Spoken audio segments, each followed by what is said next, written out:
A very good morning to everybody here today. Hopefully, some of you were able to see the sessions happen yesterday and the day before yesterday. We had a superb day 2 session and day 1 session. My name is Dr. Aisha Miskiri, and I would like to welcome you all to the Emirates Pathology, Digital Pathology, Breast Pathology, Cancer, and Gastroenterology conferences. The global gathering of pathology experts, Digital Pathology. Friday and Saturday sessions were very interactive, informative, and we have learned a lot. We will now begin day 3 sessions online. I would like to introduce our first speaker today of day 3, who is Prof. Yusen Lin from Taiwan. I'm passing the stage over to him for him to deliver his speech on the role of high magnification cytology images in overcoming data overfitting and underfitting in machine learning. Over to you, Professor Yusen. Okay, thank you very much. Can you hear me well? Yes, we can. Okay, let me switch to my pitch deck. Hello, can you see my screen here well? Yes, we can. Okay, so hi, my name is Ethan, call me Ethan, and it's my honor. I'm currently the professor at National Kaohsiung Normal University, and also I'm the founder of a startup called Visionaries Medical. And if you are interested in my talk today, you can scan this barcode. You will find the pitch decks I posted on the LinkedIn. So you are welcome to take one more look over the LinkedIn. So here is the QR code. So today I'm going to present role of high magnification cytology images in overcoming data overfitting and underfitting in machine learning. And again, my name is Ethan Lin. And before I start, I'd like to declare the conflict of interest statement. So although I'm a professor and also founder of a startup company, and most of the finding that I have is a mix between my academic career and also my startup activities. So I will present our research finding partially at this academic symposium. I confirm that I will not let my commercial interests influence my academic judgment, and I will I'll make this presentation more academic and informative. And of course, if you have commercial interests, I'm open to discuss it later after the symposium is closed. So I just simply make this statement and thank my partners and mentors through all past years. And thank you for these wonderful partners and mentors. So my name is Ethan Lin. I grew up in Taiwan and I received my graduate degrees from United States. And I make a couple of visits there, and I also have some overseas activities, mostly in academic. And also the company that I started in 2016 is called Visionaries Medical, and it has the angel institutional investors, including Taiwan government. The current cap is $2.8 million US, and we've won several awards nationally and internationally. Okay, so we are going to discuss a problem in machine learning is overfitting and underfitting. So I believe most of the audience here today are in the digital pathology, and you are experts in this field.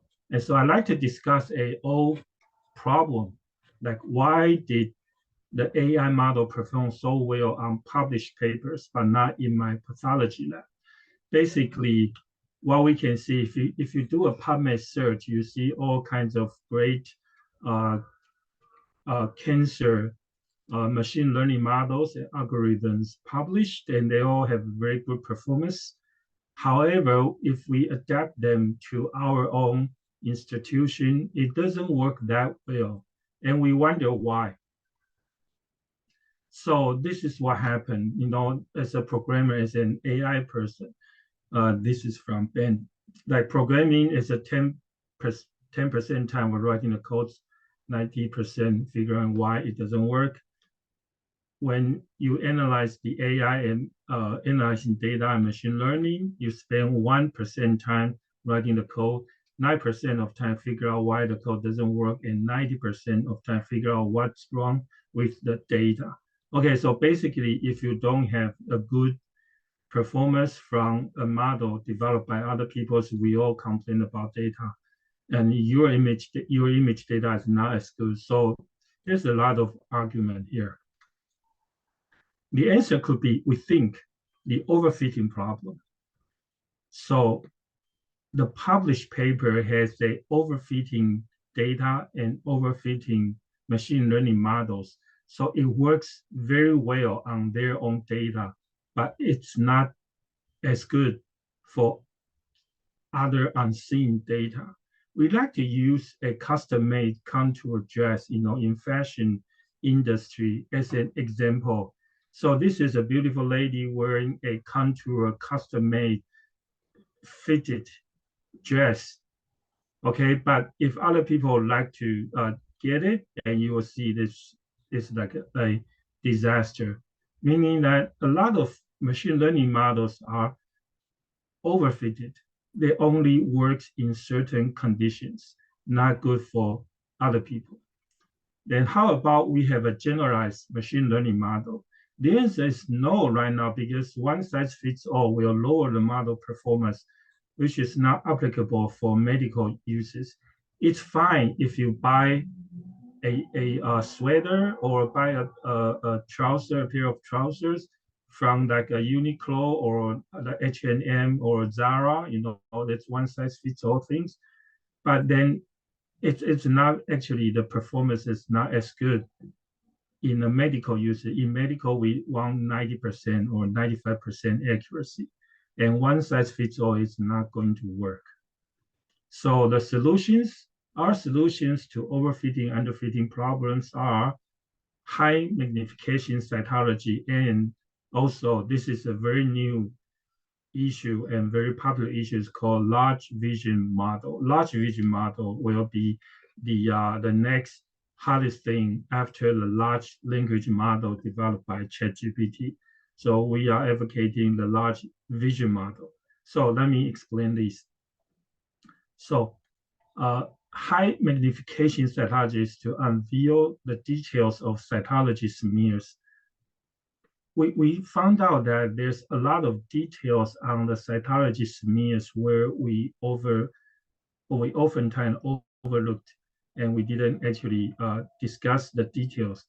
So the current machine learning model uses the slide scanner designed for histology specimen and only produce up to 400x.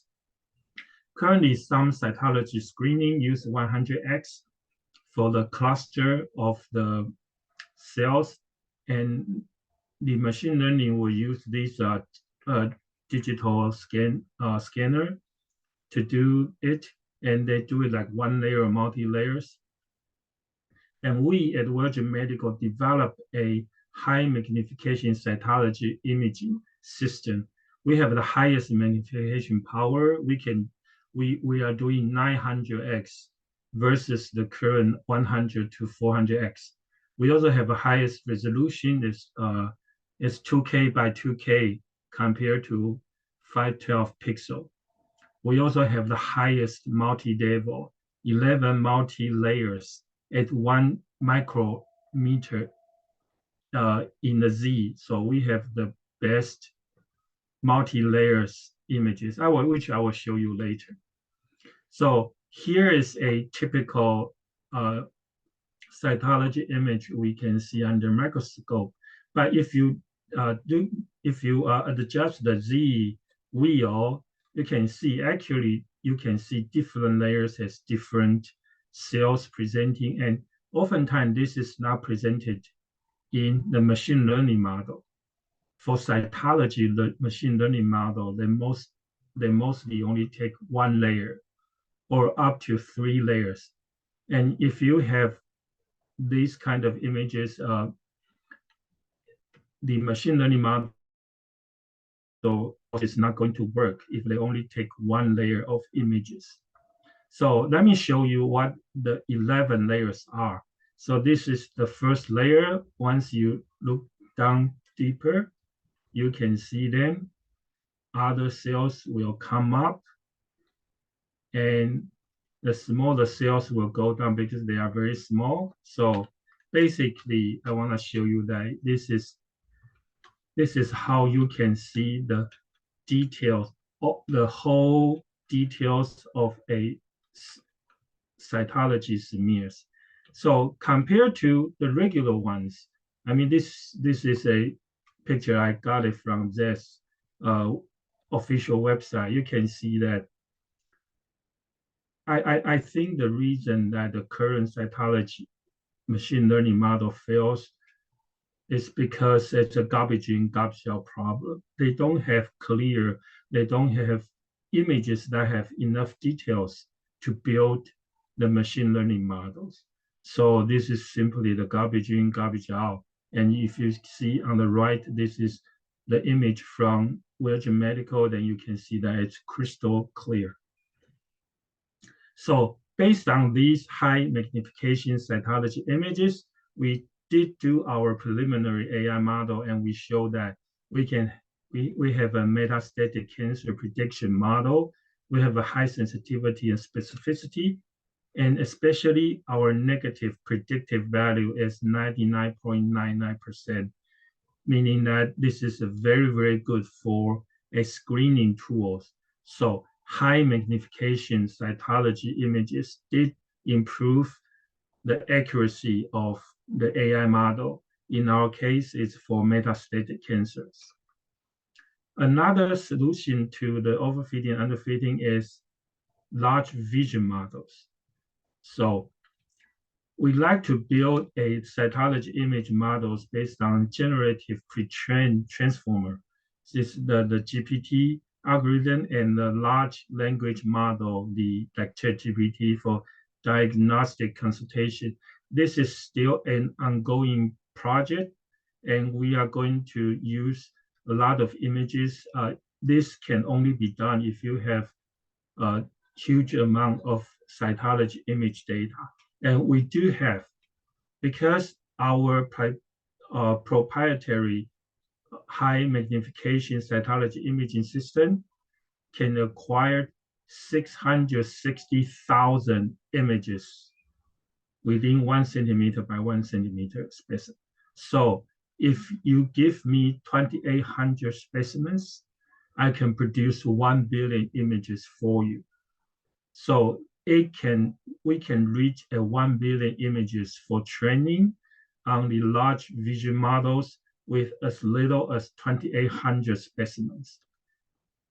And everything is integrated into a software called Cell Detect. There is a free download on Microsoft Store that you can get it later. And here, this is our software called Cell Detect. You can see there are all kinds of cytology images, and once you click on it, and you can see this is you can look at the details of the image, and you can refocus them, see the different layers, just as I demonstrated earlier. And what we are going to do is we are going to use these tons of images to build a large vision model, and especially with the color spaces switching. Different color spaces is good for seeing different things. So with the multiple color space manipulations, we're able to generate billions of cytology images. So once you have billions of images, it will be very good to build a large vision models for cytology. And we believe this will further improve the accuracy of the machine learning model.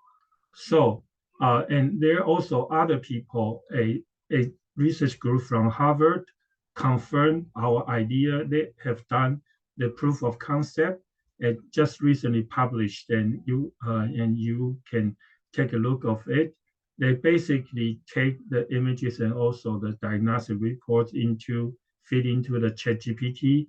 So this is like ChatGPT for cytology, and this is also something that we're going to do. So imagine that in our cell detect software, on the left-hand side, you have the OpenCV to do all the color spaces. On the right-hand side, we will build a large vision model and also a linkage model based on ChatGPT by Intel OpenVINO.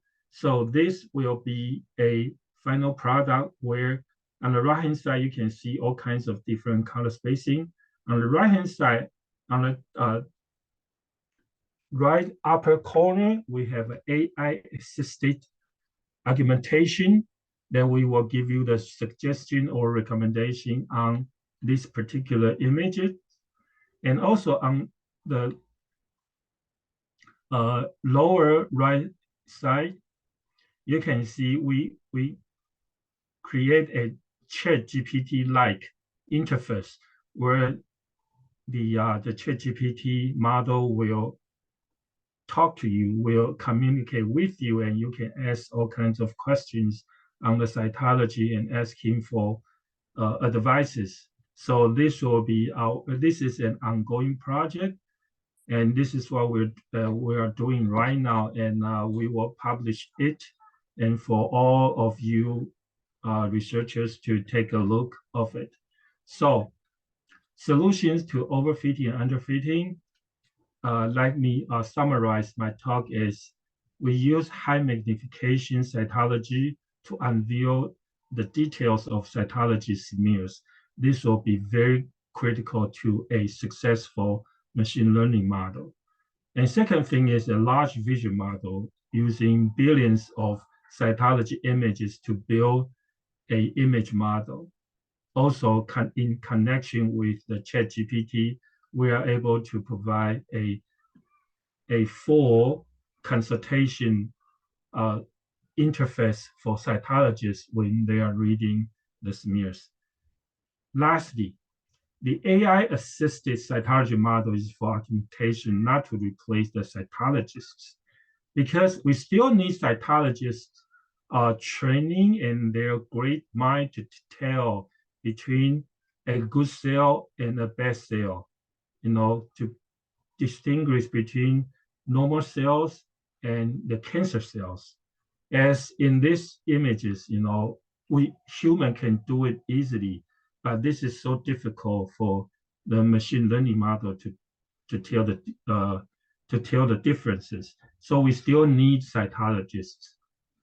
Okay, so this will conclude my talk today, and please welcome to scan this barcode. You can get the summary of my talk today from LinkedIn, and I'm ready for taking questions. Thank you very much. Thank you very much, Prof. Yosin. Do we have any questions? Any questions from the audience?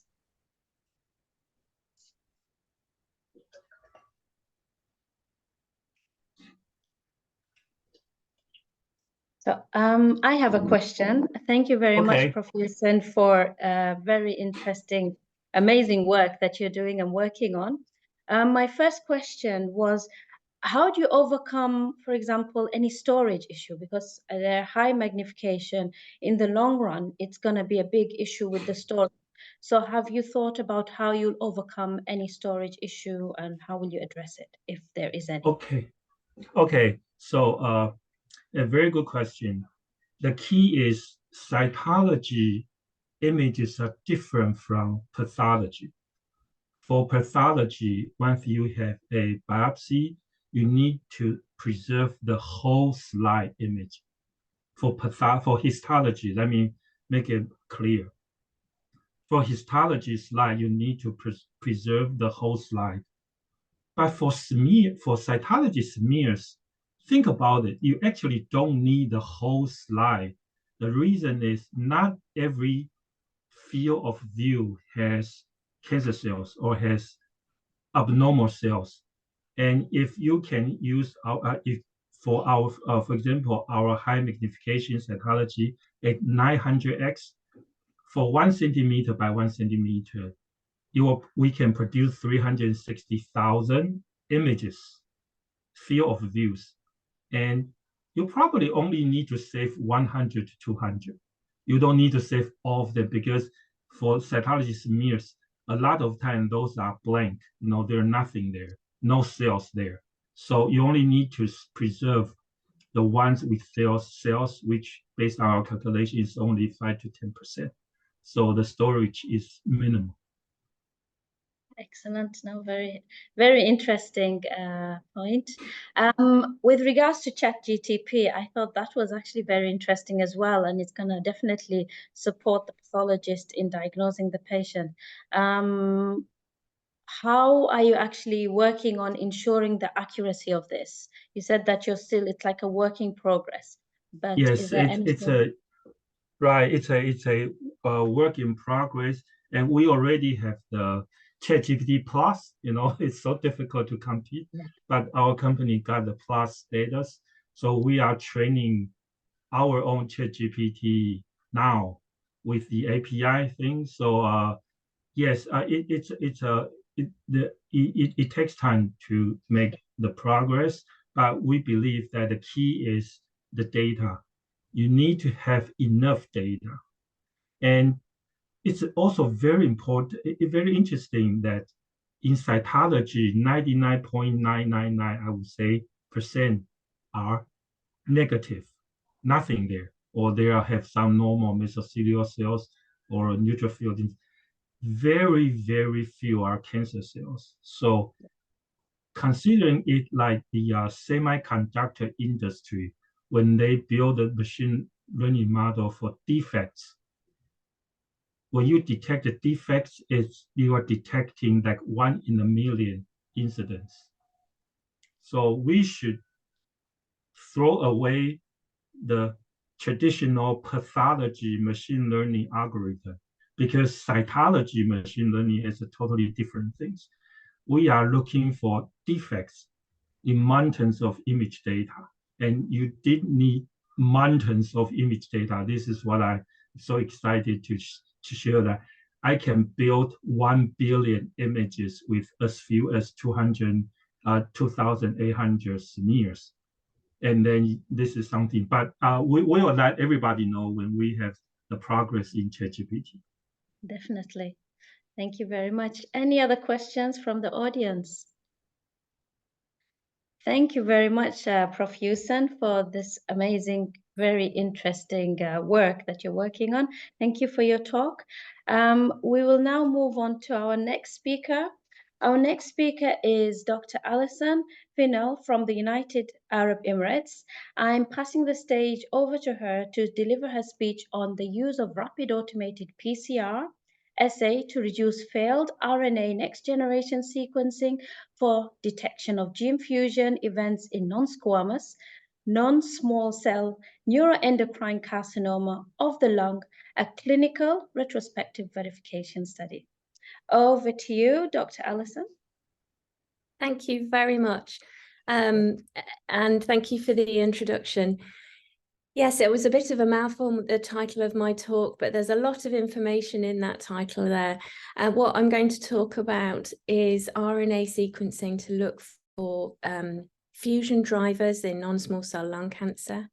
And this is part of standard care for our non-small cell lung cancer patients. And most of this data from the project that I'm going to show you comes from previous work that I did in my previous place of work in the UK.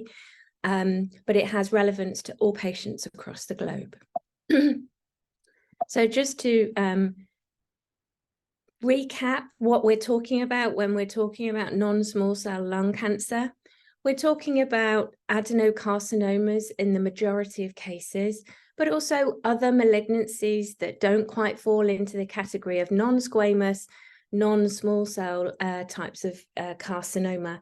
And that can include things like adenosquamous carcinomas, large cell neuroendocrine carcinomas, and other small subtypes, less common subtypes. And you can see the photograph on the photomicrograph on the right-hand side of the screen is an example of an Asana type adenocarcinoma with lots of gland forming, invasive and infiltrative malignancy, compared with a more normal lung sample on the left-hand side, where you have air spaces lined by alveoli. There are other types of malignancy, as the title non-small cell lung cancer refers to. So squamous carcinomas produce keratin and have intercellular bridges. We also see carcinoids and small cell neuroendocrine carcinomas, which you can see with that hyperchromatic small round blue cell tumour on the right-hand side of the screen. So histopathology is of paramount importance in determining the diagnosis for these patients with mass lesions of the lung. And we mustn't forget that many of the cancer driver mutations that we see in lung cancer are also seen in many other different sorts of malignancies. The most common type of mutation that we'd see in lung adenocarcinomas are KRAS mutations, and these are also seen in mucinous carcinomas of the ovary. They're also seen in colorectal adenocarcinomas. So we're a long way from using circulating tumor DNA purely for diagnosis. There will always be a role for tissue diagnosis. And in diagnosing adenocarcinoma, particularly poorly differentiated carcinomas where we can't see keratin, that may indicate squamous differentiation, or we can't see gland formation clearly, we use a very small panel of immunohistochemistry to help make the diagnosis. And part of the reason why we only use 2 markers in our first round of immunohistochemistry is to be able to preserve as much tissue as possible for downstream ancillary testing as possible. And you'll see why preserving tissue for testing is of importance later on in the talk. So TTF1 is the go-to marker for histopathologists to diagnose adenocarcinoma primary site in the lung. What's also important to consider in our lung adenocarcinoma patients is the stage at which they survive, at which they present, I should say. Over 50% of patients, unfortunately, present with stage 4 disease and need a molecular workup to look for targets, cancer driver mutations and fusions to be able to be eligible for novel oncological therapeutic agents. And this is important because the survival for stage 4 lung cancer patients is so low. About 5% reach 5-year survival after diagnosis. And also in the UK, there is a particular drive to try to improve survival in this group of patients, because we lag behind many other European and also Western countries in the world for survival for lung cancer. And part of the reason for that is the time it takes to get to treatments.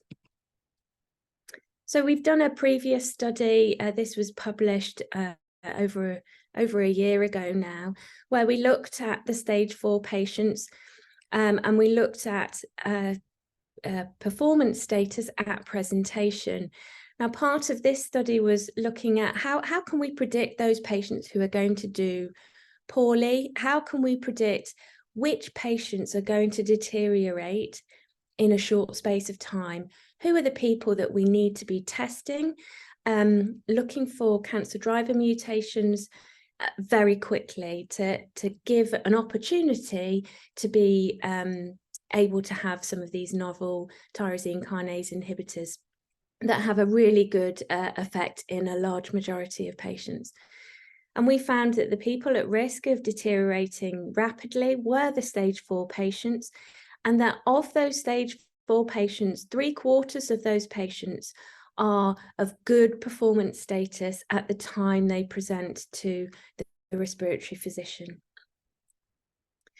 So then we looked at timeliness of reporting to look for, is there an opportunity to intervene here with molecular testing? And if so, what molecular testing format should we use? Now, we had a look at our NGS sequencing turnaround time, And it was relatively uniform at around 21 days. It takes around 3 weeks for our NGS reports to come back for the centre that I worked in the UK.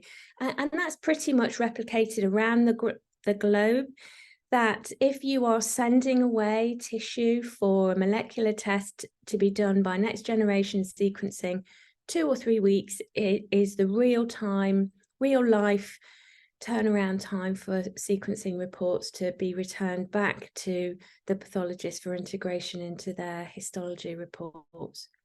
Now, there is a different way that you can do things. That there are many different ways. You can use digital droplet PCR, you can use other forms of PCR, but there is a platform called DILA that allows you to take a tissue curl from the FFP block to put into a fully automated cartridge and generate a result within a couple of hours.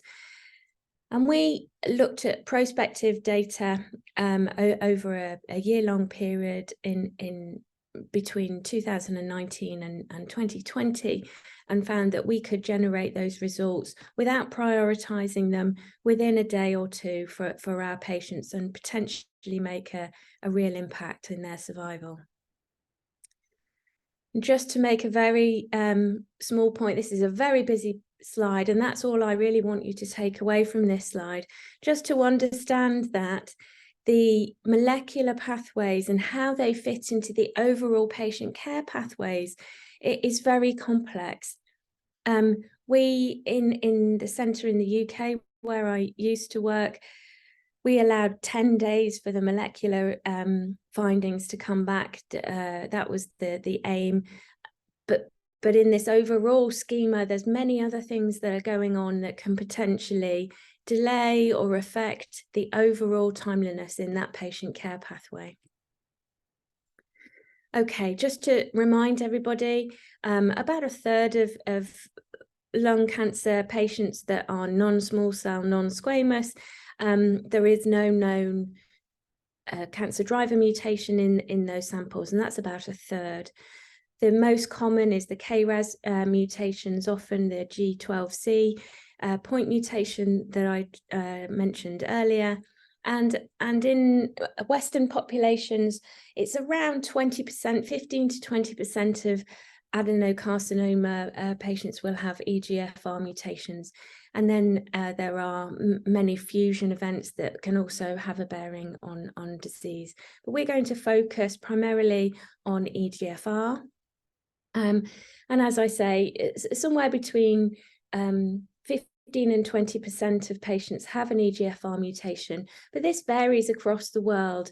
And in East Asian populations, the incidence of EGFR mutations is much greater and can be in the region of 50% of patients. And there are also differences in KRAS events as well, with them being much less common in East Asian patients. Interestingly, I was at a conference on Friday looking at molecular pathology, and Dr. Park, who works in Ras Al Khaimah in the Northern Emirates, she's found that around somewhere in between, in the region of 30% of patients with adenocarcinomas have EGFR mutations in the United Arab Emirates, which perhaps reflects the position of the Middle East between East Asia and the West. So we've looked at when's the best time to test using the ADILA platform and to greatest effect for patients. And we suggested in our previous work that targeting the stage 4 patients, because of their risk of rapid deterioration, would be the way to go.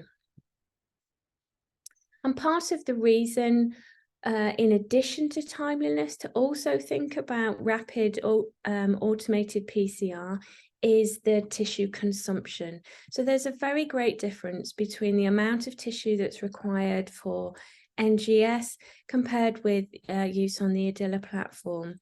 So it may have its utility in assessing those tumor samples where there is a very low tumor nuclear content.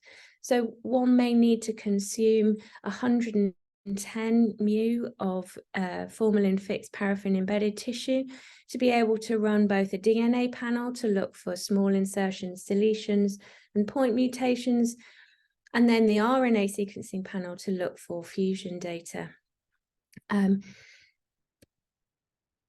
this is the reality for our non-small cell, non-squamous lung cancer patients, that frequently we have samples that contain very small amounts of malignancy.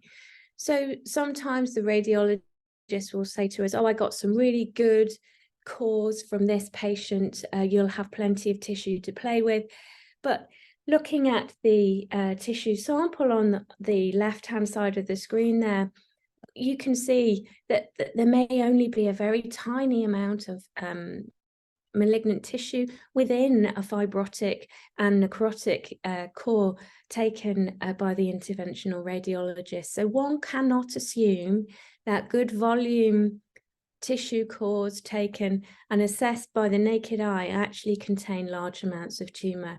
And that's really important. If anyone ever suggests that it's a good idea to send straight from radiology to the molecular lab for molecular testing, that is a very bad idea, because you don't know if there was any tumor in that core that you send for molecular testing at all.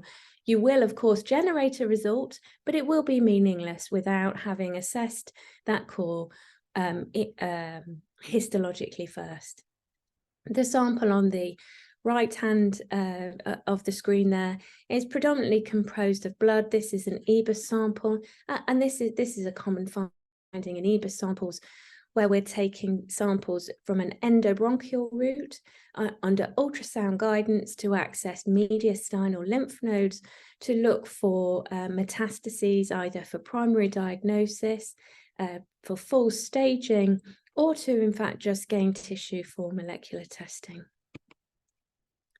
And assessing tumor nuclear content is also of great importance, and it's worth remembering that tissue surface area, the area that the tumor may take up within the tissue section, doesn't reflect necessarily the amount of DNA compared with the background wild type that you might find. So each of the nuclei contains the same amount of DNA in each of our cells, as we all know, but some tumors have big cells with large nuclei, as often happens in malignancies, and some will have large amounts of cytoplasm and take up lots of room. But each nucleus, you can see in this photograph where there is metastatic malignancy in the subcapsular sinus of this lymph node, that the signal from any mutation within this malignancy is going to be drowned out by the wild type present within these lymphocytes, which are small but contain the same amount of DNA as the malignant sample. Okay, so moving on now to think about the RNA sequencing that we audited over a 9-month period in my previous place of work. We had 75 patient samples, and we were requesting RNA sequencing as a reflex request.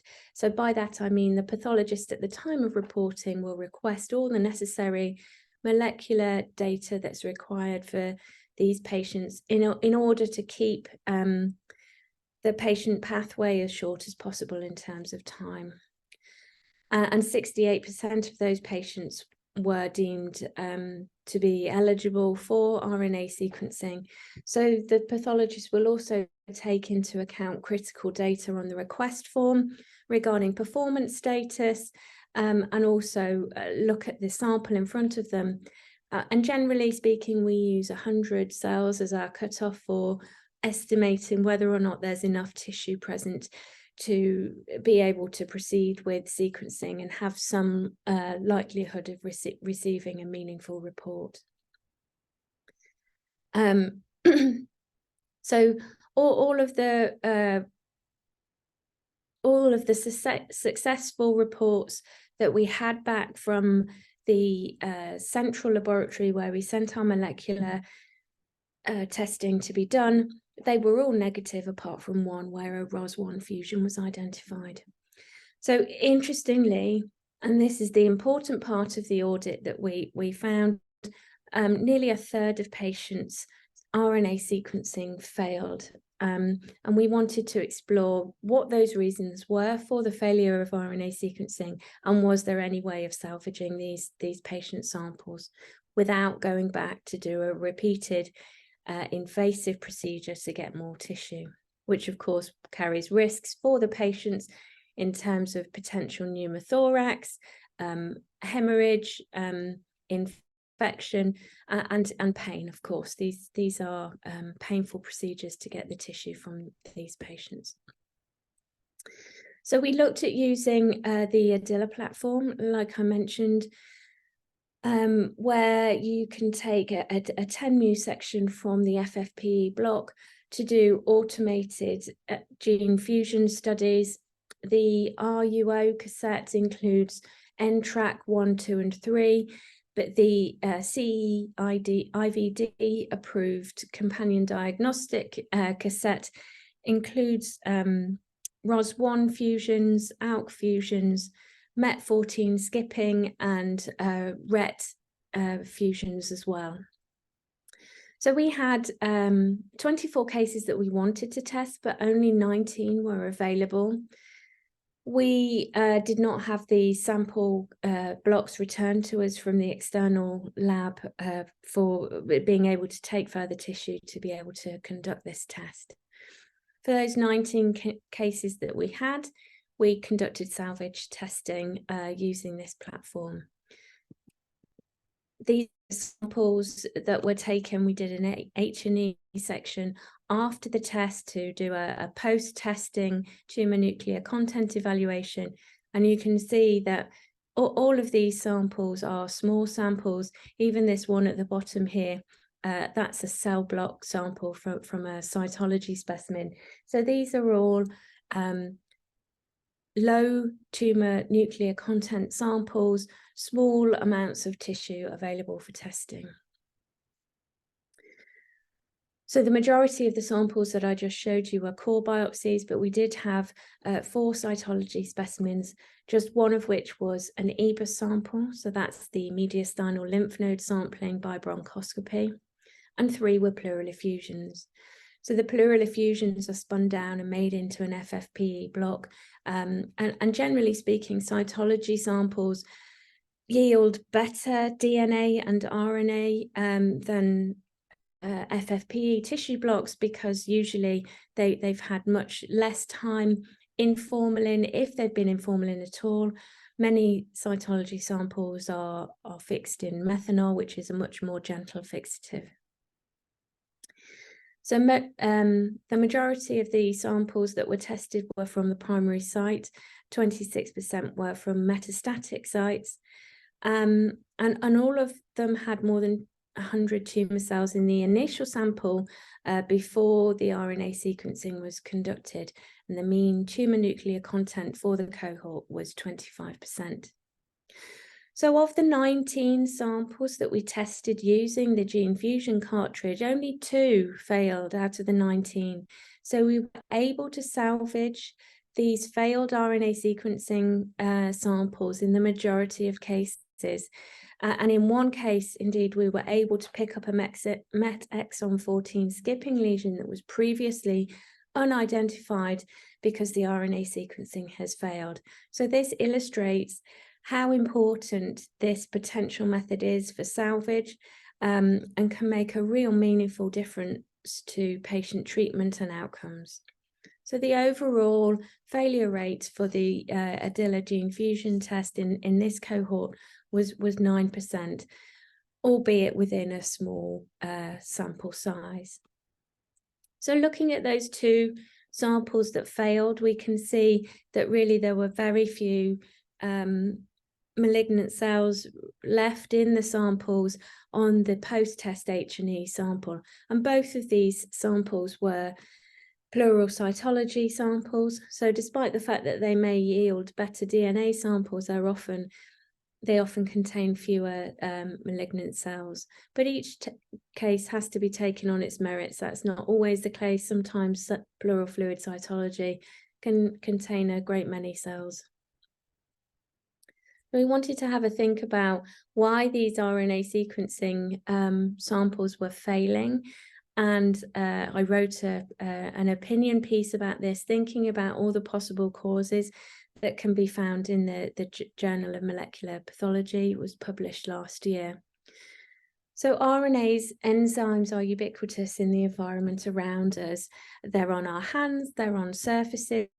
So the possibility of having RNA degradation is high, and RNA molecules are very fragile in comparison with DNA, which is much more robust a molecule.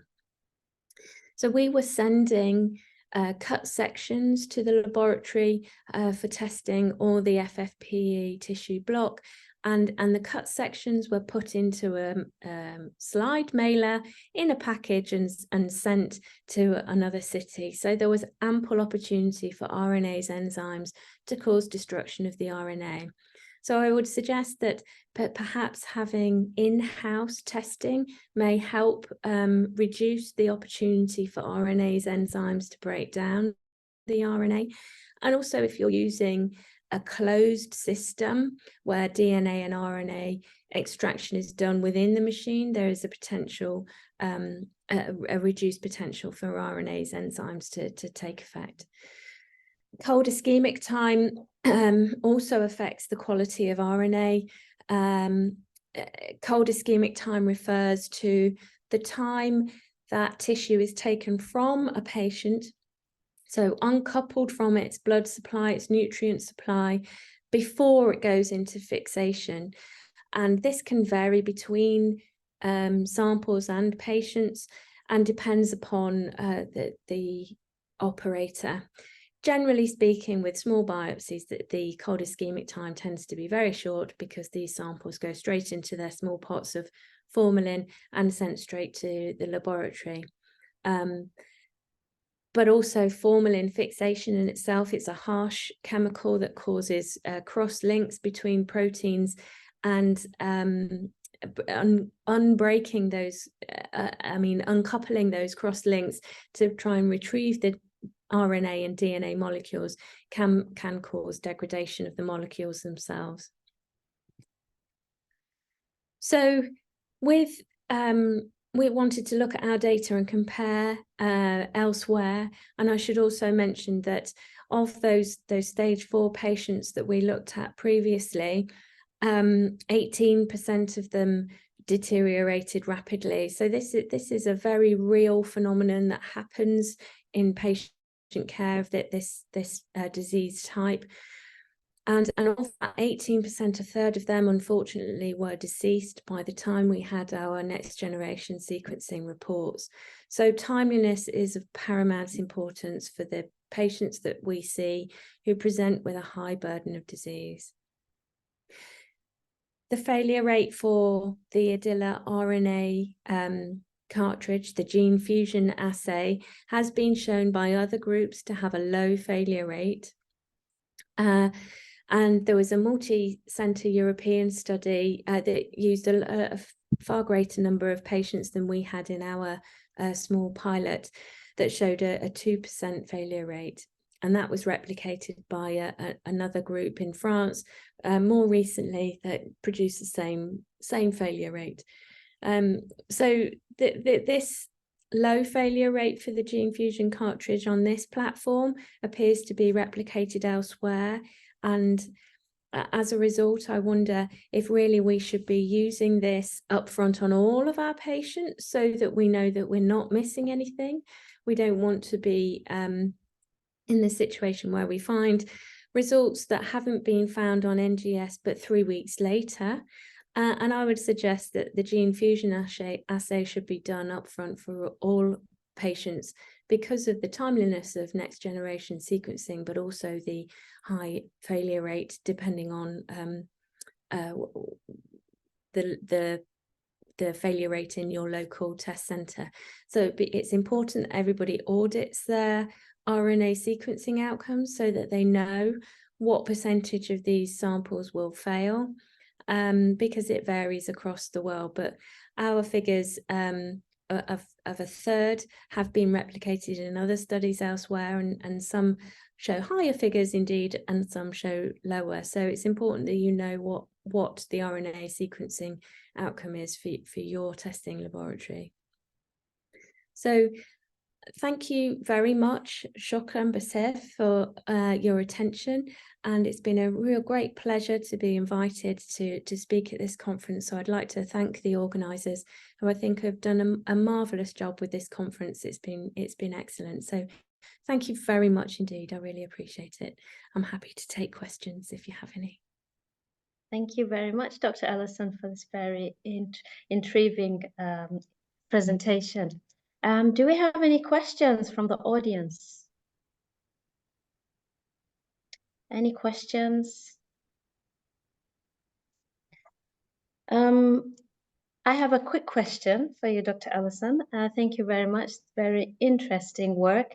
You said that there were issues with in-house testing. You said, for example, you've got the prevention of RNA breakdown.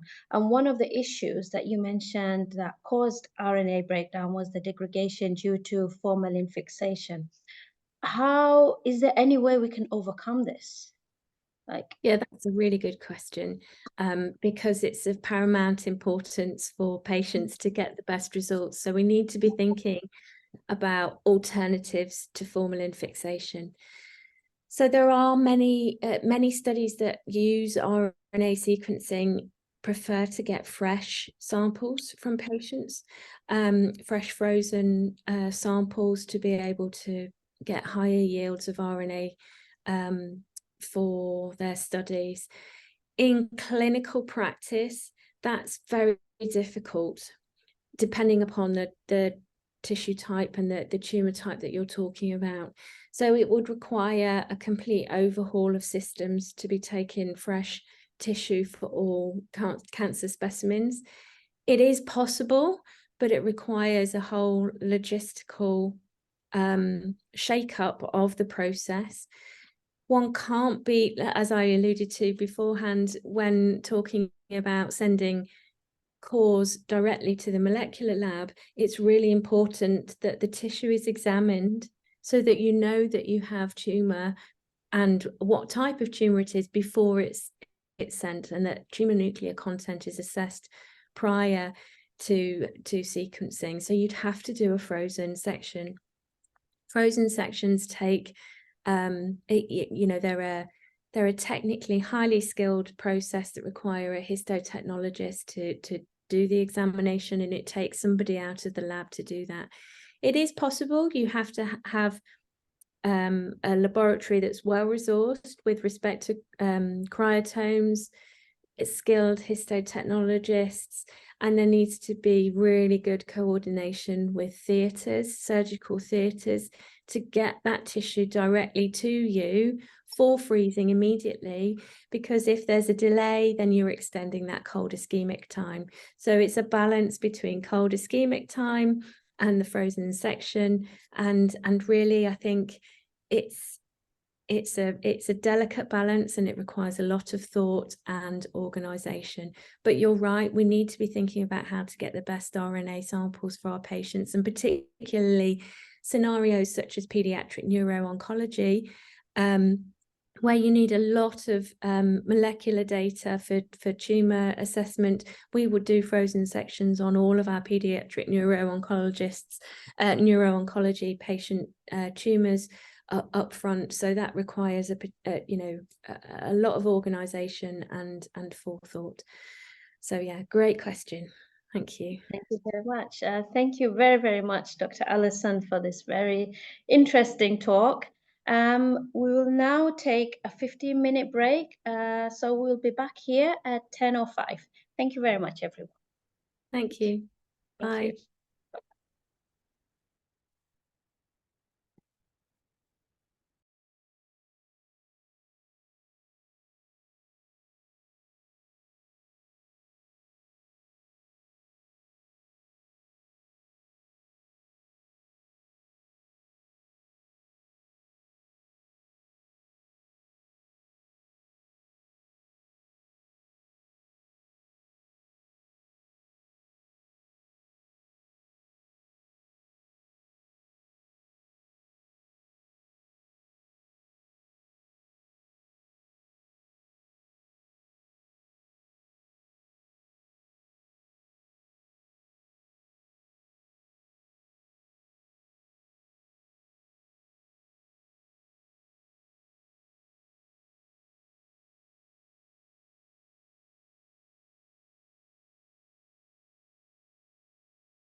Welcome back, everyone, from your coffee break.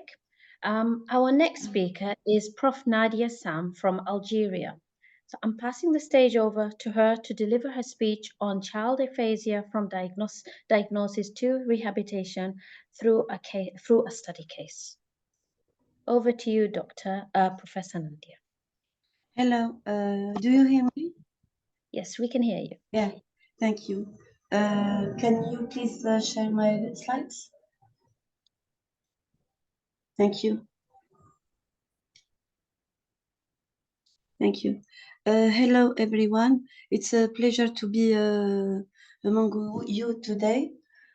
Sorry, my English is not very good, but I try. And I lost my voice because the cold. Sorry.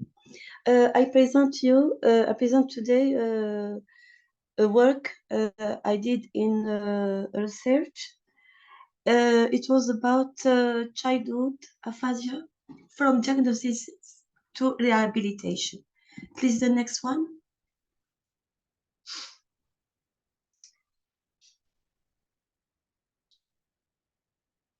Do you hear me, please?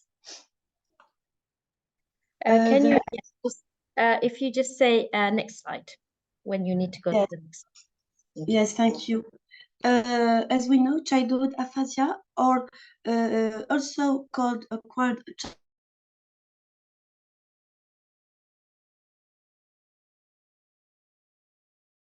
the central nervous system at a child having acquired a certain level of comprehension and expression. It's because by vascular accidents, cranial damage, brain tumors, and intoxication, brain intoxications. We have in English literature, for example, aphasia is not distinguished as in French literature. Then in my diagnosis, I base it on French literature, which distinguish childhood aphasia from other brain or other language disorders related or in relation with brain injuries or dysfunctionment as cerebral palsy. Next slide, please. The scarcity of cases has been highlighted in the literature. However, we noted the existence, or we observed the existence of multiple batteries testing language and cognitive disorders in a child as epilepsy or ELOLA. I know the French versions. ELOLA, it's a French battery that tests language disorder in a child with brain injury. In Algeria, the problem of language and cognitive functions testing is rarely rise. I conducted a study among Algerian pathologists in order to identify the different tools used in the evaluation of children aphasic. Please, the next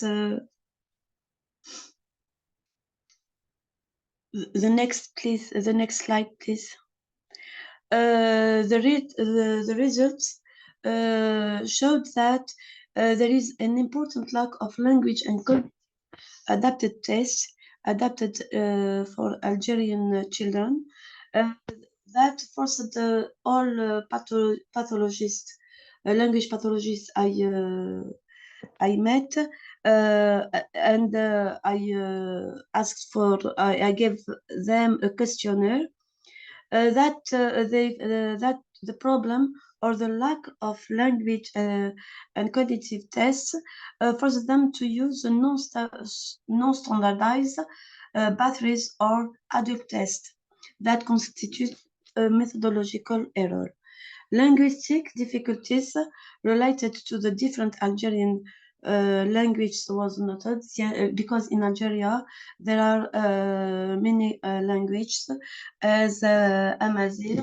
Amazigh contains different spoken as Kabylian or Shawi, Mozabit, Tergi, and Arabic Algerian, which differ from the north to the south, or the east or the west and the center of Algeria, and French language. Please, the next slide, please. Then the aims of this study is to describe the childhood aphasia through the diagnosis and the rehabilitation. For that, we developed a neuropsychological battery for Algerian children speaking Algerian Arabic and aged 4 to 30 years old. Please, the next slide. Here we focused only for Arabic Algerian because it's difficult to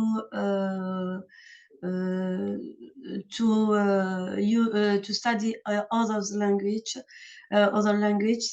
because Algeria is a big country and we we haven't all the tools necessary to do this study, but I hope to conduct it in the future. Procedures. I have choose the clinical case and the clinical method, and the cases are children. Here in this study, there are 3 children, Linda, Farid, and Amir. The first one is 13 years old, 10 years old, and 7 years old. The dexterity is right for 3 children. Maternal language, Kabylian for Linda, and Arabic for Amir and Farid.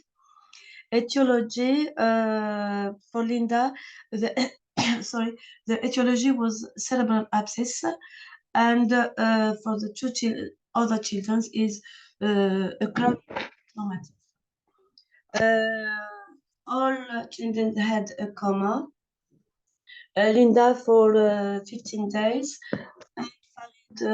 for 7 days, and Amir for 10 days. The lesion seat was left frontoparietal for Linda, left temporoparietal for Farid, and left frontoparietal for Amir. They also speech therapy.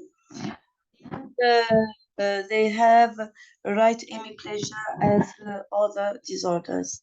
Please, the next slide, please.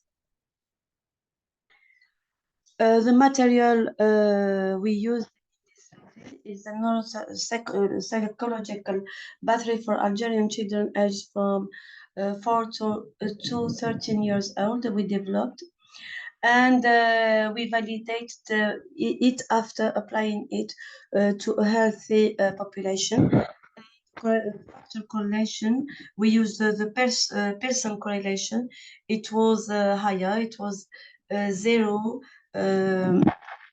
93, and the factor of there is no influence of the factor of socio-cultural level and gender. Then the age, the correlation, the scores of the battery with the age was higher if we compare it with the socio-cultural level and gender. Please, the next slide.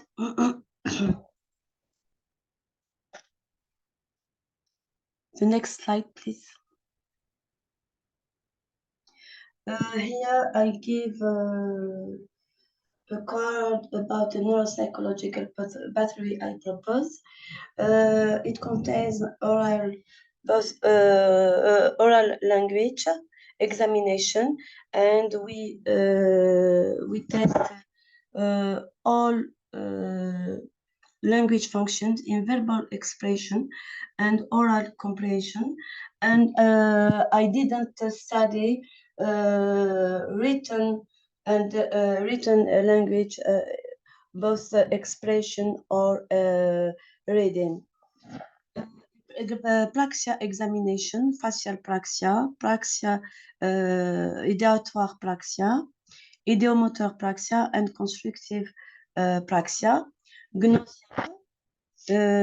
examination, we find it visual gnosia and color gnosia, and visuospatial gnosia.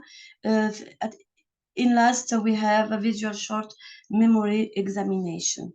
All these examinations contains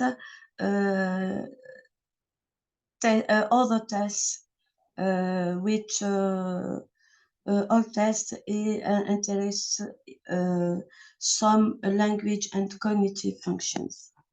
The next slide, please. The results, we applied this battery 3 times. The first time was just after the coma. The second one was 2 months after the first evaluation, in order to show the evolution or the recovery of the lost functions. And the third one towards of the language speech rehabilitation. We will present the results of each case. Please, the next slide. Sorry.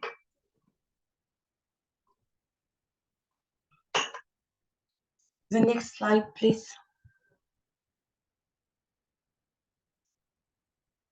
Hello?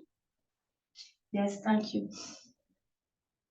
As you can see on this slide, there are the results of the 3 applications or administration of the test of the battery. In the first one, we can note that Linda had a lot of difficulties on language, on verbal expression. She had some words in the first application, but she hadn't problems in comprehension language. But she had problems in apraxia and agnosia and visual short term memory. In the second application, after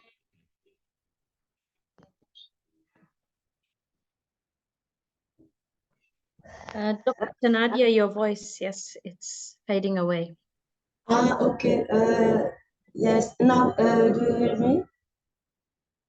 Yes, we can hear you. Yeah. Yeah. Because the network my network is not stable. Sorry. In the first evaluation, as I said, there is an important reduction of oral language, gestural reduction, repetition disorders, almost a normal oral comprehension except execution of orders, unable to continue the examination because she was very tired. She presents a non-fluent aphasia associated with a facial apraxia and a right hemiplegia. The prognosis is, for me, it was good. The next, please, the next. In the second evaluation, we observed a lack of the word, verbal paraphasias, difficulties in completing sentences and in the automatic language test, best scores in repetition with persistence of sentences repetition difficulties, verbal short memory, agrammatism, slowness in verbal fluency and prosody disorder. We observed a considerable recovery after, here we used it, the second evaluation, not after 2 months, but 3 months of rehabilitation. Please, the next, the third evaluation, best scores in evocation and verbal fluency, improvement of the prosody, but the prosody rests slow than the normal prosody. Improvement of the syntax, total regression of facial apraxia, improvement of short memory. She has recovered the most disturbance functions. The problem in this case, the problem persists in writing language because she has difficulties. She had difficulties to follow the school. The next evaluation. The second case is Farid. He had difficulties, but he hadn't a mutishness of yes, of if we compare it him to Linda, but he had some difficulties of comprehension, and he had some difficulties in apraxia and agnosia. In the with the second evaluation, we cannot we can not an evolution, principally in comprehension. And in the third one, we noted an evolution again also, but he has some difficulties if we compare him to Linda. Can you please the next slide? We note an important, as I said, important reduction of the lexical stock, repetition difficulties. I think the neologism was the result of the difficulties of comprehension he had, difficulties in grammatical words comprehension, some difficulties in multiple choices, difficulties in denominations of objects, visual gnosia tasks, yes, and he presents non-fluent aphasia with discrete comprehension disorders, apraxia visual and visuospatial agnosias, right hemiplegia, favorable prognosis. Can you this second evaluation? We need improvement of the lexical stock despite the lack of the word, phonemic and semantic aphasias, agrammatism, reduction of grammatical words comprehension disorders, the reduction of facial apraxia, visual and visuospatial agnosia, visual short memory. The next slide, please. The third evaluation, despite the presence of some difficulties in logatums, repetition, and verbal fluency, we observe an almost complete recovery in different skills, language, praxias, and gnosias. Persistence of a discrete short memory, visual memory impairment. Farid has recovered almost after skills after language speech therapy. Next slide, please. The third case is Amir, and here we can find an important disorders in almost the language and cognitive functions we tested with this battery. And after rehabilitation, we can notice an evolution in several tasks, and in the third evaluation, there is a recovery, but not a good recovery if we compare it with the two first cases. Sorry, can you please yes, the first evaluation, the presence of anomalous mutism, behavior disorder, agitation, aggressivity. It was possible. It wasn't impossible to continue the evaluation, which explain the bad scores in particularly in the comprehension evaluation. He presents a non-fluent aphasia, behavior disorders, and right hemisphere. The next, sorry, the next slide, please. Hello? Yes, thank you. A net recovery is observed in the most tasks, but if we compare it with the first cases, there is a difference. I will explain it after that. Enrichment of spontaneous language, improvement of lexical stock despite the lack of the word. Repetition deficits, phonemic and semantic paraphasia, verbal fluency alteration, syntactic disorders, grammatical and word comprehension, facial and constructive apraxia, visuospatial, sorry, visuospatial agnosia, and visual short-term memory impairment. The next. Professor Nadia, you've got 2 more minutes. Yes, I will finish, please. Thank you.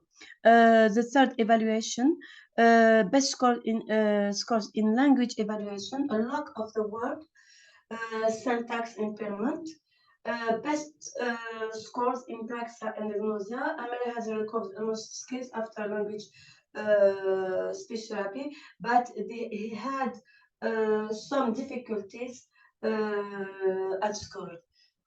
Please, the next slide. This, in a neuropsychological perspective, we can suggest that all these children present a non-fluent aphasia with a mutism after the coma. Some comprehension deficits, particularly in order, executive, and grammatical words comprehension, and there is no study before this which studied childhood aphasia and find comprehensive in deficits and especially in grammatical word comprehension. In the second evaluation, we noted an improvement in the most linguistic and cognitive function, a lack of the words, a deficit in auditive verbal memory, and we haven't find as this results in other studies. Even if we say childhood aphasia is the same or is approximately same of adulthood aphasia, but the pattern is different in relation with the brain development maturation and the brain mechanism. And thank you. Thank you very much, Professor Nadia, for your speech. Thank you very much. Very, very interesting. I'll just go quick onto the audience. Has anyone got any questions? Any questions? Okay, thank you very much. Due to the shortage of time, I won't move on to my questions, but thank you very much, Dr. Nadia, for this very interesting talk. Our next speaker is a poster presentation by Dr. Nancy Brulinska from Ireland. I'm passing the stage over to her to present on the liver actinomycotic abscesses, a rare complication of gastroesophageal reflux disease-related mucosal injury. Over to you, Dr. Nancy. Thank you very much. 2 seconds, just I will try to upload the file.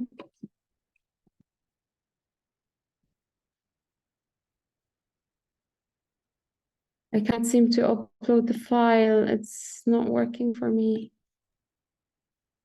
Sorry, no. Okay.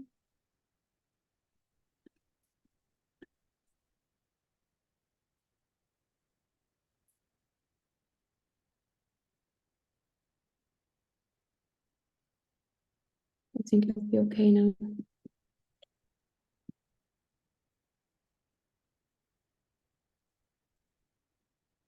No. Can you see it? Yes, we can. Perfect. Thank you so much. Hi, everyone. I'm Nancy Brulinska, and I'm one of the emergency doctors in Limerick, in the University Hospital Limerick in Ireland. And I want to talk about gastroesophageal reflux and how it can cause liver actinomycotic abscesses. So just to, as an introduction, I will talk about actinomycosis first. Actinomycosis is a bacterial infection caused by gram-positive non-acid fast anaerobic and microphilic rods. Actinomycetes can be found in the normal flora of the oral cavity, as well as less commonly in the lower GIT and female genital tracts as well. Actinomycosis of the abdomen and pelvis account only for 10 to 20% of the reported cases, and it's even more rare with liver abscesses. Untreated, it can become fatal. However, timely administration of antibiotics and drainage procedures reduces the mortality. So at the moment, the mortality of liver actinomycosis is 5 to 30%. And the most common causes of death include sepsis, multi-organ failure, and hepatic failures. So I'm going to talk about a case of a 57-year-old male who presented to ED with flu-like symptoms, high fever, myalgia, and very mild upper quadrant pain. He had no other medical history. Initially treated as an infection of unknown source, he was given basic broad-spectrum antibiotics. 2 days later, the blood cultures grew actinomycosis auris. We were notified from the laboratory, and we spoke to the microbiology team, who advised a CT abdomen pelvis. That CT showed a 8.5 centimeter liver abscess located within segment 5 of the liver. There was also on the CT of the abdomen, there was some mural thickening of this soft. well as enlargement of Dr. the Nancy, is perioesophageal it possible abscess to share input. your full screen? Okay, sorry. That's okay. It's just at the bottom. If you just go to the bottom, at the bar, there's, oh, it's just. Is this okay? I think, yeah, just go ahead. Sorry. So because there was some mural thickening of the esophagus found on the CT, we followed up with an OGD, which showed us a hiatus hernia and gastritis. At first, we didn't think they were related at all. We were still kind of trying to find the cause of the liver actinomycosis, taking a very extensive history from the patient, trying to find little things in history that could kind of lead us to the answer. To be honest, we ignored the gastritis and hiatus hernia initially because a lot of people have it, and we don't know that it can cause liver actinomycosis. The patient was treated with IV antibiotics, piperacillin and tazobactam for 6 weeks, and CT. There was a CT guided drainage of the abscess carried out as well. The drain was in place for 3 weeks, and the CRP normalized. So the CRP went from 275 down to 15 over 3 weeks. Even by day 12, it was significantly lower, down to 50. So some other treatment options include percutaneous drainage, antibiotics, as I mentioned, and surgery as well if complicated.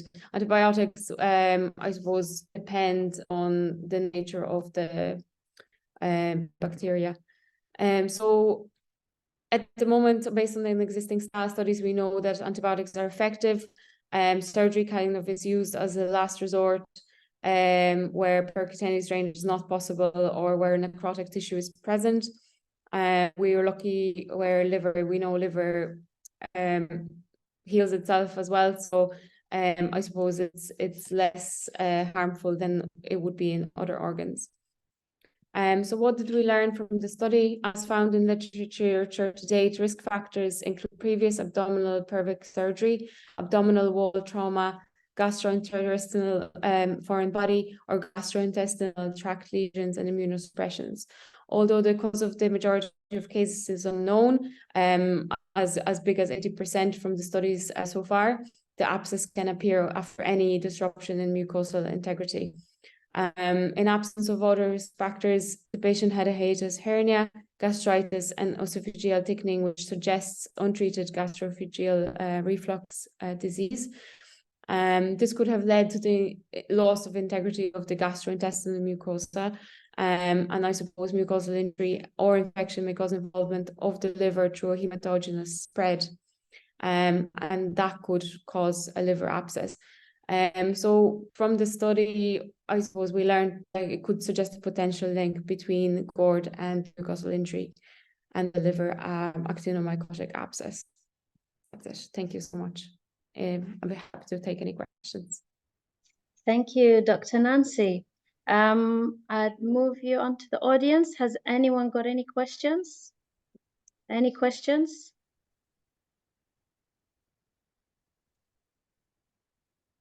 I'll ask you a quick question. So, Dr. Nancy, what's your next step from what you've concluded? What do you think you could go on to study further? I haven't thought about it, to be honest, what my next step would be in that case. I want to see if there's any interest in the study first and see if it's a potential area for growth, I suppose. Thank you very much, Dr. Nancy. Thank you so Any much. other questions? Thank you. Any other questions from the audience? Okay, thank you, Dr. Nancy. We'll move on to the next speech. The next talk is by Dr. Golek Sidrahan from Saudi Arabia. He is going to be talking about pediatric oral neuroplasm, an insight into differential diagnosis and management. Over to you, Dr. Golek. Good afternoon, one and all. I hope I'm audible. Yes, you are. I will share my screen.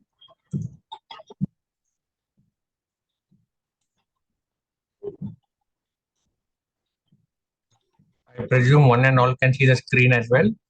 Yes, we can see your screen. Yeah, good afternoon.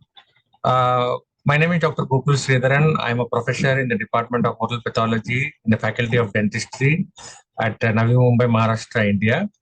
I'm here to actually present on a pediatric neoplasm and provide an insight into management with the presence of two cases. The oral and maxillofacial lesions that occurs in the pediatric population includes a wide range of lesions, which may range from being a congenital or developmental, as well as a neoplasm, which is benign and malignant of non-oncogenic origin. This is in addition to various infections or the malignancies that tend to occur in the pediatric population. Now, most of the lesions that we see in the younger age group belong to of developmental origin. They may be either congenital or hereditary. Now, among the population that is seen in India, we primarily tend to see those lesions that arise from the tooth-bearing areas of the jaw that may be from the odontogenic origin, which may include cystic lesions like or odontogenic keratosis, or even something like adenomatous tumor or optic fibroma, amongst others. These are the lesions that tend to be encountered routinely pathology. Now, in addition to these, there is a possibility of developing of non-odontogenic lesions. These may include benign and malignant tumors of mesenchymal origin, as well as salivary gland lesions. These are not regularly seen in a pediatric population under 15 years of age, and that may probably give rise to the significance of their knowledge, so that we may have to include these lesions in the differential diagnosis whenever we are considering any kind of lesions of the oral cavity. Among the site predilection for these lesions, the odontogenic lesions tend to occur within the jaw, and the posterior mandible and the anterior maxilla are the common sites. The non-odontogenic lesions are primarily seen on the tongue, the buccal mucosa, and sometimes the gingiva and the hard palate. We tend to have a lot of confusion whenever we see gingival swelling. There's swelling on the gums. They're routinely called as epulis, and they are not a regular manifestations of any kind of a neoplasm or a reactive lesion, especially in a pediatric population. We do tend to observe these lesions in the older age group or after the second decade of life. But the first decade of life or up to 15 years of age, they are not the ones which are encountered regularly on a day-to-day clinical practice. Some of the lesions that may occur and which may be included in the differential diagnosis include a peripheral odontogenic tumor, peripheral giant cell granuloma, congenital epilepsy of newborn, or peripheral ossifying fibroma. Again, their age is a factor in considering of all of these lesions.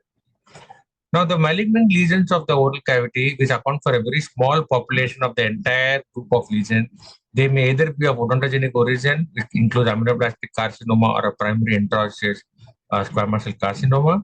They may include of a mesenchymal origin, something like rhabdomyosarcoma or Ewing sarcoma, or they can be of a salivary gland origin, something like mucoepidermoid carcinoma. Mucoepidermoid carcinoma is supposed to be the most common malignant salivary gland tumor in children. Now, they are not regularly seen, which may probably pose lots of difficulties in considering for differential diagnosis, and that may affect the further management as well as the prognosis of these cases. So, the clinicians and the pathologists should be aware that these lesions may occur. They have to be included in the differential diagnosis, thereby aiding in early diagnosis, prompt treatment, and reducing the morbidity associated with these lesions. There are lots of diagnostic dilemmas that exist, because the treatment plan and the local control measures may not be specific. They may be generalized for all cases. It will be decided on a case-to-case basis. And this presentation, what I'm trying to do is I'm trying to show two cases of oral malignancy that occurs in a pediatric population. And this requires a comprehensive clinical imaging as well as microscopic assessment, thereby helping in accurate diagnosis and subsequent management. It is necessary that a thorough diagnostic workup be carried out for the pediatric lesion so that the management can be well maintained and the prognosis is better. So the first case that I'm trying to show here is a case of a 14-year-old female who reported with a lesion of ulceration and mobility of tooth in the right lower quadrant region. The 4647 tooth were involved. Characteristics were showing mobility. An ulcerative region of the gingiva of the posterior mandible was seen, and this was present only since a period of 1 month. The patient was apparently normal 1 month back. The lesion was not evident, but over the course of 1 month, a gingival overgrowth, which later on showed ulceration, was the classical finding with which the patient reported to the clinician. Radiographic imaging of the lesion showed a solitary large, ill-defined expansion mass of the posterior body and the ramus of the mandible. This is an osteolytic lesion with some amount of mixed radiopaque radiolucency. Some amount of sundry pattern arrangement was seen in few areas. Now, based upon the clinical and the imaging technique, a provisional diagnosis of malignancy was suspected and incisional biopsy of the specimen was done. The hematology and eosin stain section of the incisional biopsy under low magnification showed a sheet of malignant appearing tumor cells, which are separated by thin fibrous scanty tissue septate. In the sheet, the cells were mostly round or oval in shape with a centrally located nuclei, which are showing hyperchromatic and showed mitotic figures as well as other atypical changes in the form of a bizarre arrangement of the cells. The nuclear cytoplasmic ratio was increased in few cells.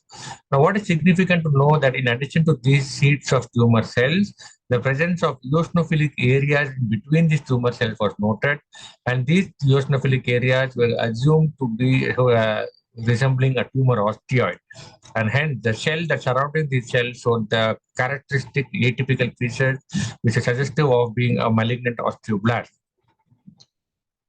In addition to the presence of these osteoblast malignant cells, there are also the presence of clear cells which showed round to oval in shape, and they had a vesicular nuclei and a clear cytoplasm.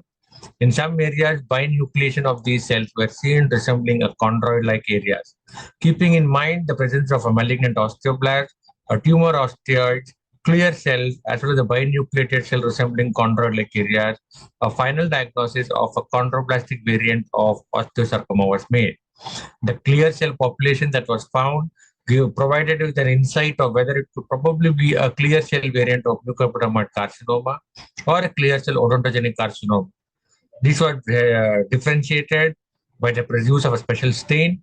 A periodic acid shift stain was used because it is usually positive for a clear cell odontogenic carcinoma. A mucicarmine stain, Southgate mucicarmine stain was used, which was negative because mucicarmine stain tend to show positivity for a mucoepidermoid carcinoma. Since these two stains were negative, and we could confirm that the presence of the binucleated chondroid areas was a tumor osteoid, a diagnosis of chondroblastic variant was given on incisional biopsy. The patient was then further sent to a higher center for treatment where a hemimandibulectomy was done. The excised mandibular specimen was further confirmed the diagnosis as a high-grade osteosarcoma. This was followed by a 6-month follow-up to the uneventful. The patient is kept on regular follow-up, and later, once the growth potential is over, the further grafting of the removed mass can be planned. Similarly, a second case, a site predilection was very similar. A 13-year-old male patient who presented with a painless, rapidly enlarging growth of the right posterior region of the jaw since 2 months. Again, the patient did not notice, he noticed a small lesion on the gingiva of the right mandibular posterior region, and its lesion was smaller inside but suddenly tends to grow, causing displacement of the tongue. The involved tooth was with grade 1 mobility in 4647 region, and the patient had a little bit of pain in the form of secondary infection, but otherwise there was no pain at all with the lesion per se. A radiographic imaging was done. which showed an ill-defined osteolytic lesion of the posterior mandible. The buccal and lingual cortical plate expansion was there. Because of the loss of bone, which was showing an osteolytic region with the ill-defined borders, we are unable to appreciate the borders. The tooth mobility was seen related to 4.6 and 4.7, and impacted 4.8 was also seen. Considering these two, the clinician was not quite convinced it could be a benign lesion. However, he went ahead and performed an incisional biopsy and submitted for histopathological examination. And on incisional biopsy, emergence stain section, we could see that a highly cellular connective tissue stroma was noted, and the cellularity was predominantly in a spindle shape arrangement. The tumor cell was spindle shape, which was showing interlacing fascicular arrangement. On a higher magnification of these spindle-shaped cells, they were showing malignant features in the form of atypia and form of mitosis, a form of increased nucleocyte ratio. And the nuclei of these cells were more likely showing a rounded end resembling a cigar bundle appearance, which probably gave us the idea that it could be a leiomyosarcoma. But at this stage, considering a wide range of a spindle cell neoplasm, we gave a broader diagnosis of a malignant spindle cell tumor with a differential diagnosis of leiomyosarcoma and malignant peripheral nerve sheath tumor. The reason why these two were considered in the differential diagnosis and not any other spindle cell lesion were because of the presence of this spindle cell fascicular arrangement with a rounded nuclei, which is more likely to be of a smooth muscle origin like leiomyosarcoma. We also saw areas of hypocellular and hypercellular areas with myxoid stroma in between, which probably what is a feature of a malignant peripheral nerve sheath tumor. Further to this, immunohistochemical analysis was done using as alpha smooth muscle actin and vimentin, as well as S100 and neuron-specific enolase. The immunohistochemical findings showed that smooth muscle actin and vimentin were positive, while negativity was seen with regard to S100 and neuron-specific enolase. A photomicrograph resembling the positivity of vimentin and SMA is displayed in this slide, and based on the findings of histopathology as well as the immunohistochemistry, a final diagnosis of leiomyosarcoma was given. Again, the treatment plan was to do a hemimandibulectomy. The patient was referred to a higher center. Unfortunately, the patient was lost to follow-up from a rural area. They did not revert to us with regard to what are the next treatment that was done. Now, what we try to understand by this is, of course, there are a wide range of lesions that we have to consider when we're looking into the gingival growth, especially in the pediatric lesion. What I've tried to enlist over here are basically the malignancies, because the benign lesions tend to have a slow growing potential. They can be excised. We do have cases of peripheral ossifying fibroma or peripheral odontogenic fibroma, which may occur. But what is important for it to understand is to consider that malignancy as a part of a differential diagnosis, especially in those cases where the lesion tends to spread faster, it's more aggressive in its growth potential. And there is what we need to try to figure out what possible the malignancies can be considered. I'm just giving an outline here. Lymphomas are sometimes possible in children. Carcinomas, squamous cell carcinomas reports are there, but most probably there will be primary intraosseous squamous cell carcinoma. There can be clear cell odontogenic carcinoma or mucoepidermoid carcinoma, either of the soft tissue or the hard tissue. Sarcomas may include osteosarcoma. Rhabdomyosarcoma is the most common malignant mesenchymal malignancy seen in children. Leiomyosarcomas, fibrosarcomas, malignant peripheral nerve sheath tumor, or Ewing sarcoma are some of the sarcomas which we have to consider in the differential diagnosis of pediatric oral and head and neck neoplasm. To brief about each of these lesions in a very, very short overview, osteosarcomas, they account for around 20% of all sarcomas, and around 4 to 6% occurs in the maxillofacial region. What is important normally in osteosarcomas of the jaw is they're reported to present at an older age. They have a longer median survival with a rare metastasis, and they have very difficult to control in the local recurrence because of the widespread, especially when they occur in the maxilla or in other adjacent bone. It becomes very difficult for it to control the recurrence because lots of tissue has to be removed. What we saw in our case was seen in a younger age group, and of course there is a better prognosis because we can try to remove it, but we have to give them on regular follow-up for a longer duration. Leiomyosarcoma is basically a malignant mesenchymal neoplasm of a smooth muscle origin. They account for 6 to 7% of all sarcomas. They're very rare in the oral cavity, accounting for 0.06% of all oral malignancy. The reason being the amount of smooth muscle that is found in the oral cavity is very minimal. Most of the smooth muscles are located around the blood vessel, and especially in a site like mandible, which is an intraosseous location, there is no smooth muscle found in that area. They again tend to occur in the older age group. Even if they occur, the occurrence in the younger age group is very little. Clinically, the lesions tend to be painless, non-ulcerated mass. They may not really show any characteristic feature of malignancy, which may probably give rise to the difficulty encountered by the clinician to consider them as a differential diagnosis. Mucopotamic carcinoma is a salivary gland neoplasm. Although they are rare lesions in the oral cavity and the head and neck malignancies in pediatric, we should understand that amongst all the malignant neoplasms of the salivary gland origin in the pediatric population, mucopotamic carcinoma is the most frequent. While the palate is the most common site, intraosseous site of the posterior mandible can occur because of the heterotropic entrapment of submandibular salivary gland in development, which may later on give rise to a malignancy. As thus, we may probably have to consider only dependent upon whether we have the clinical and the imaging suspicion for it to be a malignancy. Lymphoma is the third most common malignancy seen in children. Among the various types of lymphoma, Burkitt lymphoma is the most frequent malignancy. There are different types of Burkitt lymphoma, mainly the endemic and the sporadic form, as well as those with immunodeficiency. The endemic form of Burkitt lymphoma is most commonly seen in African children. They are diagnosed more commonly in boys, and the clinical findings are quite easily recognizable. Maxilla is the most common site. Histologically also, we will be able to see a diffuse population of a lymphocyte. They are positive for CD45 or leukocyte common antigen by immunohistochemistry, and that may help us in identifying these lesions better. The most common soft tissue sarcomas of children are the rhabdomyosarcoma, which is a malignancy of striated muscle origin. They are most likely to affect children, and among the various types of rhabdomyosarcomas, 35% of them occur in the head and neck region. The head and neck is the most common site, as we mentioned. In the oral cavity, the tongue is a common site, followed by soft palate, hard palate, and buccal mucosa. And they are usually seen even in children and infants at the time of birth. They again can be confirmed, the diagnosis can be confirmed histologically and immunohistochemically by their positivity for Desmond, which is a specific marker for striated muscle.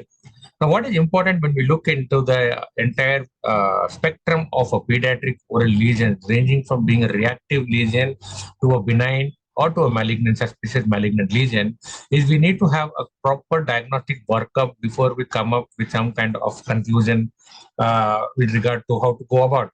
The first and foremost that is required is to have a careful clinical history. It becomes difficult for us to elicit the entire history from the patient owing to their age and owing to their lack of knowledge about the lesion. A proper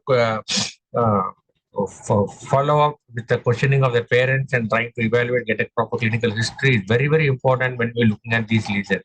We need to use the clinical records, try to obtain the duration of the lesion, the type of growth, the site of growth. These are the things which we may probably overlook when we are looking into lesion, because we always assume that, okay, it might be a reactive lesion and it may not be a really a big thing, but we have to keep it in mind because it has to have a long-term follow-up.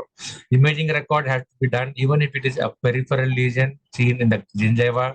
Radiograph to see the involvement of the bone is priority in case when you suspect loose teeth or mobile teeth. If possible, we do aspiration cytology.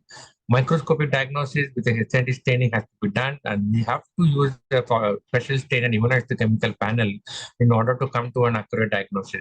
The immunohistochemical panel can be a bigger panel of multiple markers or a narrower panel depending upon what exactly we are looking at in the HND picture, and that is a requirement in case of treating, because if you're suspecting a malignant lesion, we have it become very difficult to give an exclusive diagnosis with that HND staining alone, and we probably will need immunohistochemistry further.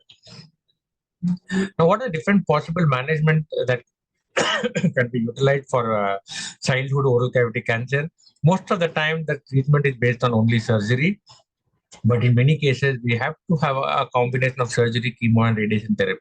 In our cases, we try to evaluate only using surgery. One patient did turn up for surgery and treatment was done.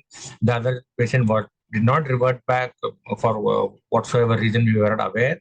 But we need to keep in mind that chemotherapy and radiotherapy should also be included in the treatment protocol, keeping in mind what type of tumor it is. Because some of the tumors are resistant to radiotherapy, then in that case, it is not required to do a radiotherapy. In some cases, the surgery alone might be enough to completely eradicate the tumor tissue.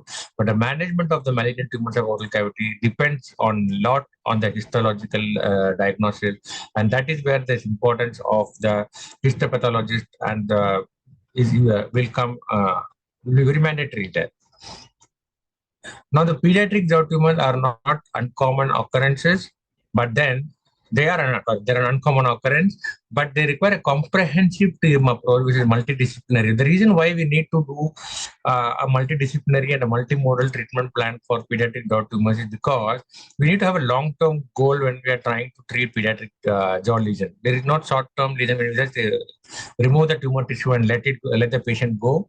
We need to have a long-term goal, primarily because we need to have a tumor surveillance to see whether there's any recurrence, whether there's any metastasis later on, and more importantly, many a time, the growth potential of these patient is not completed.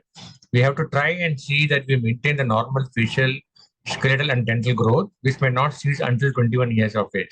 So any kind of reconstruction can probably be delayed until the patient growth potential is completed, and then the reconstruction can be done.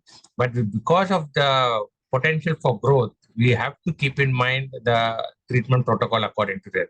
In addition, the normal speech and the swallowing function has to be maintained because that is a very important aspect in talking of pediatric lesion. Of course, the replacement of the missing dentition is an important prerequisite, but that will also be associated along with the replacement of the resected bone, if at all, whenever it's done. Considering the growth potential, we have to keep all this in mind, and that is why when we look into pediatric jaw tumors, you have to have a long-term goal, and it's not just a short-term. To conclude, what we're trying to say is that we need to have an early diagnosis and the treatment are a prerequisite to avoid significant morbidity as well as improve the quality of life. We have to keep in mind the growth and development of the orofacial region, which continues to grow even after up to 21 years of age, which may influence our treatment plan. And there has to be a multidisciplinary and multimodal approach in the removal of lesion, most importantly, keeping in mind the preservation of function. I thank the organizers for giving me this opportunity to present my cases. Thank you. Thank you very much, Dr. Gokul, for your interesting cases. Thank you for sharing these two cases with us today. I'll pass you over to the audience for any questions. Do we have any questions from the audience?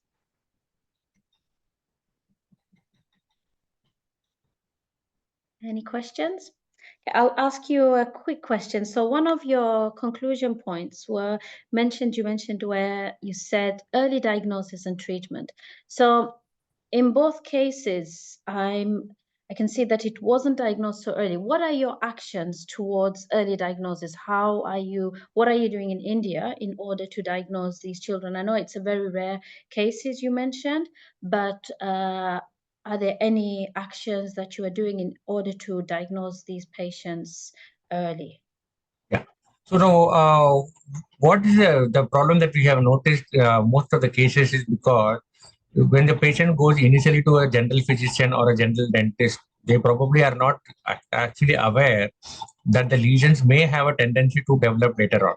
Even the parents, sometimes they see, okay, it is just a growing child, so maybe it'll vanish in some time. They're not aware of the possibility that any such lesions may land up going to the level of malignancy. So what we try to do is at an undergraduate level as well as at our community level, we try to make them aware that you do not ignore anything that happens in the oral cavity, even if it is a smaller lesion, fair enough. Get it examined by the clinician, get it examined by a proper specialist. Let us rule out whether it is a benign or malignant, because sometimes it just turns out to be a react to a benign lesion, so that we are safe over there. But then if you delay the initial diagnosis plan, we say, okay, we'll do the biopsy after a month, after 2 months. In that case, we land up giving rise to an erroneous diagnosis, and we don't know at that time what to do. So the first step when the patient is seen by the parent as well as the initial dentist, they have to be aware that we cannot ignore any growth of the oral cavity, and that has to be reported to a higher center. If they are not able to act on it, they will report it to a higher center so that there will be no repercussions later on the type of diagnosis. Thank you very much. And I noticed that in the first case, you mentioned 6 months follow-up was uneventful. So could you give us any insight into what happened after that? Or? See, we looked into the site of surgery. So the biopsy, the hemodynamic was done. So the patient, the healing that happened over there was quite satisfactory. There was no signs of any recurrence that had taken place in that site where we did it. But beyond that, since we don't do all the surgeries and the reconstruction in our center, we send them to a higher center. So they are following it up, but the next step of reconstruction was planned post the 18 years when they thought the growth potential is done. But then on the regular asking the child was healthy, they were able to maintain their normal life. I don't know, of course, the quality of life was not that great, but they were able to maintain the normal life, and the recurrence was not there. That was what we tried to say. Thank you very much. Thank you very much again, Dr. Gukhil, for sharing these cases with us today. We will now move on to our next presenters. We've got two presenters to present a poster. We've got Dr. Asif Yassin and Dr. Zishan Pervia from United Kingdom. I will pass the stage over to them to deliver their presentation on a retrospective review on the hepatobiliary cancer patients presenting to Walser Manor Hospital between 2017 and 2020. Over to you.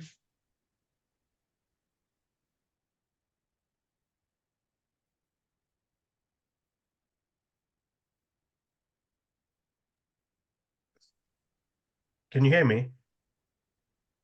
Right. Thank you Yes, so we much. can hear And thanks for the organizers for giving us the opportunity to present this review that we've conducted. So I'm Dr. Zishan Pervez, and I'm working as a gastroenterology consultant. I've got my colleague with me, Dr. Asif Yassin, who's also a gastroenterology consultant. I'm gastroenterology registrar, and we have had our consultant, Dr. Gautam, and we have conducted this review on which was a retrospective review of hepatobiliary cancer patients presenting to the Walsall Manor Hospital, which is a district general hospital in the West Midland region of United Kingdom. And these patients who were included in this review presented during 2070 up until 2020. So this was a retrospective study, which was basically conducted in a single center based on our local hospital. The number of patients that we had were around 226 altogether, and these patients were identified by using the cancer pathway software. However, the cancers that these patients had included hepatocellular carcinoma, cholangiocarcinoma, pancreatic cancer, and ampullary cancer. All these patients that were taken for the review were discussed in our local upper gastroenterology multidisciplinary team meeting. Although we had altogether 226 patients who were identified, for the sake of this review, we focused on and concentrated on the patients who had pancreatic and ampullary cancer. And as I mentioned earlier, it was done over a period of from 2017 to 2020. The main objectives of doing this review were it was thought that the the outcome of the patients who presented with these cancer or got diagnosed was poor. And there was a need to review this to assess whether the treatment and the outcome of these patients are in line with our national guidelines and outcomes. So it was for the matter of reviewing the treatment pathway and to review the outcome. And in case if we were to find any particular reason that could identify that our outcomes were poorer as compared to the rest of the practice within the country. So we can identify and try to improve those. In terms of demographics, we had a fair share of both genders from around 60 and 62% of both male and female. The age range on an average was around 76. Out of these cases which were taken, pancreatic cancers were around 117 and ampullary were around 5. Out of these cases, 80 patients had the diagnostic results available, however, 42 did not have it. And around 27 patients were referred to a hepatobiliary multidisciplinary team meeting, which is basically in a regional university hospital, which is a tertiary care center. And that's where these patients are referred to once they have been discussed in the local multidisciplinary meeting, depending on if they require any further assistance in terms of evaluation or management. So out of these 122 patients that we identified, pancreatic cancer were around 117. Out of these, around 28 patients were found to be potentially operable. However, a large number of patients had already metastatic disease, and that accounted around 79 patients. And locally advanced disease was found to be in 11 of these patients out of 117. In terms of ampullary cancer patients, most of these patients had the disease at an early stage. However, one was found to have metastatic disease. In terms of those patients who had potentially operable cancer, out of those 28 patients, almost around 13 patients were offered and had surgery. However, around 15 of those could not have a surgery. The reason for these 15 patients to not ending up having a surgery included majority of the patients who were found not fit for surgery based on their performance status, the nature of the disease, as well as the multiple comorbidities that they had. One of the patients deteriorated. 2 patients were referred for palliative chemo. For 2 patients, there was no unclear reason identified. One patient's chemo was suspended due to COVID, and one of the patients declined the treatment. Now, in terms of the patients who had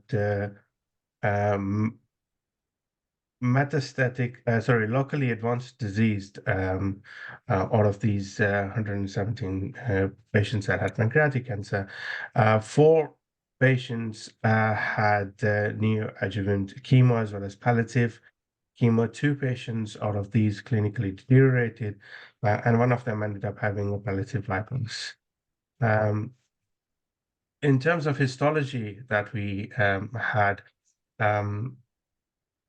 and the biopsy, which was positive for 66 patients, had that available. However, around 56 patients had no histology coming back as positive. Out of these 66 patients, 57 patients had the biopsies confirmed positive on the first attempt. However, 9 of these patients required a second attempt on the biopsies. And the reason why the other patients' diagnostic biopsies were not available is because a good fair number of these patients were found not fit for chemo, and 3 patients declined any further investigations. 3 patients rapidly deteriorated. 11 patients out of these were referred straight to the surgery, and for 6 patients, we could not find the cause behind biopsy not being available. I will pass on the presentation on to my colleague, Dr. Asif Yassin. Thank you, Zishan. Can you just turn to the next slide? Thank you very much for detailed discussion. Right, so ambulatory tumors, we can clearly see that they were localized, and if the treatment was not given, either by declining surgery and chemotherapy, or in the third section, they were referred to oncology but never made it, had a poor survival with 7 and 2 months only. In the next section, where localized tumor was found with T3 and 1M0 and surgery and adjuvant chemotherapy, which is a therapy after surgery, did give us good sense of patients being alive 36 months after that.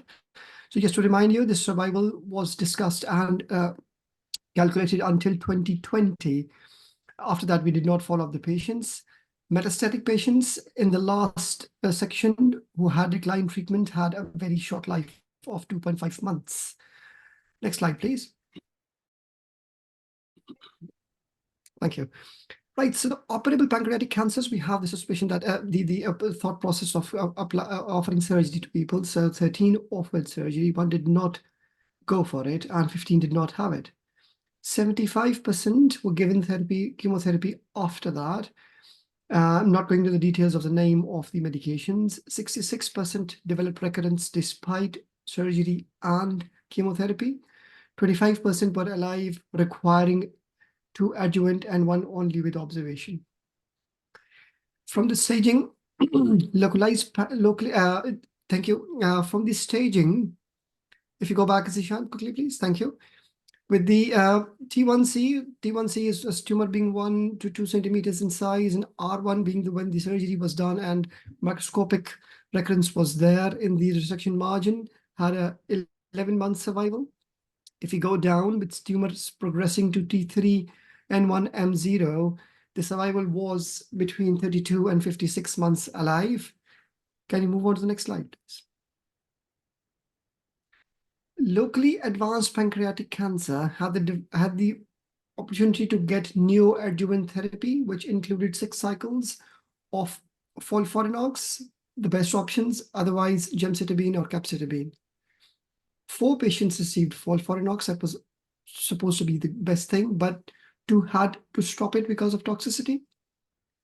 The patient remained stable and required radiotherapy, stereotactic.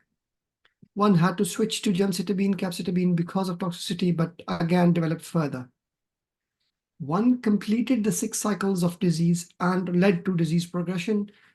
There was only 1 patient who was able to complete full 6 cycles, remained stable, but there was no downstagings, hence the same was continued as palliative chemo. In other patients, 4 were offered palliative chemotherapy, such as gemcitabine. There were a number of reasons that they couldn't be started and received only a few cycles, with 2 patients having clinical deterioration, and bypass surgery was declined. We had metastatic disease in 78 patients. 1 had lost to follow-up. 27 people were offered chemotherapy. 7 were not able to start. There were some people who had best supportive care up front in 53. Performance status, we should be able to clearly see that the performance status was not very well in metastatic disease, with majority 43% having 3rd to 4th line, and the chemotherapy we've discussed already. Can you, sorry to interrupt, is it possible to finish? Thank you. I will. Thank you very much. Thank you. Thank I am mindful of the time. If you go one back slide, Zishan, please. Thank you very much. This is the slide. I would like to take a few minutes, please. So clearly, the top half says no chemotherapy, and we can see the survival is 3-month survival is 24%, 6 months is 12%, and 12 months is 5%. If you compare it to the slides below, who were actually given chemotherapy, although number is only 20, 6-month survival comparing 12% from without chemo jumped up to 60%, and 12-month survival from a 5% jump up to 25% in patients who received chemotherapy. Last slide, please. This is the summary. Only thing that I would like to add, the last 2 lines, it was a retrospective study, so it's not the best of the studies and the numbers were small. We require a larger study to get that as to, but the data did resemble the UK national guidelines. Thank you. Thank you very much, Dr. Asif and Dr. Zishan for sharing these case studies with us. Due to the shortage of time, we won't get any time for questions, but thank you very, very much for sharing this with us today. Thank you. Thank you very much. Thank you. Much. We'll move on to the next presenter, which is also a poster presentation by Miss Akua Asir from the United Kingdom. I'm passing the stage over to her to present her poster presentation on human papillomavirus associated pharyngeal cancer, a pathological and epidemiological literature review. Over to you, Miss Akua. Hello, everybody. Can you hear me? Yes, we can. Okay. Sorry, let me just.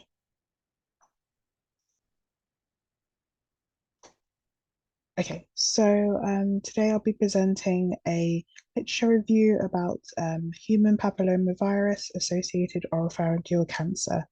It will be a pathological and epidemiological review, meaning that we'll go through sorts of people, the demographics of those that get HPV-associated oropharyngeal cancer, and then a little bit about the pathological basis of the infection. I'm also a 4th-year medical student at King's College London Medical School. So the abstract showed that was a literature review was conducted to investigate the pathological basis and epidemiology of the human papillomavirus, also known as HPV, in association with oropharyngeal squamous cell carcinomas, OPSCCs. It was found that more than 200 HPV types exist, which infect cutaneous and or mucosal epithelia. Of these, 14 high-risk types have been identified by the WHO, standing for the World Health Organization. We can just see the first slide. Maybe if you share the... you can just see the title. So if you just share the slides as a presentation. Okay. Sorry. That's okay. Don't know if I can do that. Just at the bottom, there's at the bar, there should be just near the zoom where you zoom in and out. Next to it on the left-hand side, there's like a screen. Click on that. Are you zoom in and out? This Yes, part? that's it. Press that, yes. Can you see the abstract page? No, we can't. I think if you just click on the next one, then it should be okay. The next slide. Yeah, I think you're going to have to keep on clicking on the slides. Oh, okay. Okay. Yeah. All right. So where was I? Of these, HPV-16 is the most common type, accounting for 85% of all HPV positive OPSCCs. This review outlines the importance of understanding its pathology and epidemiology, as HPV positive OPSCC is one of the most rapidly increasing cancers in high-income countries, with well-documented risk factors. These include links between alcohol and tobacco consumption with HPV negative OPSCC, and a high number of sexual partners or oral sexual practices with HPV positive OPSCCs. Furthermore, the most recent staging system differentiates HPV positive OPSCCs from HPV negative OPSCCs to reflect the superior prognosis of HPV positive OPSCCs. This distinction is relevant as it helps inform the use of adjuvant targeted therapies and immunotherapies, preventing overtreatment when planning surgery. Caucasian males in their 5th to 6th decade of life are the key demographic for OPSCCs in both HPV positive and HPV negative subtypes. Low and middle income sub-Saharan African and South Asian countries are responsible for a high proportion of cervical HPV cancer cases, yet there is a lack of research into HPV-associated OPSCCs in these regions. This should be explored further to gain a better understanding of the epidemiological factors at play in these areas. So having a look at some of the results in the results table. So first of all, the key risk factors. Alcohol consumption was a key risk factor. A dose-dependent carcinogenic effect on OPSCC development was recognized, evidencing that the risk increases 6 to 7-fold in individuals overusing alcohol and as much as a 15-fold in subjects who both drink alcohol and smoke. Tobacco consumption, this type is loosely associated with HPV positive OPSCCs. However, in the extremely small minority of OPSCCs that are not HPV associated, this is a common cause. This also increases by a 6 to 7 times fold. HPV infection. HPV accounts for 71% and 51.8% of all OPSCCs in the UK and USA respectively. Increased number of sexual partners or activities. This overall increases the number. So, for example, taking part in oral, genital, or anal sexual practices.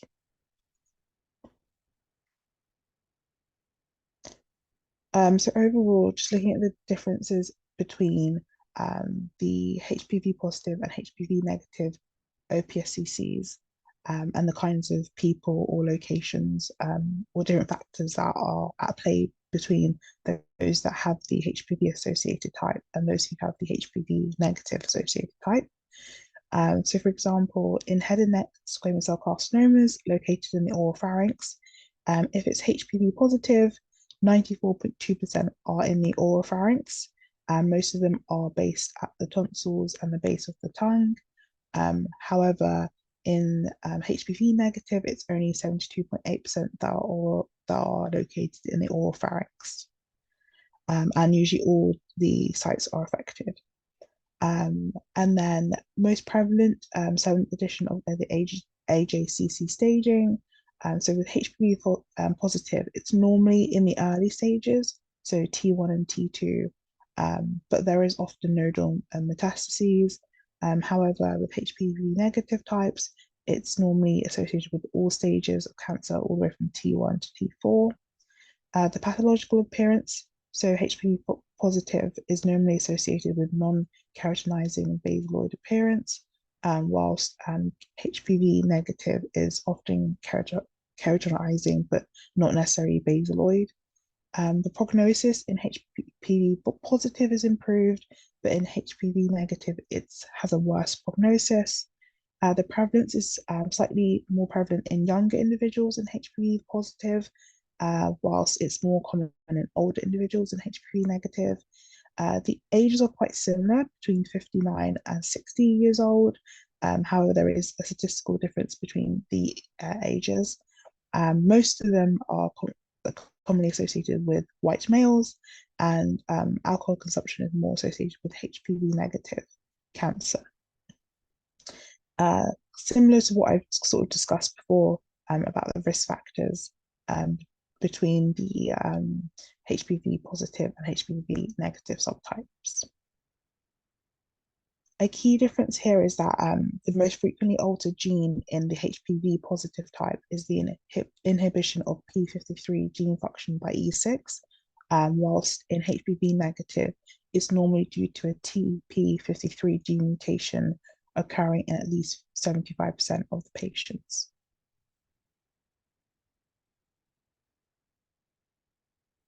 So the HPV positive type is more likely to affect younger males, like I mentioned before. However, it may be problematic to generalize these findings internationally. Like I mentioned, there's not a lot of data about it in sub-Saharan Africa and Southeast Asia. For nearly 2 decades, HPV vaccination has been offered to only girls. One might think that the herd immunity established from widespread large-scale vaccination of girls might preclude the need for vaccination of boys, but this selective gender view of vaccination does not completely mitigate the risk of HPV infection. Thus, HPV-related OPSCCs in men, that's why it's possibly more common in men. As 85 to 96% of all OPCCs are caused by HPV-16 infection, they can be prevented via a prophylactic HPV vaccination. Previously, this was only given to girls. However, now there is a movement to have it given regardless of sex, and places such as the United Kingdom give HPV vaccinations to both boys and girls now. And if this was to be spread worldwide, this could be an effective way of preventing HPV-positive neoplasia. So here's just a little bit about the pathogenesis of the HPV virus affecting the cells. So the HPV virus is seen here. Essentially, infection is caused by microabrasion at the basal stem cells of the oropharyngeal epithelium, and basically due to the reticular structure of the tonsillar crypts, this kind of allows, it's postulated this facilitates the infection more. As persistent infections of the region happen, there are more hyperselection and hyperexpression of E6 and E7 HPV oncogenes, and the E6 and E7 allows high-risk HPV DNA to be integrated into the host genome in up to 74% of the cases. The normal HPV life cycle is then dysregulated by this increased E6 and E7 because of these persistent clones that happens. And basically the tumor suppression mechanisms are altered. Because of this, the cells expand into the oral epithelium that forms the surface of the oropharynx, forming a carcinoma in situ, as they now have developed these oncogenetic and oncoepigenetic changes. As the tumor proliferates uncontrollably, a type 1 microenvironment develops, and in cases such as this, dysregulated cellular checkpoint activation occurs, meaning there's genetic instability and there's resistance to apoptosis, meaning resistance to cell death. So the cancerous cells will keep dividing and growing. Overall, this will lead to oropharyngeal cancer. Below are the pathological and genomic mechanisms of how this works, and this was postulated by Hannon and Weinberg. Overall, in the discussion sections, there are a few epidemiological reports focusing on HPV-associated OPCCs in some geographic locations, so researchers are yet to extensively analyse trends in these regions. Questions should be raised about what subgroups of ethnic populations are seeing larger incidences of infectivity and why regarding HPV-positive oropharyngeal cancer. Thus, it is recommended area for further research to elicit the epidemiological factors involved in geographically diverse regions. This can help to inform those creating region-specific guidelines and can help create more effective clinical management guidelines, as well as improve targeted public health measures. Thus, it is recommended that the benefits of gender-neutral HPV vaccinations should be a focus of public health education among the general population. Thank you very much. These are the list of references, and this was my oral poster presentation on HPV cancer. Thank you very, very much, Ms. Asir, for sharing this very interesting poster presentation with us. Due to shortage of time as well, we will move on to our next presenter. Our next presenter is Dr. Amira Mohammed Taha from Egypt.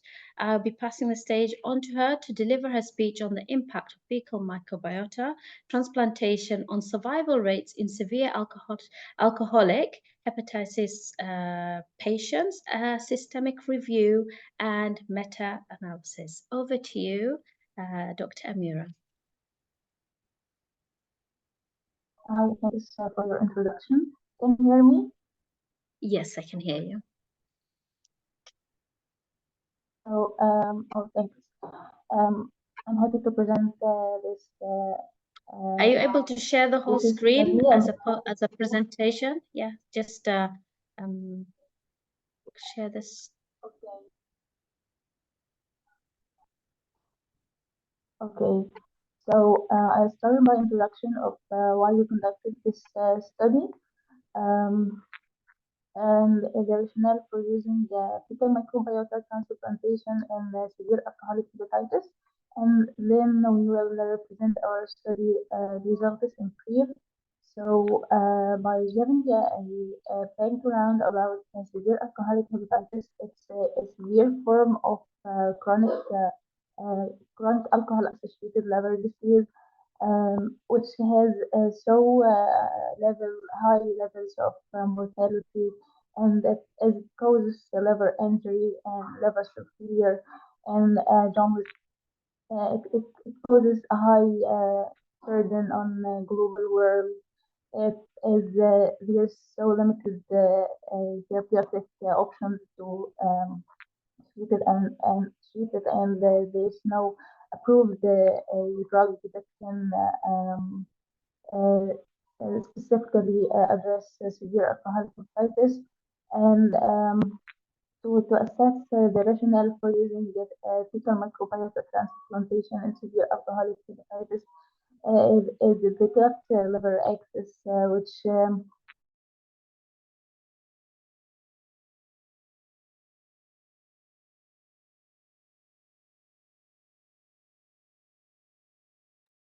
I think she's disconnected. Thank you. Maybe I can. I'm sorry. That's okay. You just share your I- slides again. Okay.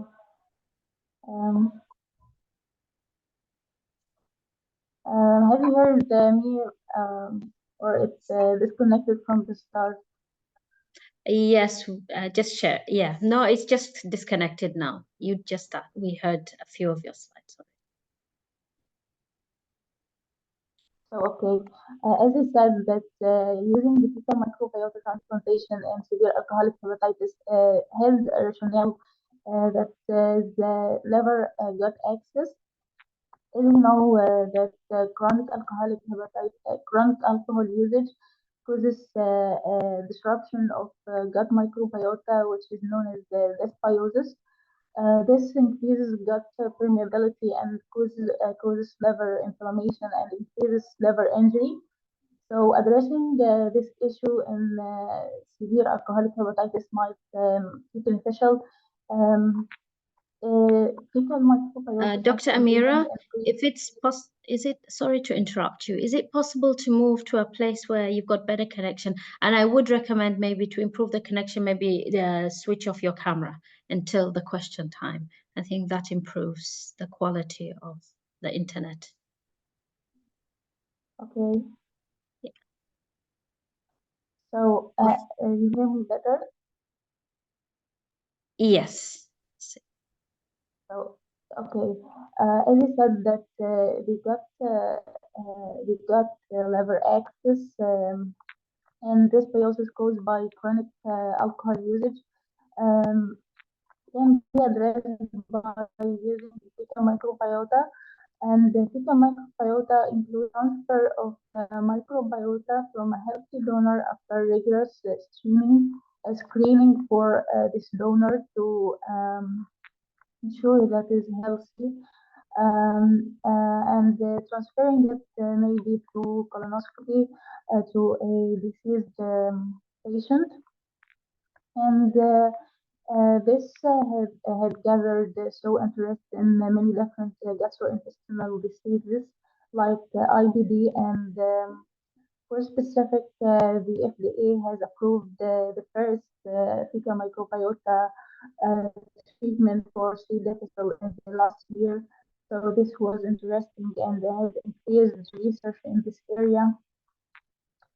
So after we searched the literature review, we found so promising results about fecal microbiota transplantation in severe alcoholic hepatitis, and decided to start this systematic review to assess the overall effect on survival rates. Also, in the manuscript to assess the effect on ascites and other clinical outcomes. So So we conducted a search of electronic databases, including PubMed and Scopus and Web of Science, up to September in this year. We aim to include all the studies with different study designs, including randomized controlled trials and observational studies, to compare basically survival rates of severe alcoholic hepatitis in patients undergoing fecal microbiota transplantation versus standard of care. So, as we go through, we found that studies had promising results, but due to limited number of studies, we couldn't pull all results. So the main outcome that we could pull was the survival rates. So we included 6 studies with a total. Is hearing me now, or connection is? Yes, we can hear you. Okay. We included 6 studies with a total of 371 patients with severe alcoholic hepatitis. After we pulled data at short term at 1 and 3 months for patients receiving fecal microbiota transplantation, there was a significantly high survival rate, as we see in this figure, that there was a high survival rate in the arm receiving fecal microbiota transplantation and with zero heterogeneity, with high significance. So as we see, this was a reliable result with the homogeneous outcomes among included studies. As we see also at 3 months, the effect was also high in the fecal microbiota arm with zero heterogeneity and with high significance. So this also a reliable result we can depend on. However, after we assessed the outcome at 6 and 12 months, we found that this effect crossed the midline. As you see here, the effect size wasn't so significant as we considered that the p-value to be significant if it's below 0.05. So this we hadn't considered significant. And also, as you see, that there is a high significance. So even if its p-value isn't significant, but because we consider that the I-square more than 50 is considered to be a heterogeneity. As you see also here at 12 months, we couldn't conclude that the effect of fecal microbiota was beneficial. Even it was beneficial at a proportion in patients received the fecal microbiota. However, this effect wasn't significant at all. And we see also that this effect was heterogeneous among included studies. Also, a shortage of included studies, that we included only 3 studies, and this could affect the outcome, and we should interpret it with caution. So to be more conclusive, we could conclude that fecal microbiota improved the short-term survival rates at 1 and 3 months. However, this effect wasn't sustained for long-term survival benefits. So, as this could be interpreted in a broader scope, we need further research. We need to assess this long-term efficacy and safety, as we know that severe alcoholic hepatitis has so limited treatment options, like steroids and others.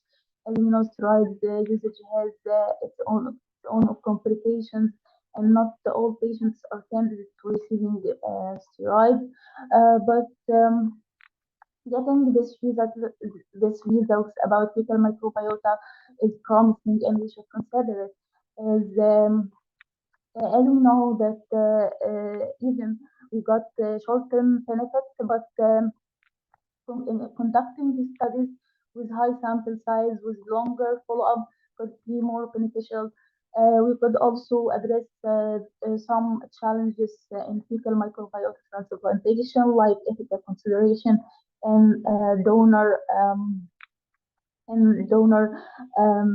screening to assess their eligibility for taking fecal microbiota from them. Also, as we said, that FDA has approved a treatment for cancer difficile to be fecal microbiota. This is also promising, and this could also be applicable in diseases, other gastrointestinal diseases.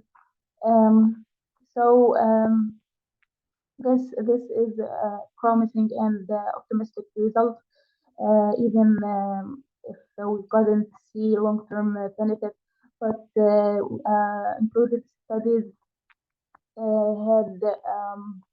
had some promising results, like improving in liver function and ascites, other clinical outcomes like encephalopathy, and restoring healthy microbiome in patients with severe alcoholic hepatitis, which also concluded in some of the included studies. However, we should note that the included studies almost were conducted in one country, and this was striking as we couldn't found any studies conducted in Western countries. Is all were conducted in one country by almost the first author was sitting in about 3 to 4 studies, and this may reflect his interest in this area, but we need to have a larger and more broad scope with the future clinical trials and clinical research to establish the long-term safety and efficacy. And thanks for you. Thank you very much, Dr. Amira, for this presentation. Move on to the audience. Do we have any questions for Dr. Amira?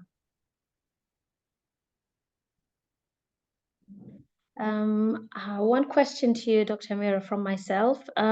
What's your future plans then? You did say that further studies need to be taken into account to understand this. What have you thought of any future studies that you'd like to do? As you said, that we tried to search for further studies, but we couldn't find. We will need the future, like as you know, clinical trials need some regulations and so on. And so on. As you said, it needs many regulations and protocols. So I hope that I could conduct some clinical trials about the topic. It's interesting and has promising results. But I basically work on systematic reviews, so we are waiting for future larger clinical trials. As I said, this systematic review and meta-analysis is the starting point for this topic. No previous data are available or systematic review that concludes this before. So I hope this could be the starting point for further research. Excellent. Thank you very much. Thank you. Any other questions for Dr. Amira from the audience? Thank you, Dr. Amira. We'll now move on to our next talk. The next talk is by Dr.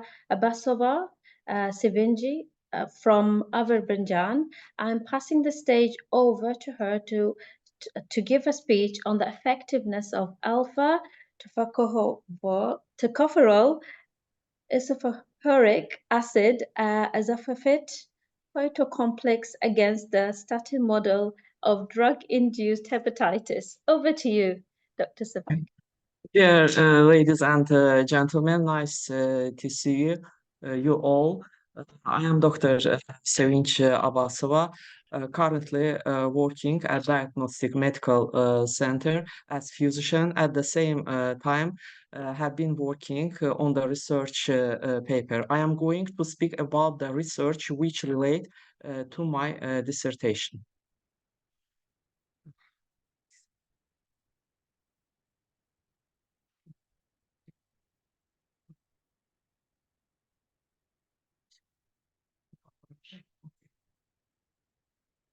Effectiveness of the alpha-tocopherol ursodeoxycholic acid and alpha-hepovid phytocomplex against the statin model of drug-induced hepatitis.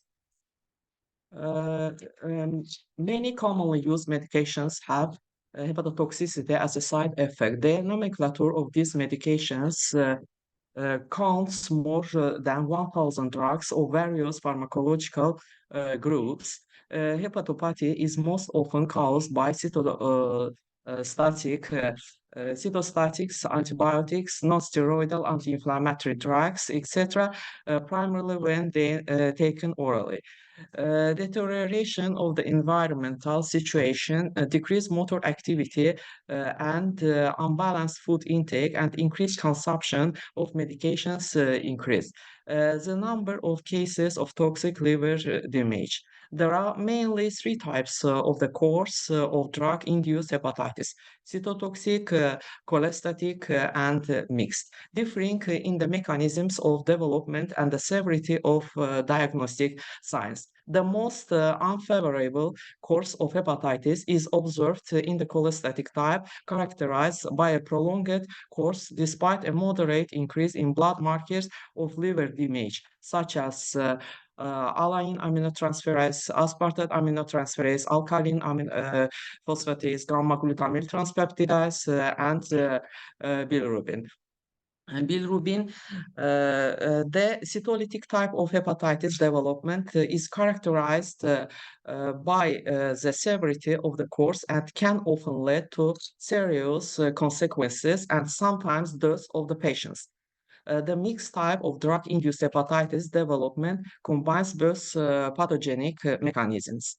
To date, hepatoprotective agents are widely used in the treatment of non-infectious hepatitis. In the modern research and practice data show that their effectiveness in the treatment of drug-induced hepatitis does not always give the same expected effect. Therefore, the study of the mechanism of liver damage, considering the role of oxidative stress, cholestasis, and other factors influencing the state of hepatocytes and the development of effective treatment regimens remains a relevant task of medical research. Statins are a group of drugs widely used to normalize cholesterol levels in the blood. The liver being the target and place of biotransformation of statins is often damaged by them, with the development of drug-induced hepatitis of mixed type, and represents a complex situation. At this time, there is an increase in the content of enzyme markers of liver damage.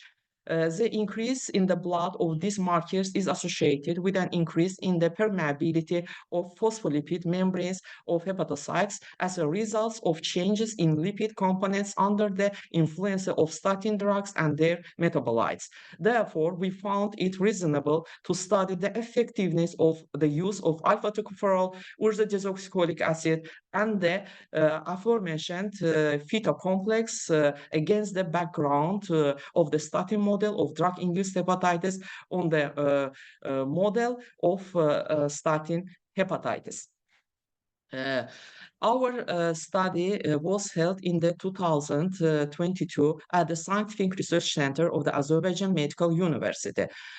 We choose animal experiments as the main method of their research, as it allows for the controlled manipulation of variables and the direct observation of psychological responses. Rats are often used as a model organism in biomedical research due to their anatomical and physiological similarities to humans. Additional animal experiments allow for the evaluation of the safety and efficacy of potential treatments before they are tested in human clinical trials.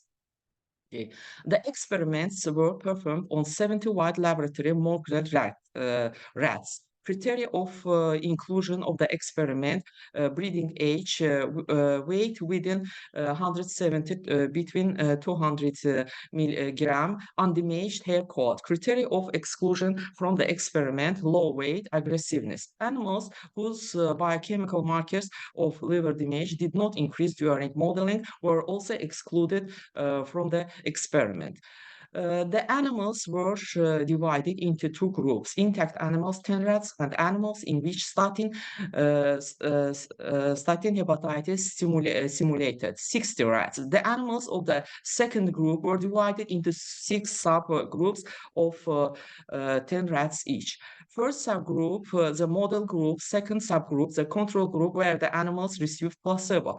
Third subgroup, where the animals received alpha-tocopherol acetate as treatment at a dose of 50 milligram per 100 gram of weight.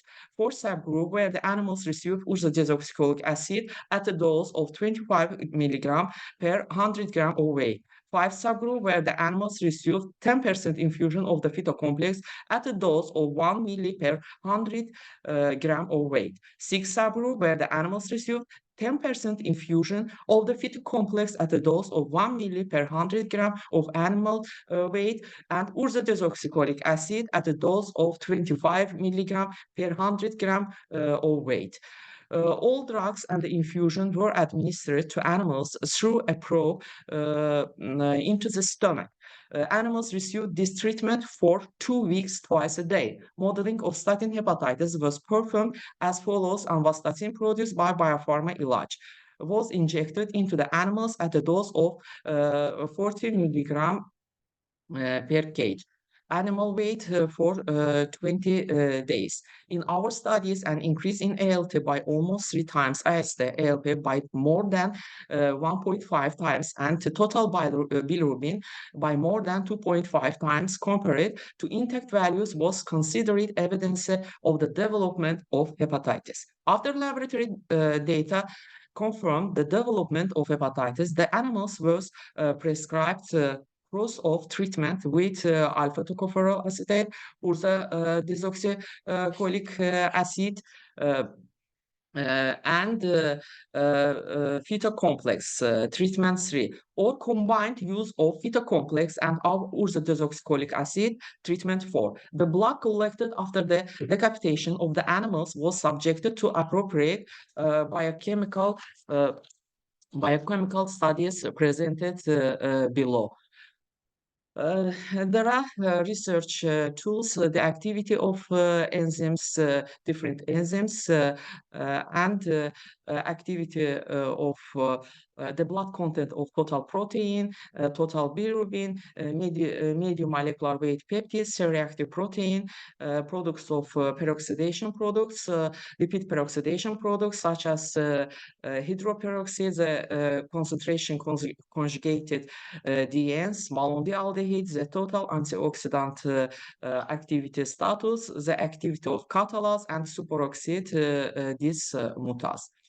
The content of triglycerides, total cholesterol, low density lipoproteins, intermediate density lipoproteins, and others was determined in the enzymatic colorimetric method with a set of chemical reagents manufactured by Puma, USA. The determinations were carried out on the FP analyzer.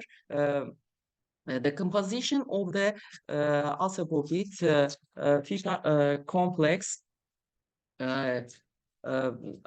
was studied at the Scientific Research Center of Azerbaijan Medical University. And is follows: 2 parts of milk thistle, 1 part of knotweed grass, 1 part of Steve Jones wort grass, and 1 part of mashed parsley, 2 parts of flax seeds, 1 part of turmeric resolved with roots. Statistical analysis of quantitative data was carried out using the monoparametric Whitney-Wilkinson method. MS Excel and S+ software was used for statistical processing. Under tables showing our results. Table first show changes in the blood content of ALT and AST, as well as the Ritis ratio, GGF, LDH, ALP, the background of the statin model of hepatitis. And table second show changes in the blood content of total bilirubin, total protein, MMP, and CRP against the background of a statin model of hepatitis. Okay. And table 3 show the change in the blood content of lipid metabolism indicators against the background of a statin model of hepatitis. As there are a lot of figures here, I don't want to stop on them. In discussion part, I will summarize them to you in brief. Okay, this is results, our results. Okay, and this is the results. Also our results. These pictures from our research center and discussion. Okay, as can be seen from the results obtained against the background of statin model of drug-induced hepatitis, alpha-tocopherol being a strong antioxidant and significantly reduce the severity of lipid peroxidation. However, despite a slight increase in total activity, antioxidant activity status, the activity of catalase and superoxide dismutase was somewhat reduced, and therefore one cannot talk about restoring the activity of the antioxidant defense system.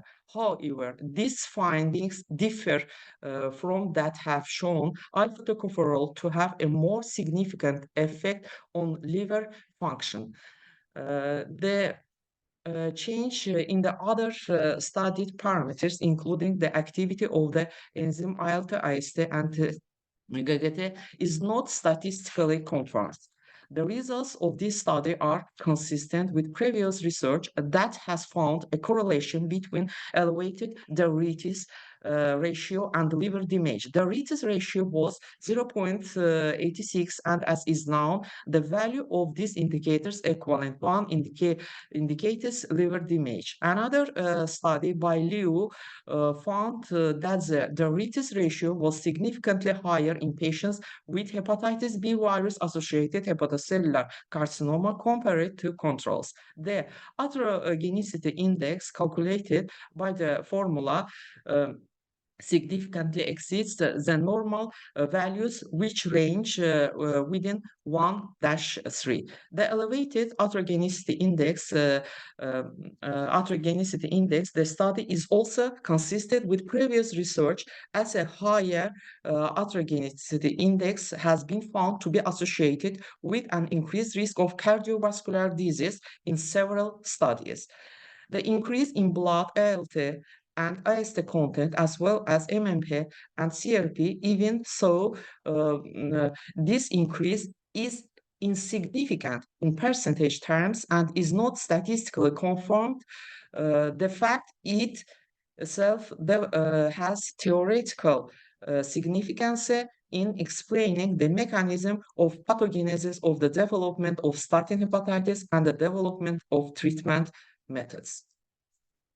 Alpha-tocopherol stimulates the synthesis and release of the fertile hormones, which are delivered to target organs with the help of globulins. Against the background of liver damage by statins, both the synthesis of globulin carriers and the metabolic function of the liver decreases, which against the background of an excess of vitamin E further leads to the accumulation of metabolites affecting the liver. Against the background of the use of ursodeoxycholic acid, there are positive dynamics of changes in the studied indicators, which is probably due to a decrease in cholestasis and the antioxidant effect of ursodeoxycholic acid, which is consistent with previous research conducted by Sahni and Jogdant.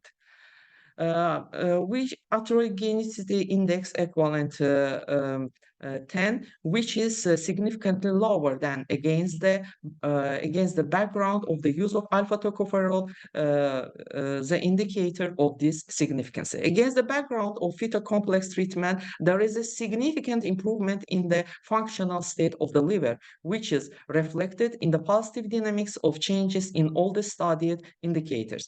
Heterogeneity index equivalent 3, which is practically within the normal range. The rich composition of biologically active compounds of the fetal complex, which have antioxidant, anti-inflammatory, choleratic, regenerating, and reparative effect on hepatocytes, the overall systemic effect on the body causes a significant positive effect. These findings are consistent with Ore and Akinloye, whose studies on the positive effects of phytotherapy on liver function.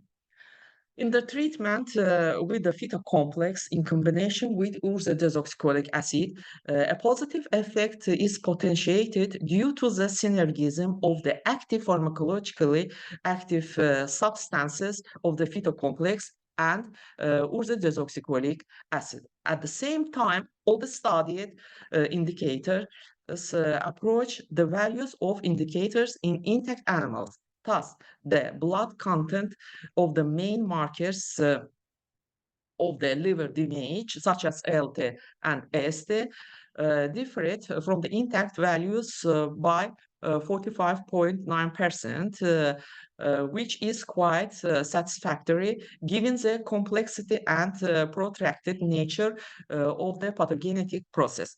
At the same time, the Ritis ratio equivalent 1.49 and atherogenic index equivalent 2.2, which corresponds to normal values and indicates a satisfactory functional state of the liver.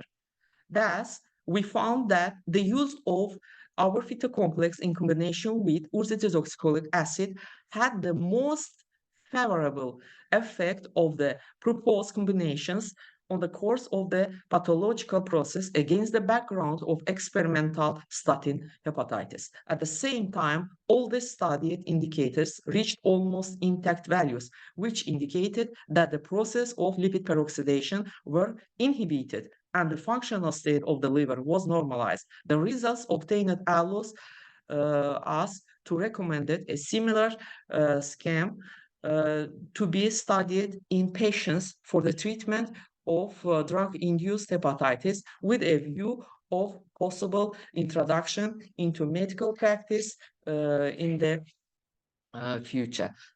Thank you for your attention. Thank you very much, Dr. Sivanek. Thank you very much for this presentation. Do we have any questions? Thank you. Do we have any questions from the audience?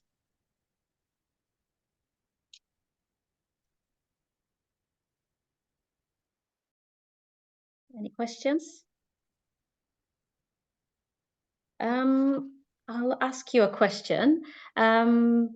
What are your future plans then? What's your next research plans? And I can see that a lot of your results that you've had are in correlation with other researchers. So what's your next plans? Yeah. Our next plan is that we want our results will implemented on alcoholic patients and we plan to use from ursodeoxycholic acid and fetal complex for treatment our chronic alcoholic patients. Excellent. Okay, because thank you. This combination, because this combination is best combination in our research and due to their synergism. Have you seen other research? And fetal complex, combination of other researchers that have done similar studies as well? And have you read the outcomes of their research studies, if any?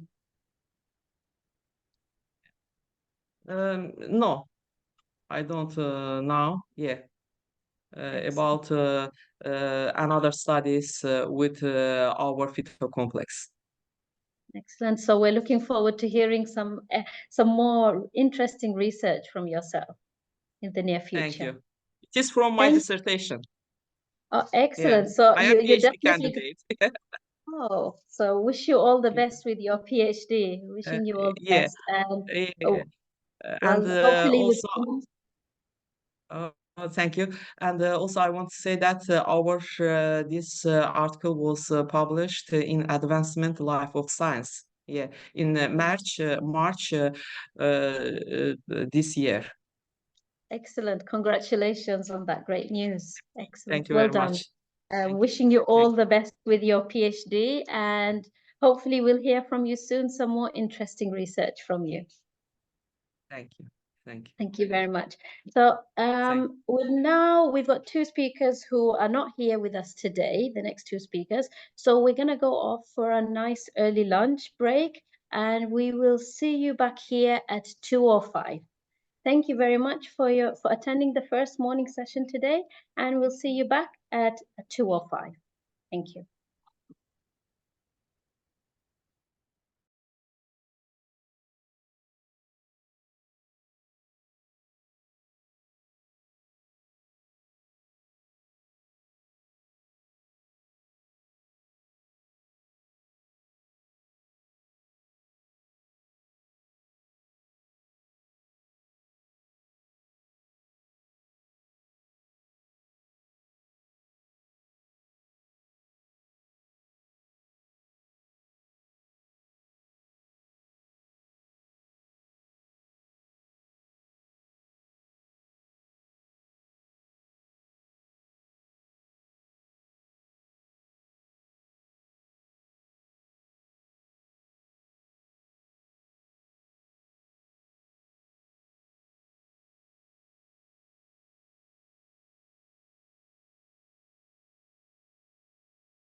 Very good afternoon to one and all. Welcome to the post-lunch session of the third day of online conference of digital pathology. I would like to invite our next speaker, Ms. Putova Maria from Russia. She is here to deliver her speech on features of endoscopic ultrasound-guided fine needle aspiration cytological material examination for solid pseudopapillary tumor of the pancreas. I request Ms. Putova to please take over. Thank you. Hello. Thank you for introducing me. I'm Maria.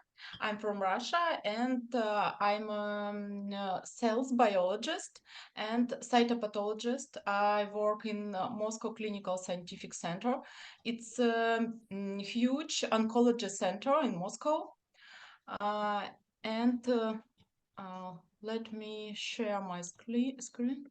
Now I'm sharing my screen, and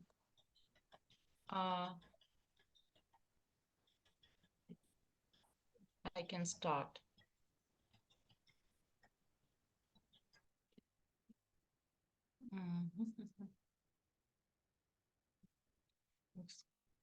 Sorry.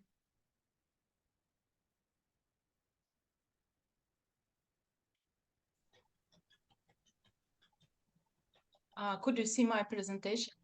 Yes, it's seen. Okay. And I'm really happy to participate in this conference and very grateful to our organizers committee for this opportunity. Today, I would like to talk with you about features of endoscopic ultrasound-guided fine needle aspiration cytological material examination for solid pseudopapillary tumor of the pancreas.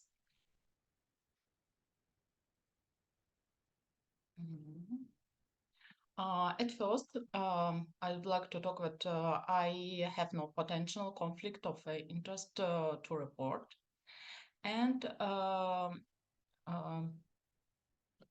discuss about background. Solid pseudopapillary tumor of the pancreas is a rare pancreatic tumor, usually affecting young women. For those tumors have specific cytomorphology, it is sometimes difficult to differentiate them from neuroendocrine tumors and metastatic lesions of the pancreas.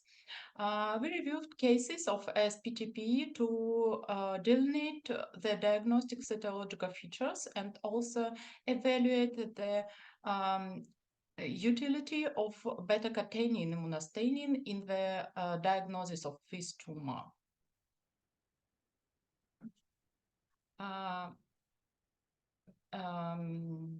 The aim of this study was to evaluate the possibilities of cytomorphology for SPTP and the need for the use of immunocytochemistry for differential diagnosis with neuroendocrine tumors and in some cases of metastatic lesions. Material for the research was obtained from patients who received examination and treated in the Moscow Clinical Scientific Center from September 2022 to September 2023. The average age of the patients was 64 years. 137 of them were women and 118 were men. Non-informative cytological report was received in 47 cases, negative in 39 cases, atypical in 2 cases, and neoplastic, it's benign and other in include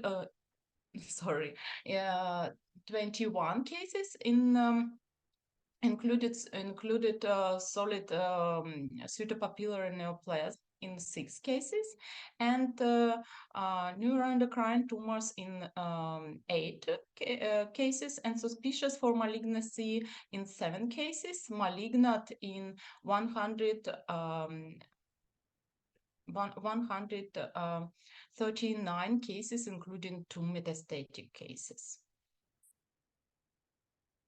All our cytology examination we do with rows, because it's very good for multidisciplinary approach and teamwork, and a good situation for training for students and residents, and just economic efficiency. Sometimes endoscopists can think that it's really diagnostic material on the glass, but it's contaminated cells. And it's a reason why we use rows in all our cases as FNA.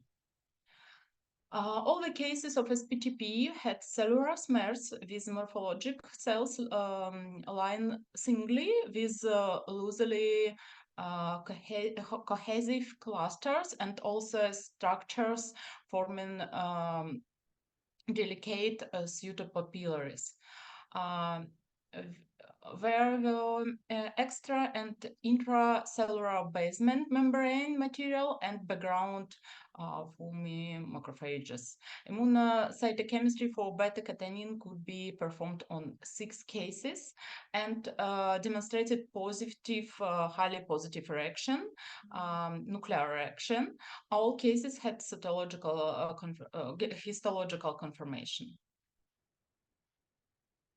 And now I would like to share with you a couple of our clinical cases. First of all, it was a female, 28 years old. The exam revealed a neoplasm of a pancreas.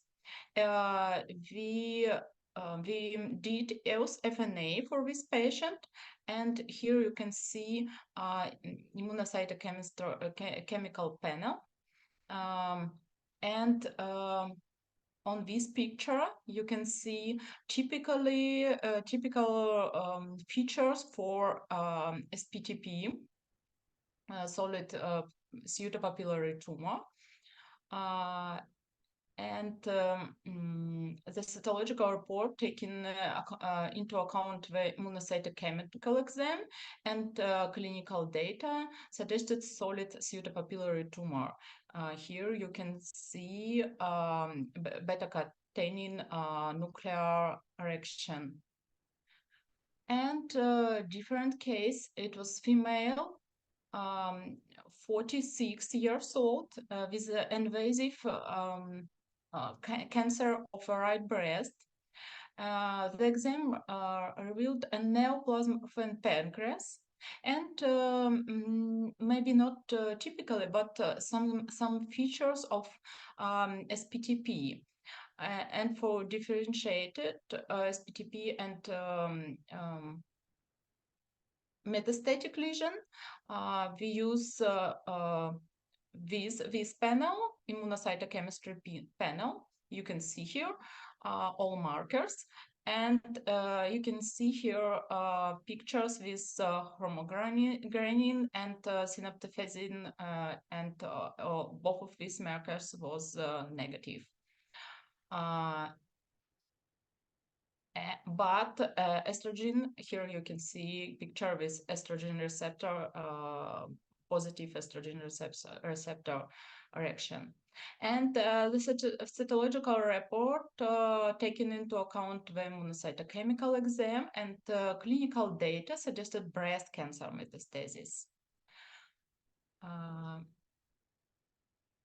And in the conclusion, the preoperative diagnosis of SPTP can be made by EOS FNA with cytological exam supplemented with beta-catenin immunocytochemistry. Here is part of my colleagues, endoscopists and cytopathologists, and this is my head of lab. Thank you for your attention. Thank you, Ms. Kutova, for your insightful presentation. I request the audience, if they have any queries to be clarified, they can ask. What excuse me, here is so bad. I'm at work, and here's very bad connection. Sometimes you're frozen. Do you understand me? I've just opened the question answer session for the audience. If they have any questions to ask, I've asked them if they want to ask some questions. Thank you.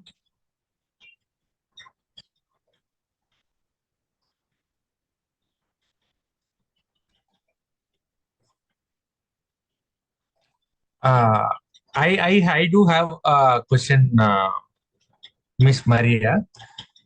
Now, how frequently do we suggest doing immunocytochemistry as a diagnostic tool when we are suspecting any pancreatic neoplasm of pancreatic neoplasm?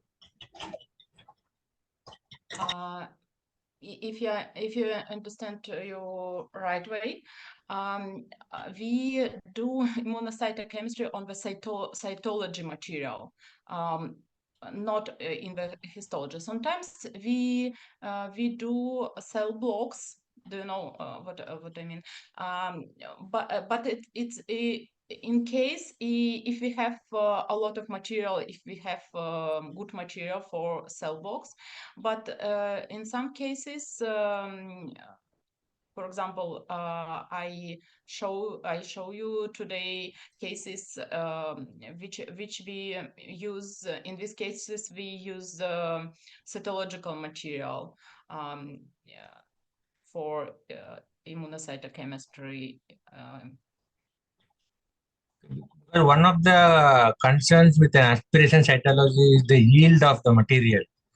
If the material is not sufficient enough, we may not be able to run a panel of markers by using immunocytochemistry. So how do we kind of decide on what markers can be done?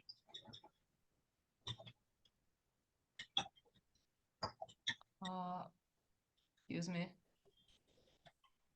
Can you repeat? Yeah.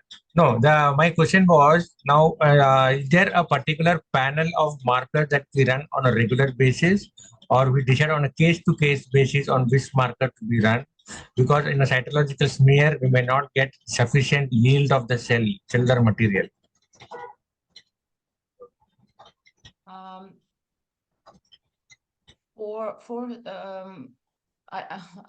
Maybe I don't remember you very well, but we use rows, and of course we know that we have some material. We ask our endoscopists to do different, for example, different FNA. For if we don't have good material for it, for all panel, for example. Okay. Yes. Thank you very much, Dr. Maria. I think since you do not have any questions from the audience, we will complete this presentation. Thank you very much once more, and all the best for your future work. Thank you. See you. Have a good day and good conference for all our colleagues. Yeah. Thank you.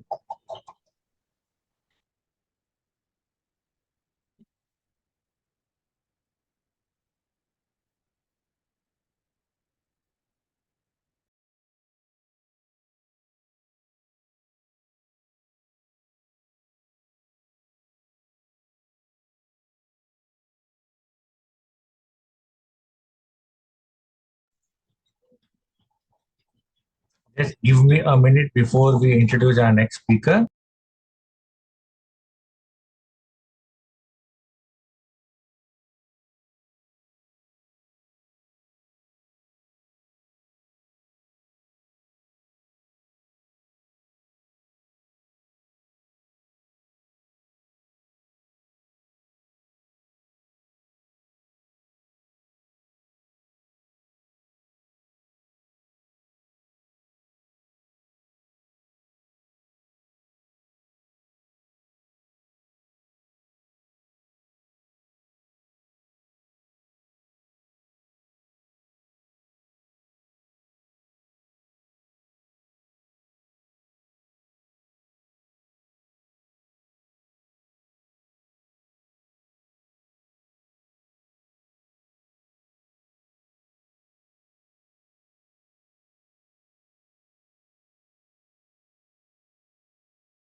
We are now waiting for our next speaker to be online.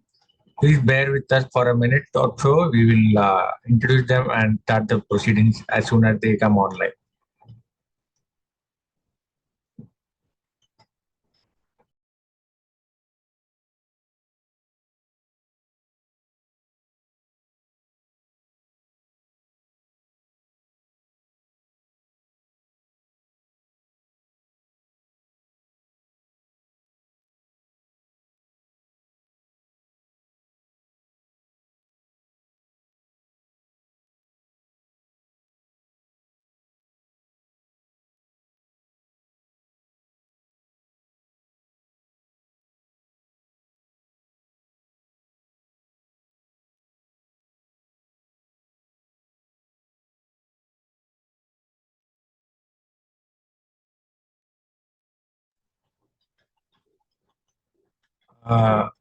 Welcome back.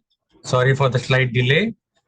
Our next speaker is Dr. Kukku Chaudhary from USA, and she will be presenting a speech on bile acid diarrhea. I request Dr. Chaudhary to please take over and start the presentation.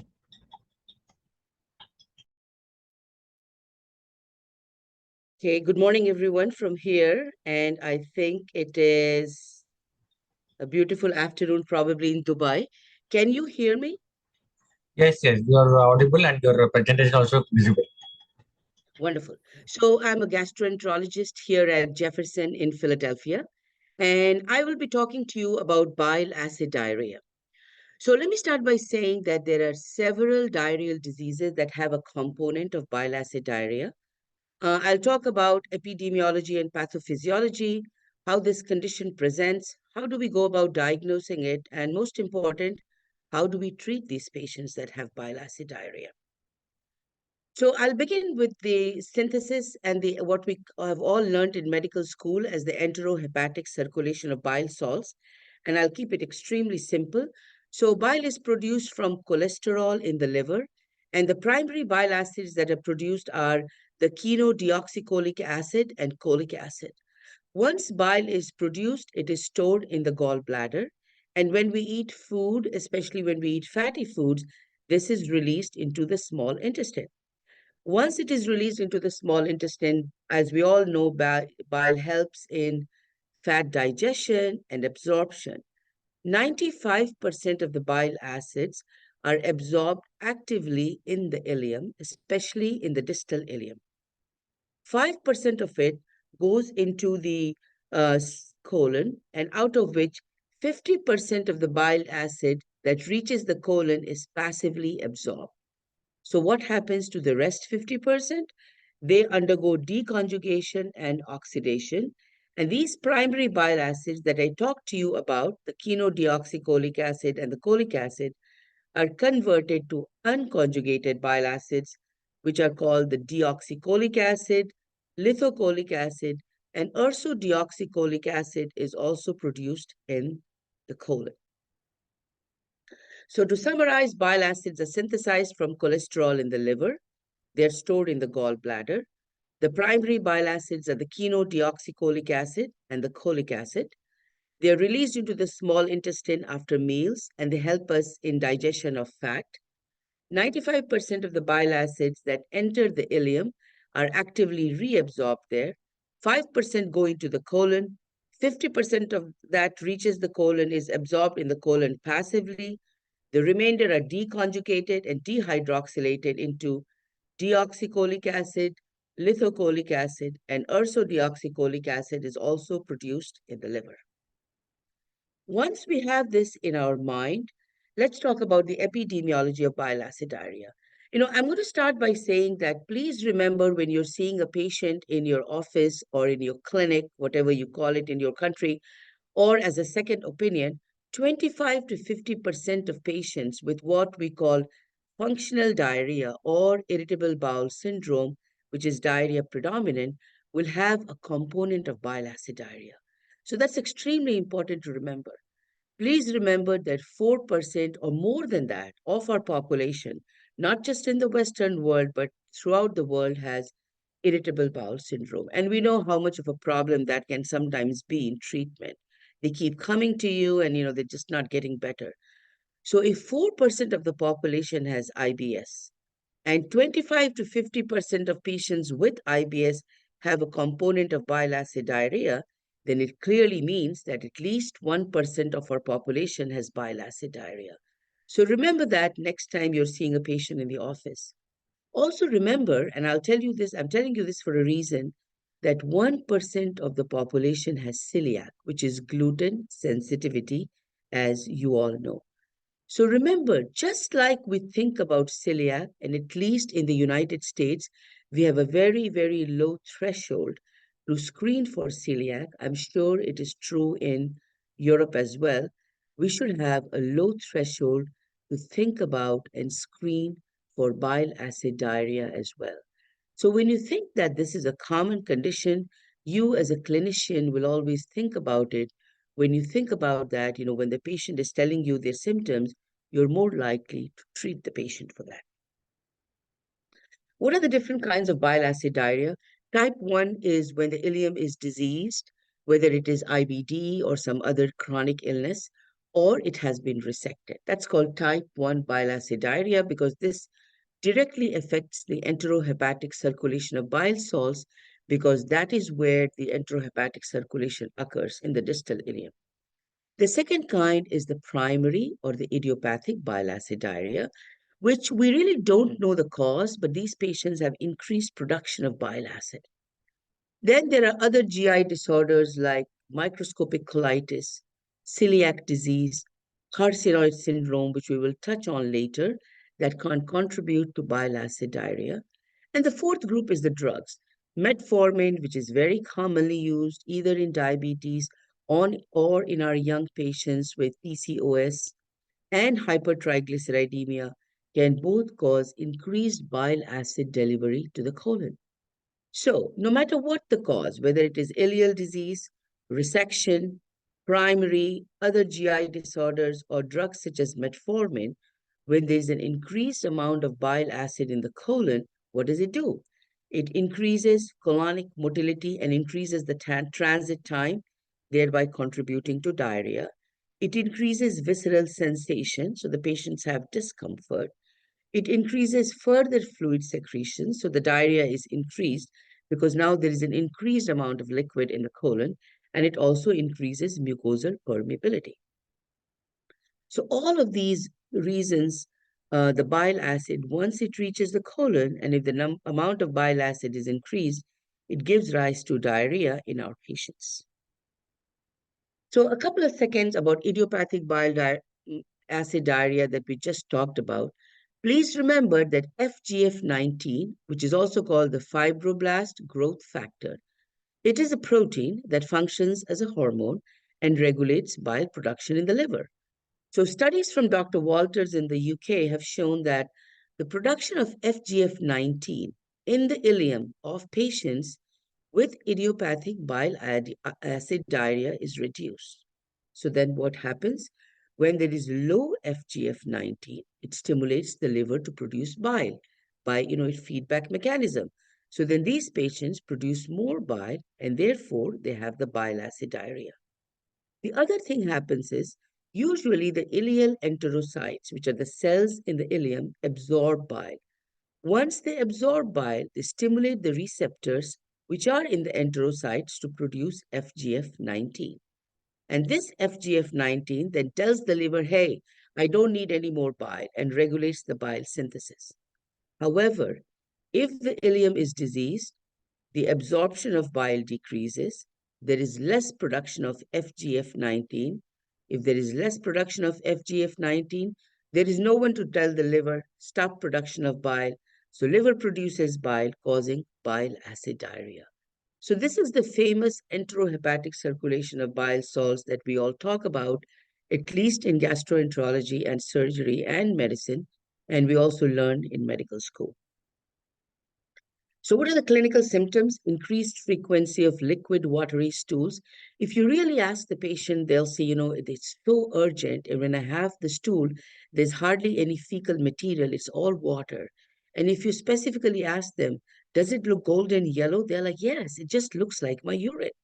So that should be a telltale a sign to you that, aha, this patient might have bile acid diarrhea.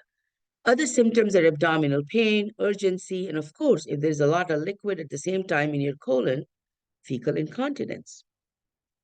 So why is this topic important? Why did I choose to talk about this topic instead of so many other GI topics? A big study from the Mayo Clinic showed that they looked at about 219 patients who carried the diagnosis of IBS-D. 14 of them were, of course, withdrawn from the study. 44 of them were found to have bile acid diarrhea, and 161 were found to not have bile acid diarrhea. Now, what did they find? That in these 44 patients that had bile acid diarrhea, the problem was they had greater urgency, more amount of loose stools, more frequency of bowel movements. They were more likely to use anti-diarrheals. They're extremely worried about losing control. They were extremely worried that they needed to know the next bathroom, which is close to wherever they were, whether they were going to a mall, whether they were at work or anywhere. So these patients had a much poorer quality of life than those patients that had IBS without bile acid diarrhea. And I think this is often a forgotten thing. We almost so much focus on the disease component that we forget the bile acid diarrhea. How do we diagnose? Now, this is really a problematic thing. You don't have to worry too much about this very busy slide. I'm just going to talk and try to make it very simple. I'll focus on a couple of things. The CCAT retention test, which I'll tell you about. CCAT is essentially, it is based on the fact that the ileum reabsorbs bile acid. What is CCAT stands for radio-labeled selenium that is ingested by a patient. And then 7 days later, we use a gamma camera to look at the amount of bile acid that the person is retaining. I'll tell you about this. And then we'll talk a little bit about the fasting serum C4, and then we'll talk about the total fecal bile acids, and then skip all of this and talk about what is probably going to be the future, which is combined tests of fecal primary bile acids and fasting serum C4. So the CCAT, we really don't use in the United States, but I personally I'm very interested in this test. I know it is done in the UK. So as I told you, our patient ingests this radio-labeled selenium, comes back 7 days later. The gamma camera is used to measure the amount of selenium that they have retained. So this again is a picture. The first column, think about it as a person who does not have bile acid diarrhea that we are going to call normal patient today. And the last column is those that have bile acid diarrhea. Now, this is day number 1, and you see that the amount of bile acid that is there is pretty much sort of the same on the anterior view. If you look at day number 7, look at the difference between this and this. So this is a person who has more than 50% retention of bile acid and that therefore does not have bile acid diarrhea. This is a person who has abnormal retention, less than 5%, and they have bile acid diarrhea. And this is how the CCAT retention test, which is not available in the United States yet, is read. So it's really, in the United States, since this is not available, it's the diagnosis of bile acid diarrhea as it stands in 2023 is primarily clinical, but we do have some tests available that I'll talk about. So one of which is the 48-hour fecal bile acid measurement, the fasting serum C4, and what I think and the experts think is going to be a future, which is a combination of the fasting serum C4 and the bile acid is a random stool sample. Because really, who wants to collect a 48-hour stool sample and take it to the lab? No one, right? So again, to summarize, before we move forward, CCAT is an artificial bile acid that is selenium, measures the capacity of the ileum to reabsorb the bile acid, ingested on day number 1. 7th day, you measure the retention with a gamma camera. If the retention is less than 5%, the test is positive. Patients are thought to have bile acid diarrhea. Now, what do we do in measurement of 48-hour fecal bile acid? Let's talk about that. So you collect stool on the last 2 days of a 4-day, 100-gram fat diet, and you send it to the lab. It's not widely available, but there are certain labs who do that. And what is measured there? You can look at one of 3 things. The most important thing you can look at is the total fecal bile acid in 48 hours. And if that is more than 2,337 micromoles, that means the patient has bile acid diarrhea. Alternative ways to diagnose: if the number of primary bile acid is more than 10% of the total bile acid, that also fulfills the criteria of bile acid diarrhea. Or if the total fecal bile acid and the primary bile acid is greater than 4%. So just the important thing is 48-hour stool collection after a 4-day of 100-gram fat diet, send it to the labs, measure the total fecal bile acid. Why is this cumbersome? Because the patient has to collect the stool for 48 hours. Only certain labs do it. So we are looking for better and better tests. So the fasting serum alpha C4 was looked at. It does not have a very good sensitivity, and I'll tell you why, but has a pretty good specificity. Obviously, it is simple. The patient goes to the lab, but the problem is they have to go before 9 a.m. because there is a diurnal variation in secretion, and only certain labs do it, and they get their blood drawn. What is this alpha C4? It is an intermediate in the biochemical synthesis of bile acid from cholesterol, and it is also the precursor of chenodeoxycholic acid and cholic acid. So then we thought, well, it is a test which does not have good sensitivity. We need to have a test with good sensitivity. So we tried to see if two things. One is, did the C4 measurement compare with the 48-hour bile acid? Is it even a valid test? And this was a test that was done by Dr. Wong et al. And most of these studies have been done from the Mayo Clinic. And as I told you, 2,337. So if you look at the x-axis, this is your bile acid diarrhea, and that corresponds to a fasting serum C4. So one thing they found is, okay, C4 measurement is valid. The second was, what about in the pediatric age group? Is it valid in the pediatric age group? And we found that yes, even in the pediatric age group, the serum C4 directly correlates to the 48-hour fecal bile acids, which again is 2,337 micromoles. So at least it is a valid test. It does not have a good specificity, but has a good sensitivity. So can we combine it with some other easy test to make it easy for diagnosis, both for the patient and the doctor? So it seems like at this time, it is, although not the standard of care yet, combining this fasting C4 with the fecal primary bile acid in a random stool sample, not a 48-hour sample, might be the best way. And in this, maybe if you have the C4 level greater than 52.5 nanograms, plus the percentage of bile acids in the stool sample, more than 10% of the total fecal bile acid, and we are talking about a random stool sample, this will have a slightly higher sensitivity, although not great, and pretty good specificity. I think this might be the future. I think with improving this test, maybe we'll be able to improve the sensitivity and specificity. And I think few years from now, we might be doing this. So what are the benefits of early testing in bile acid diarrhea? This is a large study done by Dr. Michael Camilleri from the Mayo Clinic. And, a lot of studies on bile acid diarrhea has been done by Dr. Camilleri and his group. So we really thank him for that. What they looked at is over 1,071 patients with chronic functional diarrhea.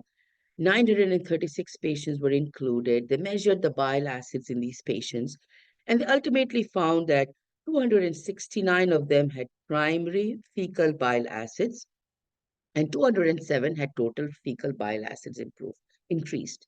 Why was this important? Because when they saw these patients, it was a retrospective data look at, many patients had transaxial imaging like CAT scan, MRI, ultrasound, endoscopic procedures, other miscellaneous weird testing like, uncommon testings like PET scan, etc., octreotide scan, trying to look for the cause of diarrhea.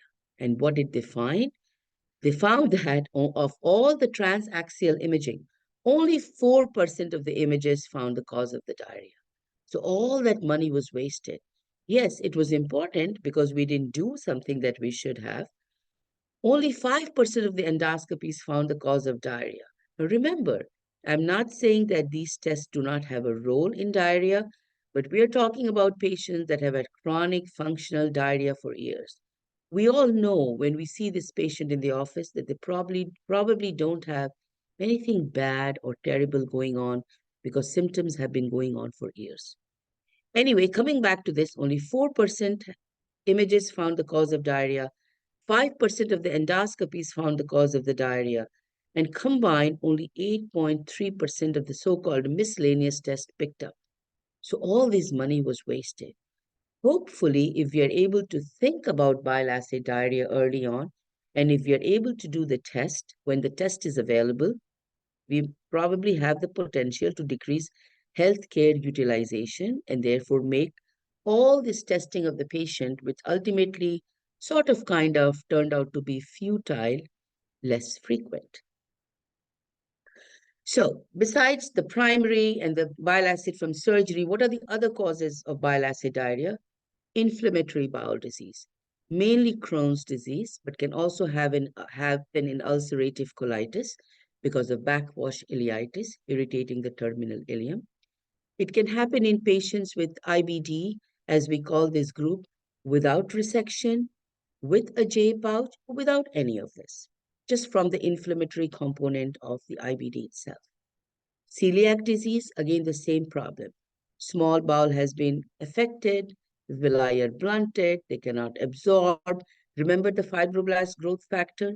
It's not produced. There's no one to tell the liver, hey, don't produce bile. The liver keeps on producing bile. Microscopic colitis, almost the same mechanism, almost like ulcerative colitis with backwash, but we will talk about it. And the neuroendocrine tumors like carcinoid, because of it really mainly affects the ileum. So what are the top 10 reasons to think of bile acid diarrhea in patients with ulcerative colitis and Crohn's disease? Because of the bile acid malabsorption, because of ileal disease or resection, because of backwash ileitis, because of pouchitis, because there is inflammation again. Even IBD without resection or inflammation can cause increased fecal bile acid. Inflammation also can decrease the mucosal expression of genes and can reduce bile acid synthesis, and then the bile acid synthesis is increased. Please remember that even ursodeoxycholic acid that we use to eradicate C. diff in pouchitis, and it tells us that maybe the bile acid diarrhea has a role in pouchitis as well. Also, it is important to think about bile acid diarrhea. Why? You know what? I feel that it is such an easy thing to treat if that is really the cause. So if you haven't thought about it in your IBD patients and especially in a patient who recently had an ileocecal resection, comes back to you a month later and says, you know what, my Crohn's disease is really bad. And you think, and you say, you know what, the surgeon was just in the belly, just told me that besides the ileocecal area, everything else looked good. How can he or she have a flare? That is your perfect patient that probably has bile acid diarrhea. That is your perfect patient that's going to respond to treatment. So I talked a little bit about microscopic colitis. You know that we really sometimes it's not very easy to treat microscopic colitis, although it falls under the same umbrella. I know we all use budesonide, Entacort, whatever you call it in your country, for microscopic colitis, and we're still trying to figure out the exact cause. We think it might be a reaction to luminal antigen, in this case, maybe bile. Maybe there is a medication side effect. Maybe there's abnormal collagen metabolism, especially in the collagenous colitis, in which you find a thickened collagen band. Maybe it is due to bile acid malabsorption. So when you have a patient with microscopic colitis, and I have quite a few right now who do not respond to the budesonide, or who do respond to budesonide, but as soon as you decrease the dose to 3 milligram, are having increasing diarrhea, please think of bile acid-induced microscopic colitis. Animal studies have shown that increased bile acid in the colon can lead to features of microscopic colitis. Also, microscopic colitis, because of backwash ileitis, can lead to ileal disease. Again, the fibroblast growth factor is not produced. There's increased bile acid production. causes increased colonic motility, increased visceral hypersensation, leads to cramping abdominal pain, watery diarrhea, fecal incontinence, makes your patient's life miserable. So please think about this.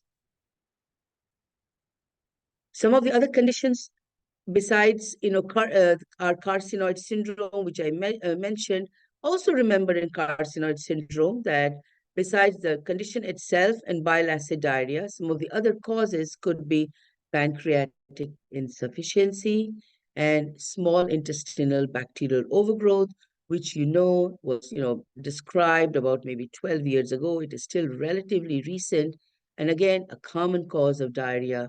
Not the scope of this lecture, but I thought I'd mention it.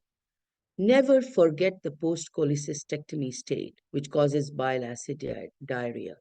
A very, very common cause. I think if I had to mention two surgeries that cause bile acid diarrhea the most, one is removal of the gallbladder, the second one is ileocystectomy. So usually in the post-cholecystectomy state, the bile salt diarrhea is supposed to last for weeks, but I will tell you, there are patients in whom it continues for over a year.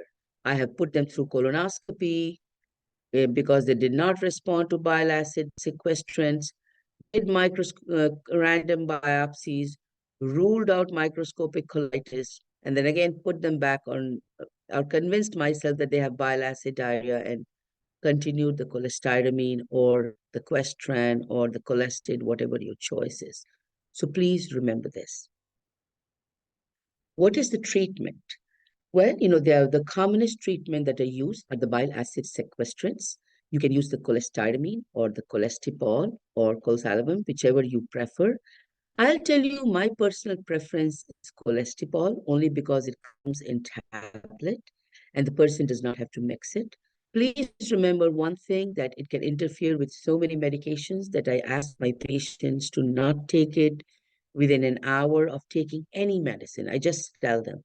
And also, my personal preference is for them to take it at night before going to bed. For those who are taking sleeping pills, I tell them, okay, well, then you can take it anywhere between dinner and before going to bed at night.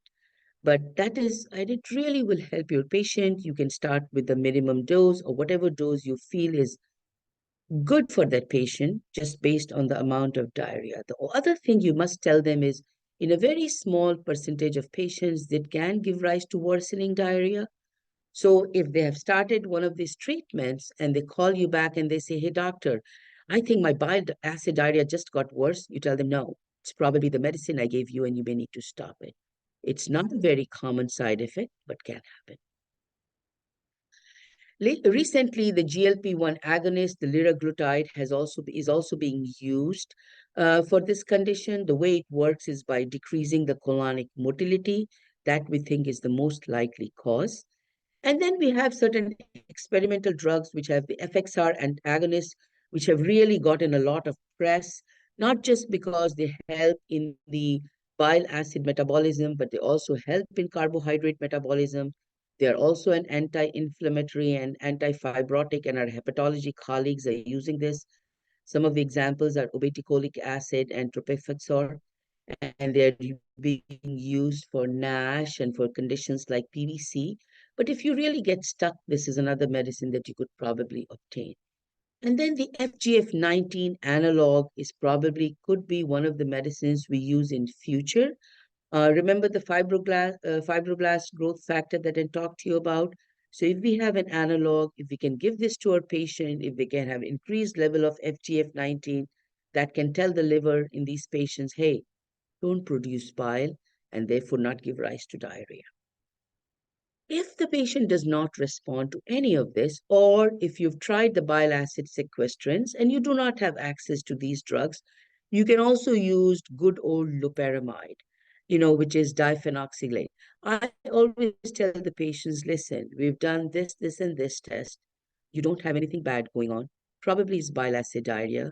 We can send your bile acid to this lab, get it done. And if you're not responding, let's give you symptomatic treatment for quality of life.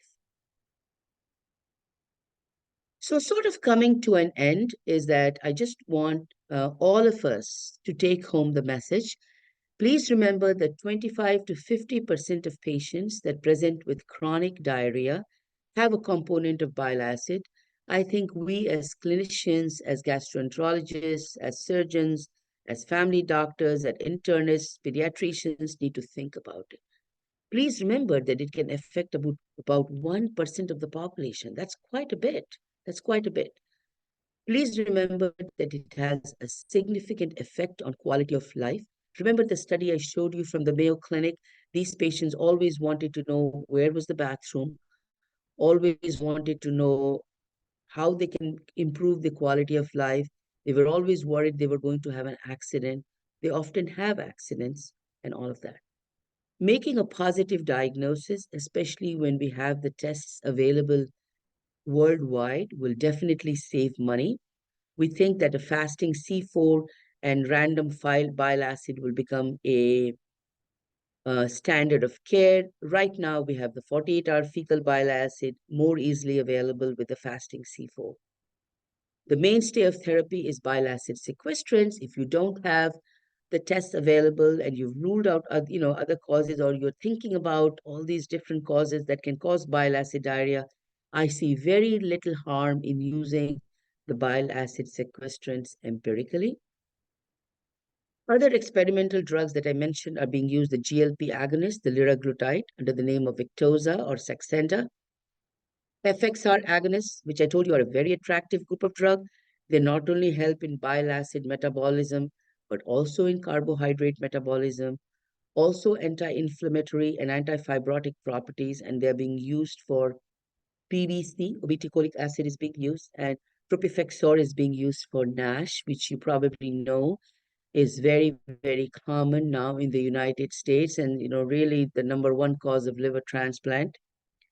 And then we are waiting for the FGF19 analogs like aldafermin, which we can hopefully give to our patient one day, and which can reduce the secretion of primary bile acids from the liver, and therefore these patients will not have bile acid diarrhea. I think that is all I have for today. I'm happy to take any questions. Have a wonderful day. I really thank the organizers for this opportunity, and have a wonderful day, everybody. Thank you, Dr. Chaudhary, for your detailed presentation on bile acid diarrhea. I think most of the points are clear even for a layman to understand regarding bile acid diarrhea.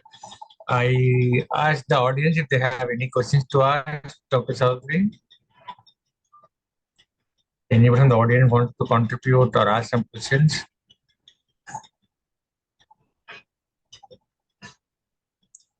Okay. I just had one question to ask, doctor, is that what is the prognosis of the patients who are diagnosed with bile acid diarrhea? Yeah. Thank you, Dr. Sridharan. A very important question. So, I think the prognosis, because it is not due to a severe organic disease, is not bad in terms of life expectancy. But if you think about the quality of life, when say they come to me and I miss the diagnosis, they come to me again and I cannot help them, they go to another gastroenterologist. So in that way, they keep on going from doctor to doctor and keep wasting their time, their money, and our time. So that way, it is bad, but otherwise, it is not something that will usually kill the patient unless it is from something like celiac disease or carcinoid syndrome or inflammatory bowel disease that you failed to diagnose. It's mainly the quality of life, provided they do not have any of the other severe diseases that I mentioned. Is there any age predilection for occurrence of bile acid diarrhea? Another excellent question. It has been seen in the pediatric population as well, but the typical age is younger adults and even older. There's a second peak in the 5th or 6th decade of life in women. And I think most likely that is because if you think about it, IBS is commoner in women than in men. And maybe after the gallbladder surgeries, that could be the reason. But otherwise, it really does not prefer any particular age or sex. Not that I am aware of. Thank you very much, Dr. Chaudhary. I think we shall move on to the next presentation. Thank you once again. Hello, Thank you, Michael Dr. Retsky Sridhar. here. Michael Retsky here. I'm ready to speak. Is there a question from someone?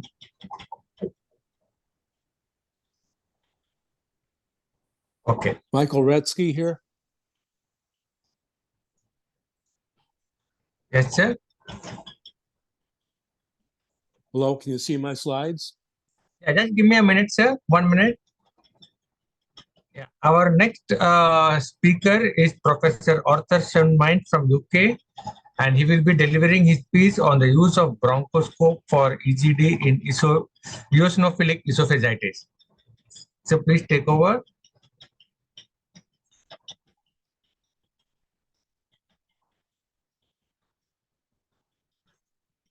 Professor Arthur.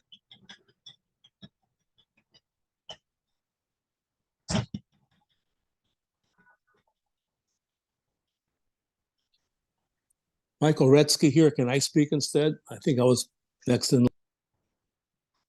Yes, your slide is visible. Can you make it full screen? Yeah. You unmute yourself, sir.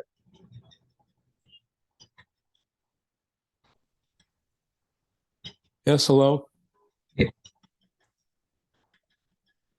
Michael, can you hear me? I've been asked to do this presentation. I'm sorry about that because my presentation was in an hour's time, you see.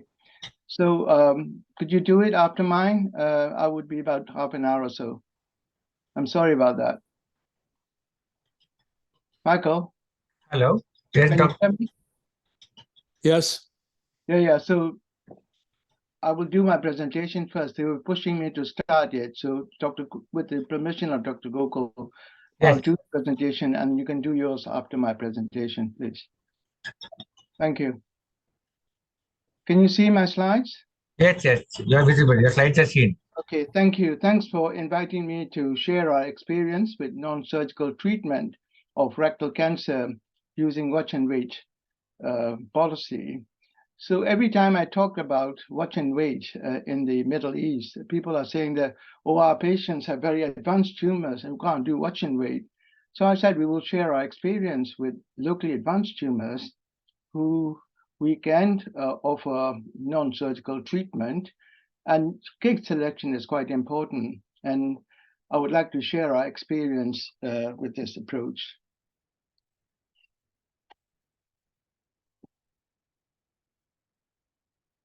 I have no conflict of interest to declare. So surgery is the standard of care for locally advanced rectal cancer. Usually these patients are given external beam chemoradiotherapy with oral capecitabine, and they have surgery 8 to 10 weeks later. And that is the standard of care at present. And nearly half of these patients who had chemoradiotherapy can achieve a clinical complete response following this treatment. And when this happens, we could adopt a watch and wait policy instead of going through surgery for these patients. However, about a quarter of these patients who achieve clinical complete response will develop a local regrowth. And this is the cancer reoccurring after achieving the clinical complete response. And they would need salvage surgery at that point. Usually that's between 6 months to 12 months, usually, but it can occur up to about 24 months. Therefore, the organ preservation rate usually goes below 50% of the cohort. Watch and wait is not a new concept. It started in United States by Professor Nigro for anal cancer patients when they were doing surgery for all anal cancer patients, AP resections, and when these patients were unable to do the AP resection because of the locally advanced nature of the disease, these patients were given chemoradiotherapy. And then the proportion of these patients after chemoradiotherapy, there was no residual tumor when they did the operation. And Professor Nigro said, hang on, we must think of another strategy. We shouldn't be doing AP resection on people with no residual cancer. So he started adopting a watch and wait policy on patients who achieve a clinical complete response after chemoradiotherapy for anal cancer. Then this option was adopted by Professor Angelita Habagama from São Paulo in Brazil. And she was doing similar to what Professor Nigro was doing. When the patients achieve a clinical complete response following chemoradiotherapy, she didn't operate and adopted a watch policy. And those who have residual tumor, or what she thought there was a residual tumor, she would do a surgery. And proportion of patients who had surgery achieved a clinical complete response. And then she compared these two groups who achieved a clinical complete response and a pathological response. And she presented her pivotal paper in 2004. So that's how the story begins. And what she said was, when there's the tumor in the rectum, you offer them chemoradiotherapy. When there's a residual tumor, which means that there's incomplete response, they go for surgery. But when there's big tumor, there was no residual tumor at the end of the chemoradiotherapy, you watch them and then continue watching them every 3 months. And when they have a sustained response, clinical complete response, you avoid doing surgery. And that's how it all started. You have to tailor the treatment according to the response. So when there's a residual tumor after chemoradiotherapy, they go for radical surgery, which is the standard of care. But when there's a very small residual disease, then you can have local excision of the small residual tumor. But when there is no residual tumor that you can see or feel or on the MRI, then you can do a watch and wait policy. And that's just how the watch and wait program started for rectal cancer. So this is the busy slide. Professor Habagama herself initially reported on 183 patients where they were given external beam chemoradiotherapy and chemotherapy using 5FU. Initially, she was using 45 gray and 25 fraction, and then she starts to intensify the treatment with giving additional dose of radiation to 54 gray and 30 fraction, and then adding 4 cycles of additional chemotherapy. So clinical complete response increased from 24 to 48%.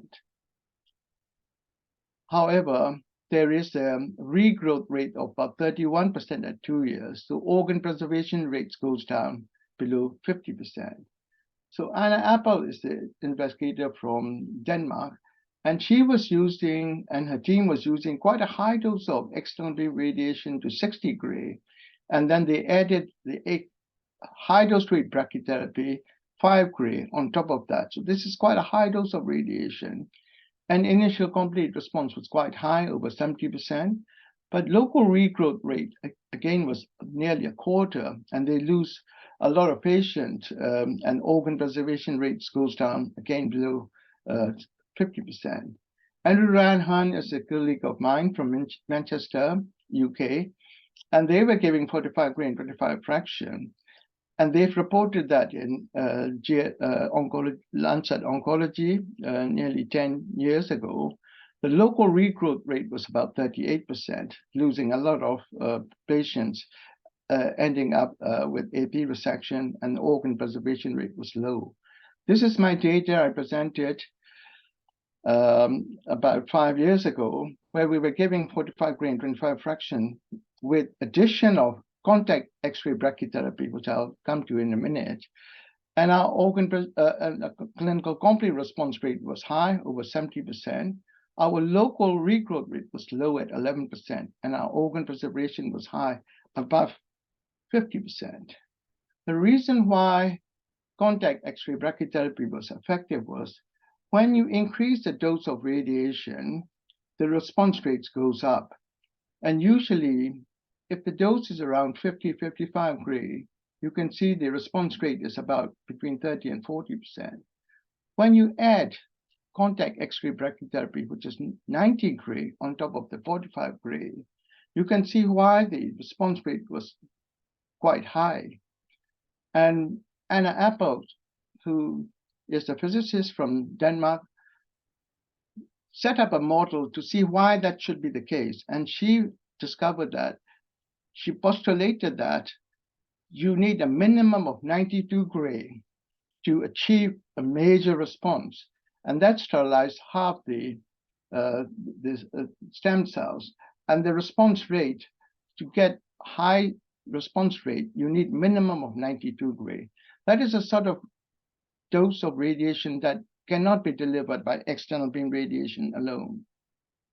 Usually, how these patients are treated is discussed at the multidisciplinary team meeting, and then the MDT decide on what the patient should have, and not what the patient wants or what they choose to do. Organ preservation is usually not in the priority of these decisions.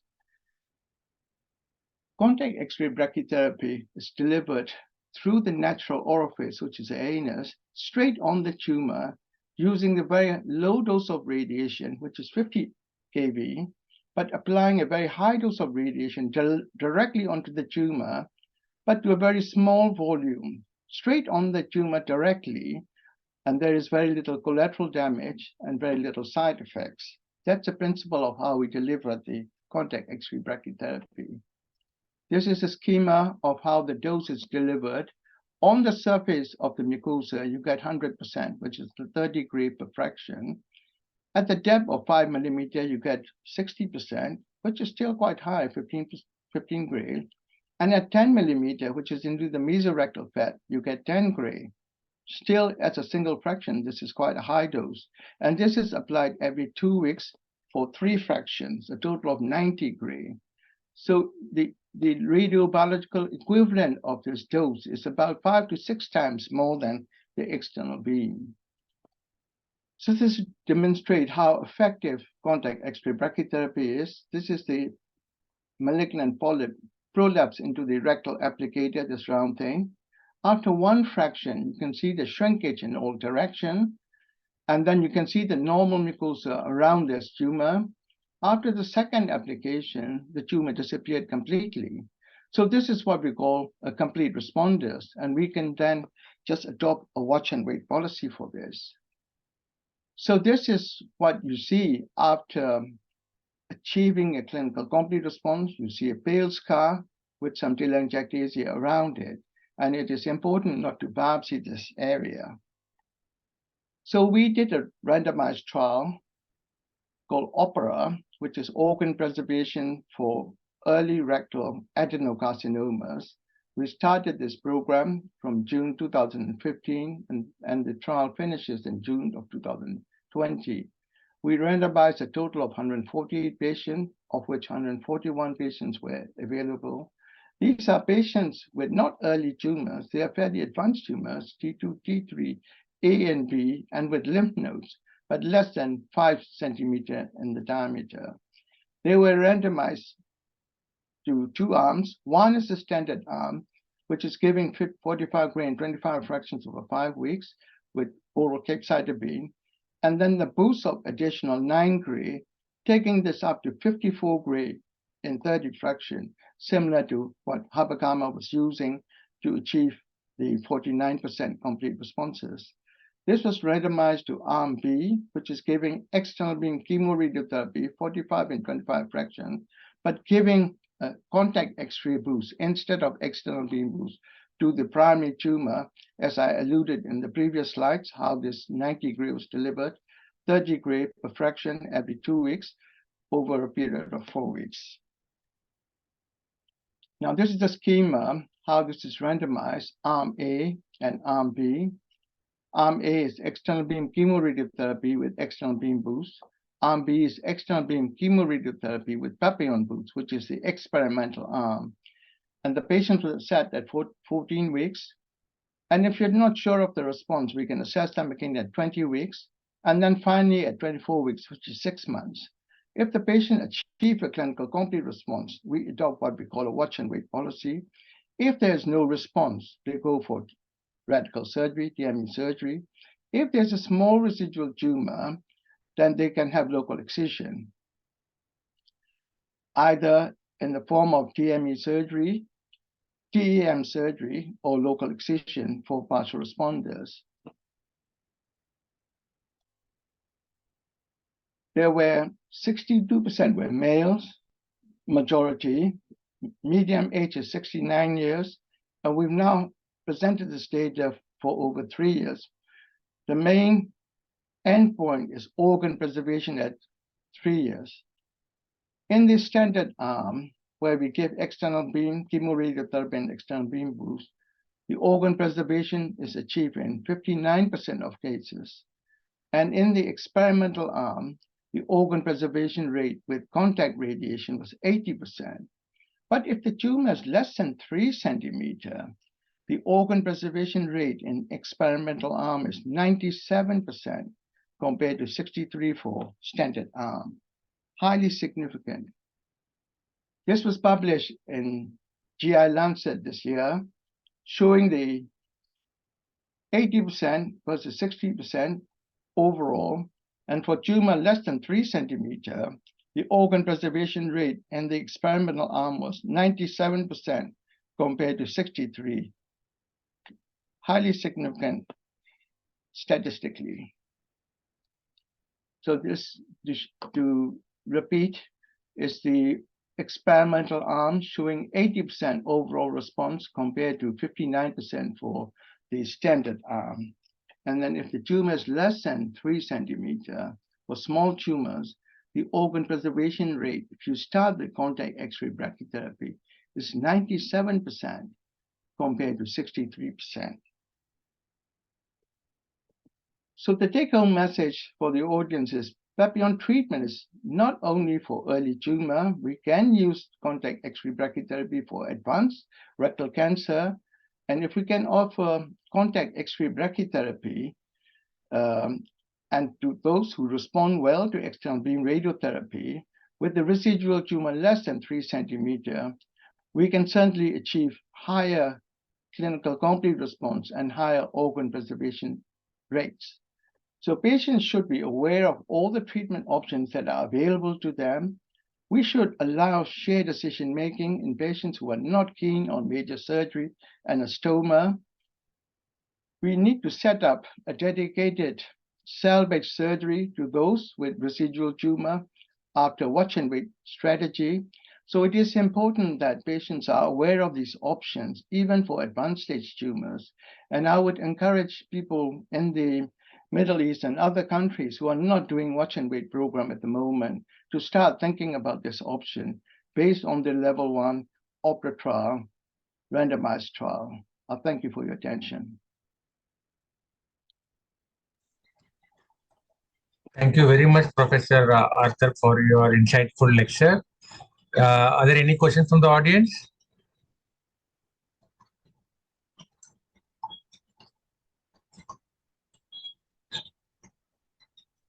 I guess not. Thank you, sir. Thank you for your presentation. Okay. Thank you. We move on to the next keynote speaker, Dr. Michael Redsky from USA.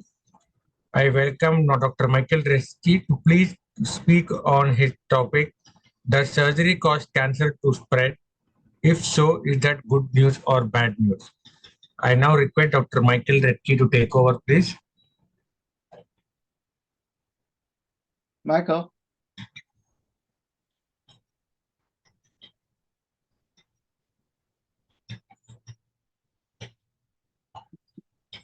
He's muted. Dr. Michael.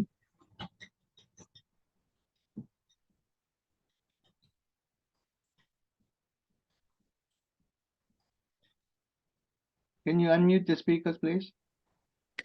Can you hear me now? Good afternoon, sir. We can hear you. You can please start sharing your screen.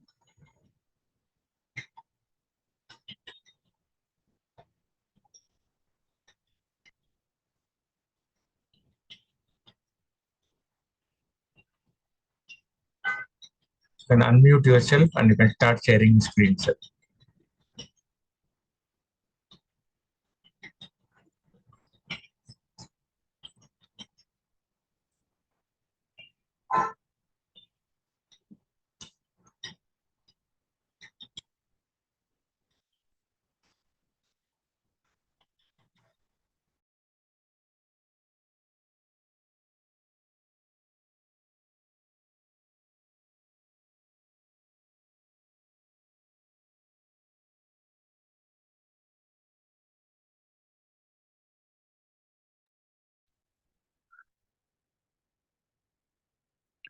Could someone start the slides?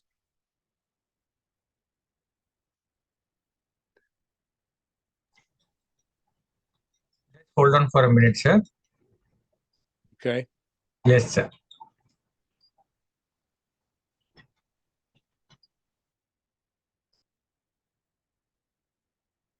Your slide is seen, sir. Now you can start. Okay, thank you. The topic I am discussing is the triple negative breast cancer problem. It's turns out that breast cancer is quite well treated, and the only fail in the treatment is the ability to resolve the triple negative breast cancer. We are studying this, my colleagues and I, and first of all, I want to disclose our disclosure. This project was funded by NIH and Komen Foundation. There's one patent pending, no other conflicts to report. A book was published in 1962 by Thomas Kuhn, got a lot of attention among the scientists. I'm a scientist, by the way. I'm a physicist by training. I made a change into cancer research some 20 years ago. The Kuhn talked about scientific revolution. There are 4 different stages of science. First, when a science is first new, he called that a pre-paradigmic phase, and there is no consensus between the different people doing the research on how to talk about it, what kind of words to use, how to do researches.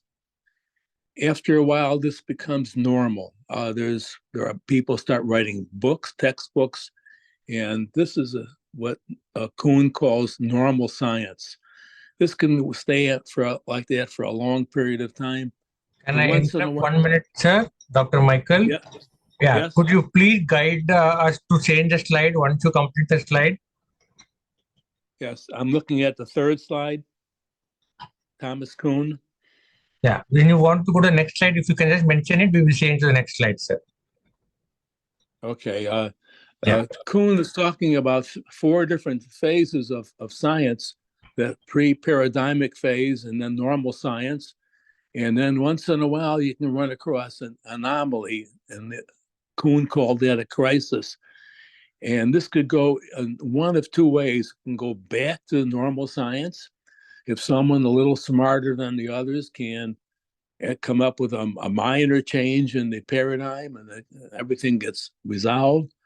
But if after a long period of time nothing gets resolved, then Kuhn is talking about this as a scientific revolution, or like a paradigm shift. Next slide, please.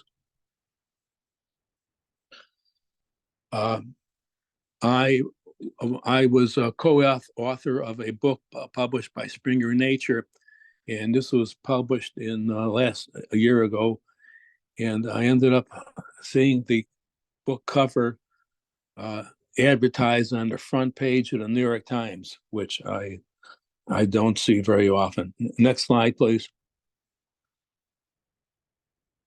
The foreword to the Springer Nature book was written by Robert Weinberg, who is a well-known scientist in the world of oncology. He said this is accepted only reluctantly by many in the clinical oncology community, which I can tell you is exactly what's going on.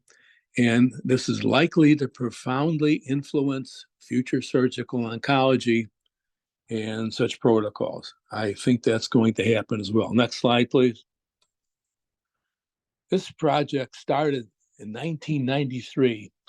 I was attending a conference in Europe and on breast cancer, and out in the hallway outside the speaking area, Romano Demicheli was showing a poster, and he had data from Italy showing a bimodal relapse pattern. They found out that breast cancer from Italy, which was a very well recognized field. They were it was run by Pinucci Valagusa and Romano Demicheli, two very competent people, and there are 1,173 early stage breast cancer patients with long-term follow-up, and they found that bimodal relapse pattern, which did not make any sense. I had never seen that before, and it can be described as there's a sharp peak at about 18 months, a minimum at about 50 months, and then it started up again with a broad, shallow peak going out to over 10 years. We've looked at this in more careful area, and we found over 21 databases where from US, Europe, and Asia, where you can see a bimodal relapse pattern if you look carefully. Next slide. The Milan data is considered to be very high quality, and I can give you 3 reasons why I find that to be the case. In Italy, the patients comply with physicians' directives, and more so than in other countries. People often remain in cities and towns for a very long time, which means that there are very few patients lost to follow-up. And the Pinucci Valagusa has long been the database manager.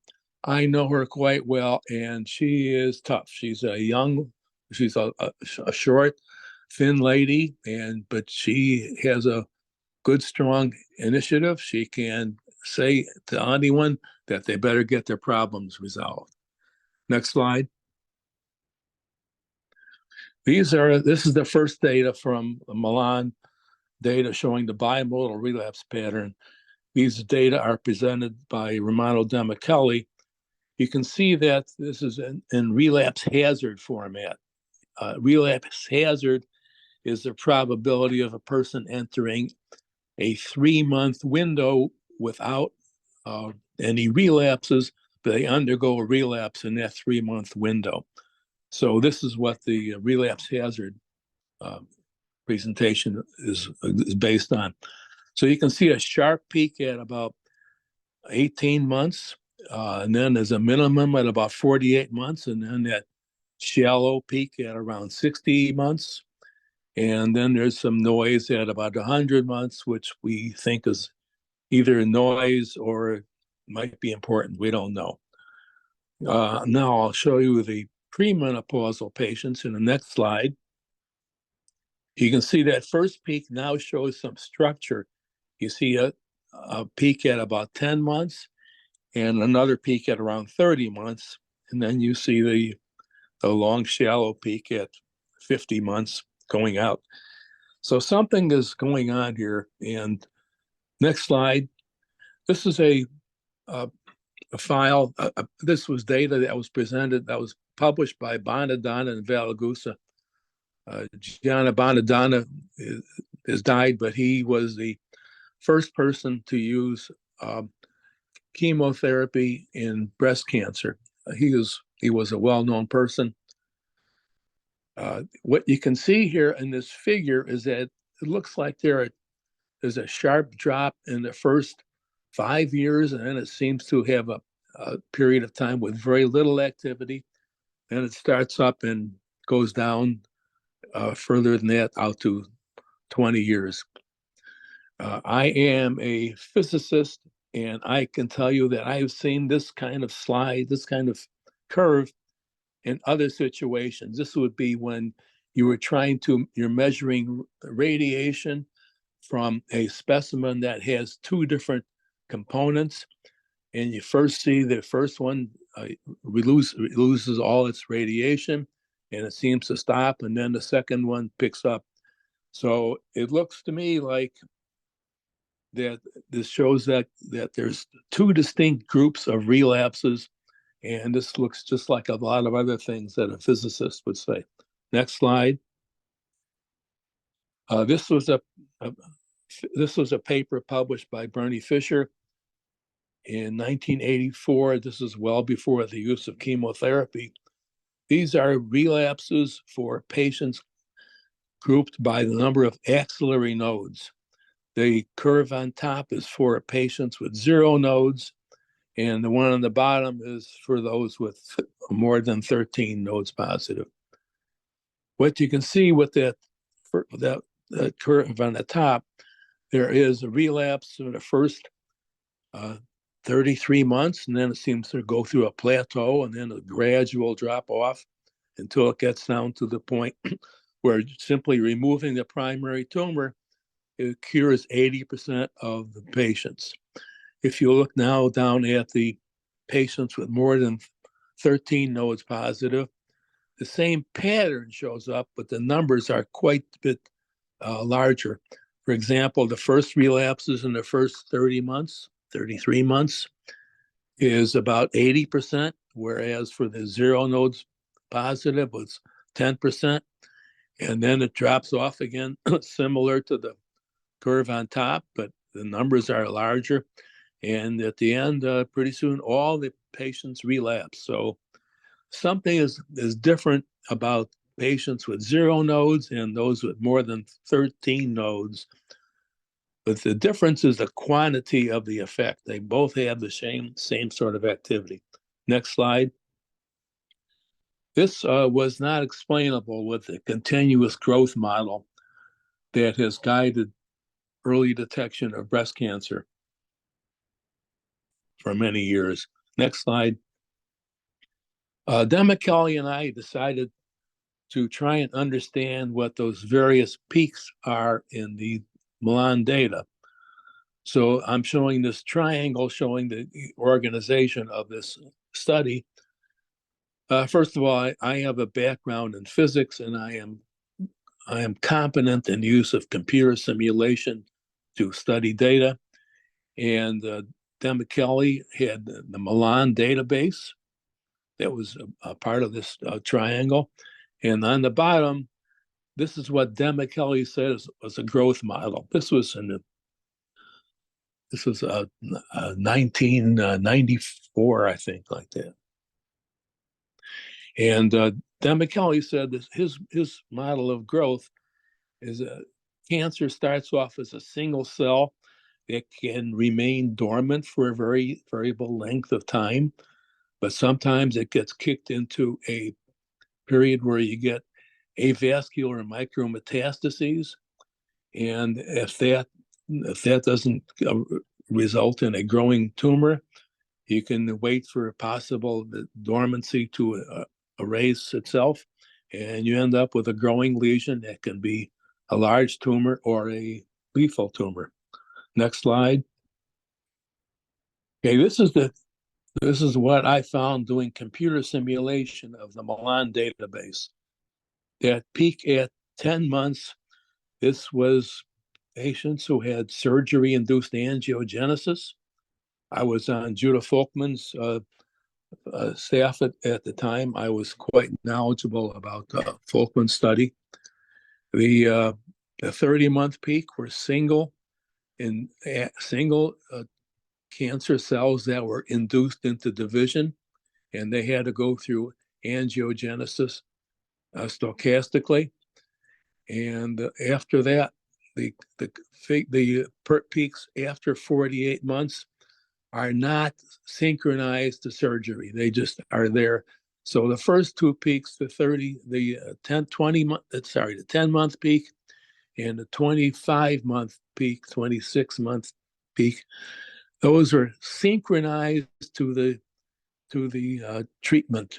But after that, it was not synchronized. So this says there are several things going on. Next slide. Just a general comments about the use of computer simulation in oncology.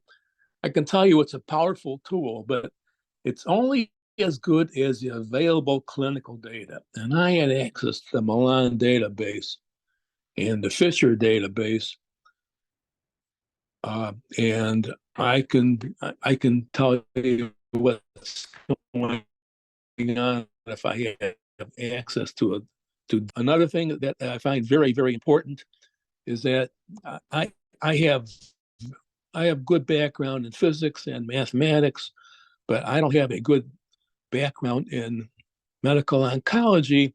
So you need to have people working with a guy like me to get this done. So I have my co-authors are surgeons, medical oncologists, anesthesiologists, and some general scientists. Okay, the next figure is discussed for a page before and another after the actual figure. Next slide. Okay, I was visiting professor at the University of Colorado in 1989, but Bill McGuire from University of Texas, San Antonio, asked me if I could join his facility for a 6-month period. McGuire was the person who first figured out that estrogen was a prognostic factor, and this ended up as estrogen and developed with tamoxifen as one of the most important drugs in breast cancer. So McGuire had his database for over 1,000 patients, and he wanted to know if I could add estrogen to this program, and I accepted it. I ended up working on it, and I got to a point where I said to McGuire, I said, this is not working. Something is really wrong here, and I don't know. I've tried to find out what the problem is. I said it's a failure. I don't know what happened. Turns out that the data that I was given was not described carefully. It turns out that I was told that the data were the was not the physician. So there was no surprise that I couldn't get anywhere. So visiting professorship, do whatever you want. So I ended up spending the next 2 months studying relapse data in the literature. This was at the time when physicians did not operate right away. If they found a patient with cancer, they might just watch it for 6-7 months before they do anything. And nowadays, of course, physicians operate right away. So looking at the next figure, this was a figure that I found in the literature. This was published by Smithers in 1968 in Clinical Radiology. This caught my interest. This was the growth of metastasis from an osteosarcoma. This was a 16-year-old male boy who was diagnosed with an osteogenic sarcoma. And for the first 6 months, Smithers did nothing except take measurements of what's going on in the lungs.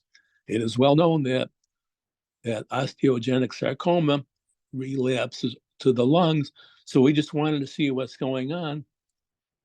It turns out for 6 months, nothing happened. He was measuring the structure of the lung. He found nothing until all of a sudden, at this one point, it shows where it's just visible in this figure. That's when the tumor started. They can see it, and then it got to a point where it just kept on growing. It got up to 12 cubic centimeters, and Smithers removed the tumor, and so that's sort of the end of the story. except that the time when that tumor first started to show up in the lung was when they amputated the leg. So the question arises, what's going on here? Did the amputation cause the metastasis to form, or was that just a coincidence? I've spent hours staring at this figure, trying to understand what's going on. I came to the conclusion that it would be very unlikely that this was a coincidence, that the amputation was a coincidence when the metastasis showed up in the lung. And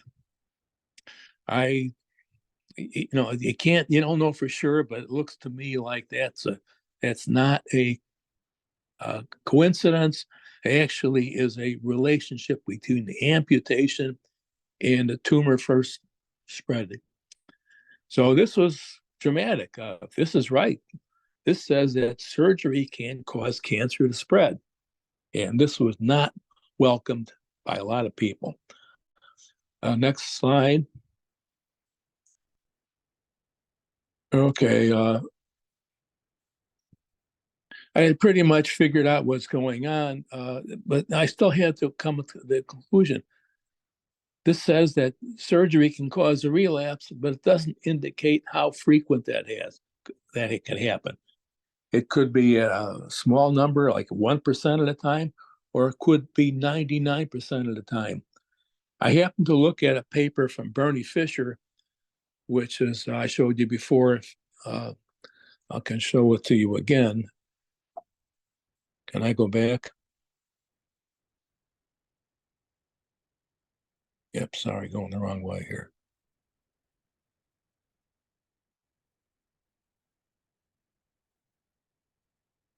Yeah, this is the Fisher data. I'm looking at this data and I say, well, it looks like the surgery can cause relapses that can show up for the zero node patients and for the more than 13 nodes. And you can look at the ones in between. I can guess what the probability of a relapse is. Okay, let me go back to the next slides.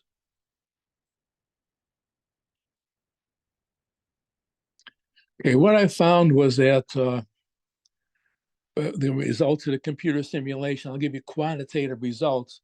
It looks like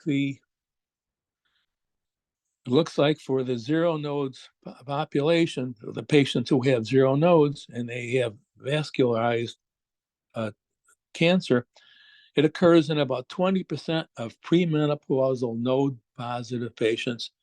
And it was sharp, and it was 5-to-1 node positive to node negative, and 2-to-1 premenopausal compared to postmenopausal. That's reasonably solid information. I can tell you I was pretty confident of that. And I could also say that 50 to 80% of relapses are iatrogenic. They are the result of treatment association. And this was not welcomed. I mean, people did not want to hear that. This was something that was not expected and not liked. The late relapses at over 50 months may be triggered by cosmetic or health-related surgeries, but let me just skip on to that. Next slide. We looked at other cancers, and if you know what to look for, and your mind and your eye is calibrated, you can see the bimodal relapse pattern in all these other cancers, from pancreatic down to ovarian. And if you look carefully, you can see this in all the cancers. Next slide. It turns out that another paper came into our possession. Irving Ariel, he published a paper in a book in 1994. And it turns out that 2,000 years ago, the scientists or physicians, Celsus and Galen, were scientists or treatments or physicians, and they were treating patients 2,000 years ago, and they found out that they could actually cure patients if they have a small cacoethes. Cacoethes is a term that's not used these days, but in prior years, that was considered to be a small but obvious lump. So Celsus could actually say that they can treat and they can cure patients if they find a very small tumor. And Galen said something the same thing. We have often cured this disease in early stages, but after it has grown to a noticeable size, no one has cured it with surgery. And this is pretty interesting that in 2,000 years ago, physicians were able to cure cancer, breast cancer, if the tumors were small, the cacoethes. Next slide. Okay, looking at this, can this explain some important clinical observations in breast cancer? And I ended up coming up with 4 items here that could explain that. First of all, turns out that adjuvant chemotherapy works particularly well for premenopausal node-positive patients. And the paper was published, myself, a first author, and Bonadonna and Judah Folkman are co-authors. Bonadonna is well known. He's dead, but at the time he was well known for the use of developing treatments for breast cancer, and he was well known in that area. And Judah Folkman was well known in angiogenesis. So both of those decided that yes, it looks like adjuvant chemotherapy works particularly well for premenopausal node-positive patients.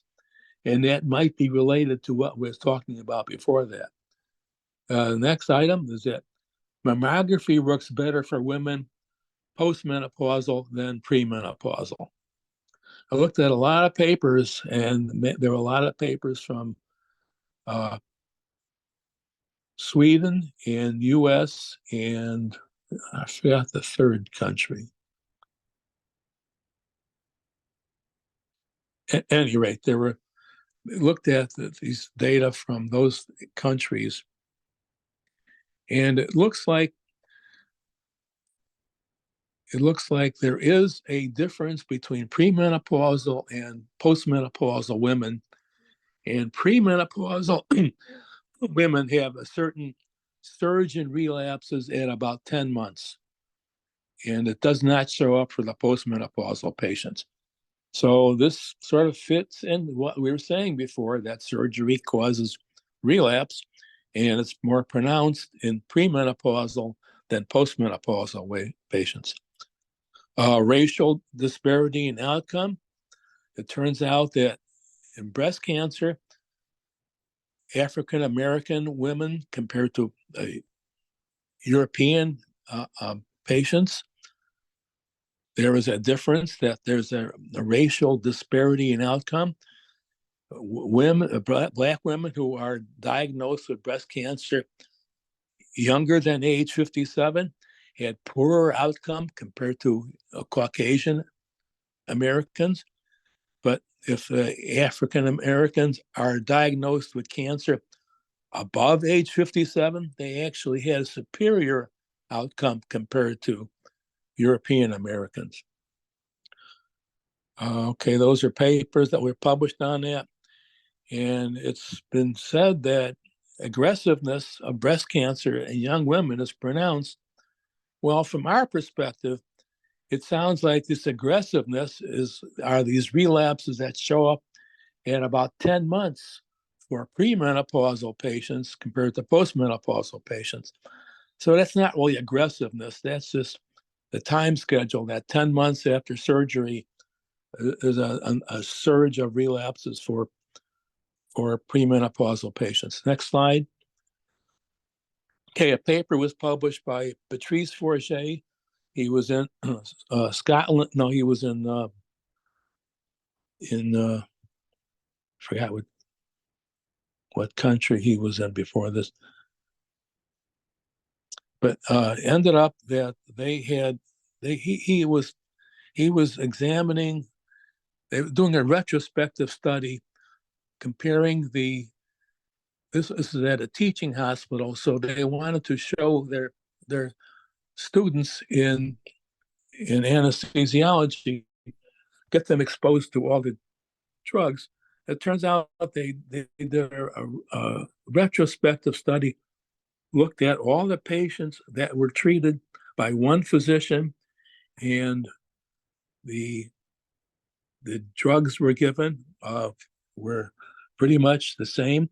Ketorolac was one drug that seemed to show up strange. That patients who were given the ketorolac had a much better outcome compared to the patients who had something else for a way of keeping the inflammation down, keeping the pain down. And it looks like that ketorolac seemed to reduce the number of relapses. So I got pretty interested in that. Dan McKelly and I went out to Brussels. That's where Forget was. And we came to the conclusion that, next slide, that there is a 5-fold reduction in the relapses in months 9 to 18 for ketorolac versus anything else as a way of controlling pain or not controlling pain. Next slide. Okay, we knew that some intervention at or about the time of surgery would be needed, but what mechanism could explain the Forget et al. Data? And I did a survey. I was looking at things. These are some very large fields: surgery, inflammation. It turns out that IL-6 is a marker for inflammation, and it shows up in serum for 1 week after surgery. Angiogenesis, platelets, and VEGF are showing up like there's something going on there. Circulating tumor cells are well known in oncology. The immune system is compromised depending on the pain that the patient undergoes. Cancer dormancy is well known in oncology, and neutrophils seem to show up. I did some more research. Let me tell you what I found out. This Hiller et al. Paper talked about the perioperative period can be considered a perfect storm of immunosuppression and inflammation in the presence of residual or circulating tumor cells. That was a very important statement from Hiller et al. Balkwell and Montavani in Lancet of 2001, inflammation is not the spark that causes the genetic damage, but it is the fuel that feeds the flame. That's a pretty important statement that if you want to take that home, that'd be good. And Igawa et al. In 2013 reported that there's capillary permeability that increases 40-fold time in the presence of inflammation. So it turns out that inflammation can cause capillary permeability, and that could certainly be a way of causing relapses. Okay, I'm just going to go through this pretty fast. Neutrophil to cellular traps, they're called nets. These are neutrophils respond to inflammatory signals, and they sometimes form these web-like projections called nets or neutrophil extracellular traps.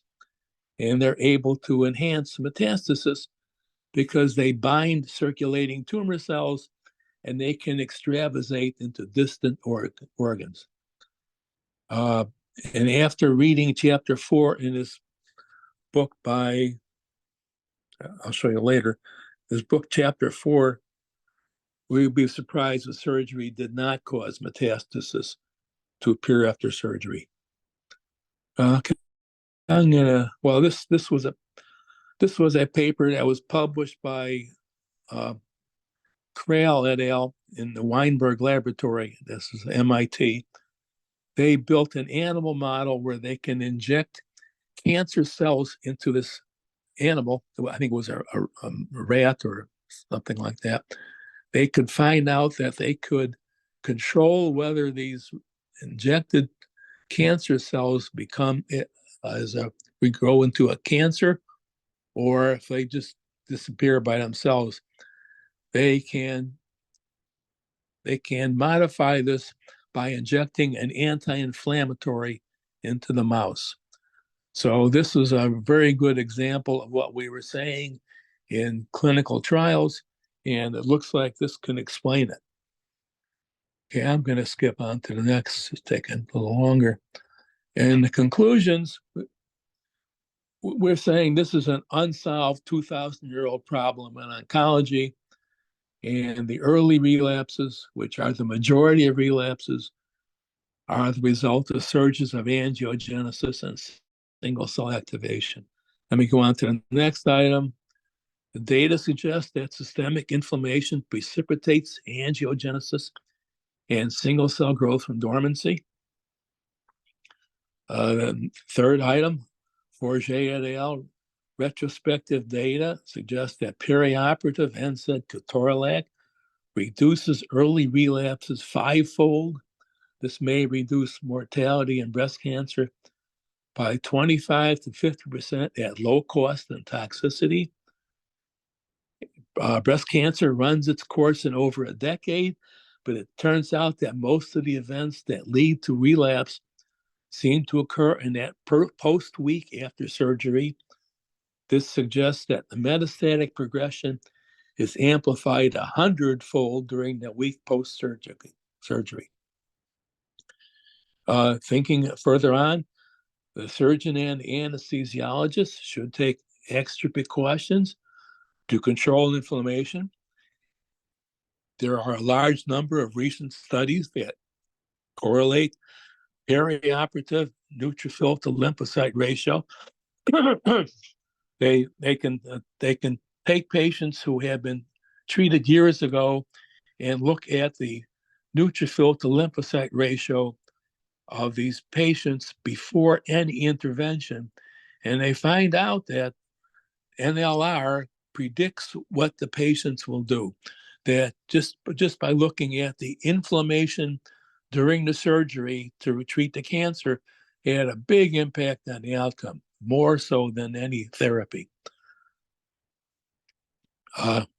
Perioperative inflammation being reduced would augment the benefit of early detection.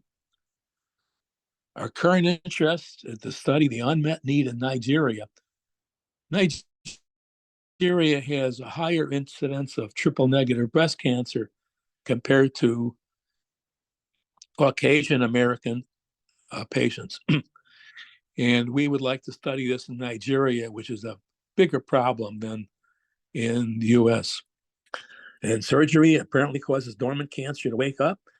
Is that good news or bad news? I am a survivor. I'm a 30-year survivor of stage 3C colon cancer.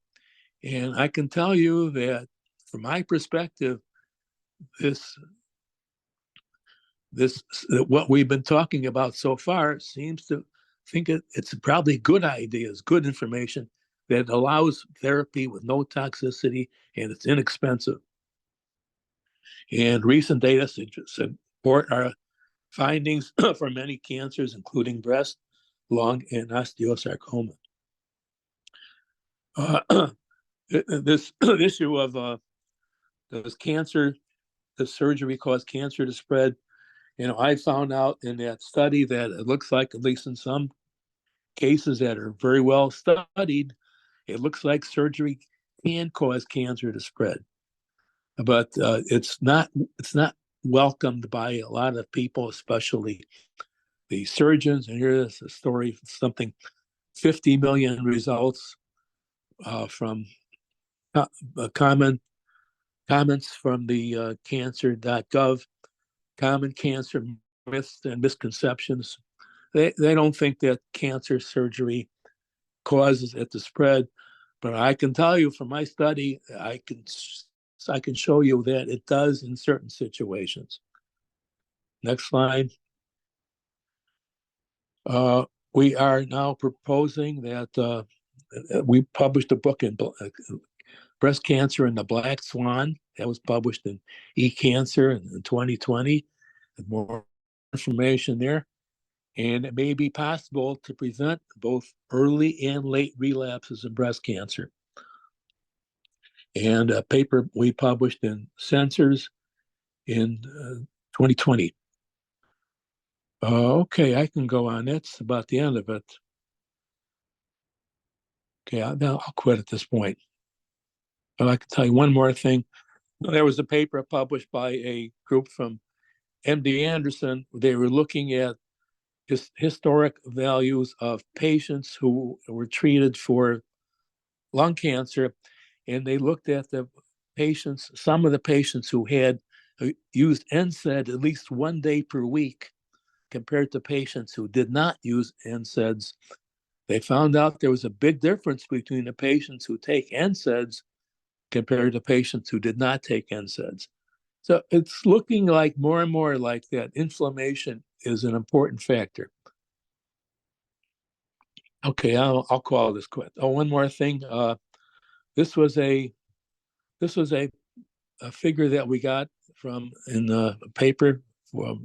We were looking at relapses for triple negative breast cancer, and here is a figure where there were a measure of triple negative breast cancer without ketorolac, but with ketorolac, there seems to be a 5-fold reduction in the triple negative breast cancer if you use ketorolac. So we're thinking that a solution to the triple negative breast cancer problem would be use of ketorolac or something else equivalent that could keep inflammation down. Okay, that's all I have. There's a picture of all my colleagues, but it doesn't show up in this film. Okay, thanks for your attention. I'd be very happy to address any questions.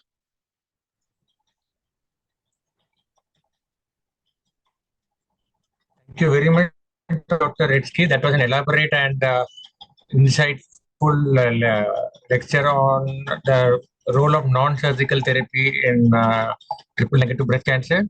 I would now ask the audience if they have any questions.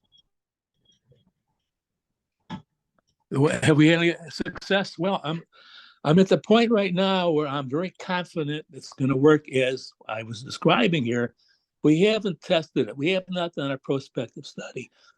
I'm trying to raise money to do a clinical trial in Nigeria. It turns out that in the US, there is about a 20% of the mortality in breast cancer is due to triple negative breast cancer. But in Nigeria, it's something like 40–50%. So we want to study this in Nigeria. So we're looking to do a clinical trial in Nigeria.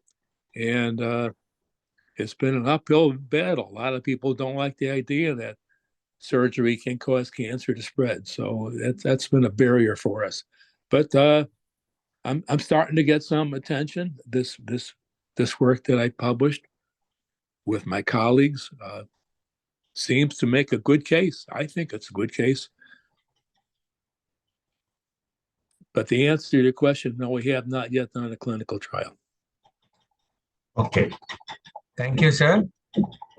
Thank you for the presentation. We now move ahead to the next presentation. Our next presenter is Dr. Muhammad Al-Wahabi from Saudi Arabia. He will be presenting on epithelioid malignant peripheral nerve sheath tumor, a rare tumor with an unusual presentation in the ankle, a case report and literature review. Dr. Muhammad Al-Wahabi, please take over.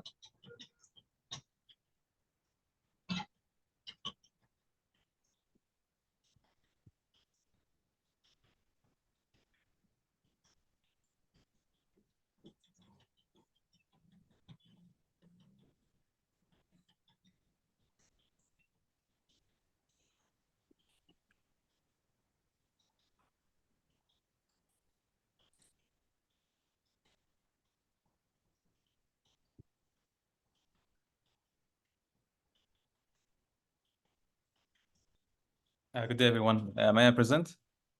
Yeah, you can start. Thank you, everyone, and good day. My name is Mohammed Al-Wahbi. I'm a senior registrar of anatomical pathology at Prince Sultan Military Medical City, Riyadh, Saudi Arabia. I'm glad to present this poster presentation titled as Epithelioid Malignant Peripheral Nerve Sheath Tumor, a case report and literature review. So malignant peripheral nerve sheath tumor, MPNST, is a rare sarcoma with aggressive clinical behavior. Epithelioid variant are distinct and rare variant of MPNST described by the World Health Organization, and they account for less than 5% of these tumors and have unclear clinical behavior. Due to the rarity of epithelioid MPNSTs and the overlapping features and similarity with other tumor exhibiting epithelioid cytomorphology, MPNSTs impose a diagnostic challenge. Thus, it's critical to be aware of this entity and other mimickers to reach the correct diagnosis. Our case was a 45-year-old lady has been complaining of slowly growing swelling in the left lower leg for the past 2 years. Thus, the swelling first started after an ankle sprain, where she developed a persistent pain and tenderness. She denied any family history of NF1 disorder. Clinical examination did not show signs of NF1 disorder. MRI showed an oval-shaped soft tissue mass lesion located at the interior aspect of the left ankle and partially abutting the underlying flexor digitorum tendon. It measures 3.4 by 1.7 by 1.3 centimeter, and it shows ISO signal intensity on T1 with area of high signal intensity, mixed high signal intensity in T2 with enhancement and post-contrast images. Imaging differential diagnosis included myxoid liposarcoma. A core needle biopsy was performed, and it demonstrated, as you can see in the picture, a hypercellular lesion with focal, nodular, and nesting pattern. It was composed of neoplastic cells showing epithelial cytomorphology and moderate nuclear polymorphism with prominent nuclei. Mitotic activity was present up to 10/10 high power fields, and no necrosis was identified. Ki-67 index was 40 to 50% in high spot areas, and Spark B1 INI immunohistochemical stain expression was lost in the tumor cells. However, the background stromal cells show retained expression of Spark B1 INI immunostain. The tumor show a strong and diffuse expression of S100, as we see in the first picture, and SOX10 in the neoplastic cells with nuclear staining. They were negative for CD45, SMA, MYD1, EMA, PANCK, CD34, Melon A, and HMP45. We performed genetic testing for this tumor, and it shows aberration of SMARCB1 gene. So we concluded the diagnosis as epithelioid malignant peripheral nerve sheath tumor. In this table, we can see variable differences between MPNST, the conventional type, and epithelioid variant. In regard to morphology, MPNST shows spindle cell with vesicular growth pattern. However, in the epithelioid variant, the epithelioid variant shows epithelioid cell with lobulated growth pattern. For SOX10 and S100, they are patchy and focal in the conventional type. In the epithelioid variant, they are strong and diffuse, which supported the notion of that the epithelioid variant originates from schwannomas rather than neurofibromas. In regards to SMARCB1 immunohistochemical stains, they are retained in the conventional type. However, they are lost in 50 to 70% of the epithelioid variant, as in our case. H3K27ME3, usually they are lost in 50% of the conventional type, and they are characteristic of this type. But in the epithelioid variant, as in our case, they show retained expression of immunohistochemical stains. Other associated mutation, SUS12 and ED for the and INI, which was confirmed by the genetic studies in our lab. So in conclusion, we report a case of epithelioid malignant peripheral nerve sheath tumor arising in the ankle. The clinical behavior of this lesion is unclear.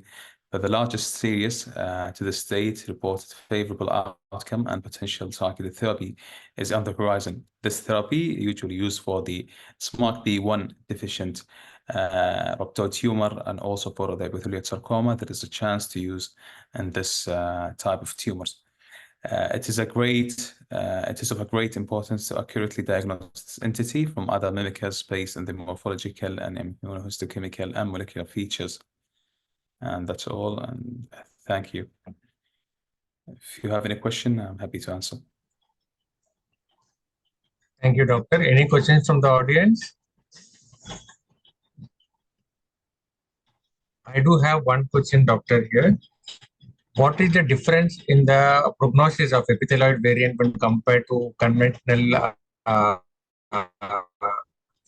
malignant peripheral nerve tumor? Is there any difference? Sadly, for the limited data in regard to the epithelioid variant, it's so rare. Only a small study that shows a favorable outcome when compared to the conventional type, and also the possibility to use AHT inhibitors, which can be used in SMARCB deficient tumors. There's a potential target therapy for this type of tumor, epithelioid variant. So it's better than the conventional type. Thank you very much. So welcome. Thanks. Yeah, we move on to our next presenter, Dr. Jeff Leifer from USA. Dr. Jeff Leifer will be presenting on Digital Pathology AI as a strategy to determine the pathogenesis of multiple chemical sensitivity, a proposal to demystify a problematic puzzle of pathology. Doctor, please take over. I want to talk to you today about an interesting, very important disease, not so well known. It's called multiple chemical sensitivity. And as we shall see, it's quite a puzzle. Let me begin by describing for you what this condition is.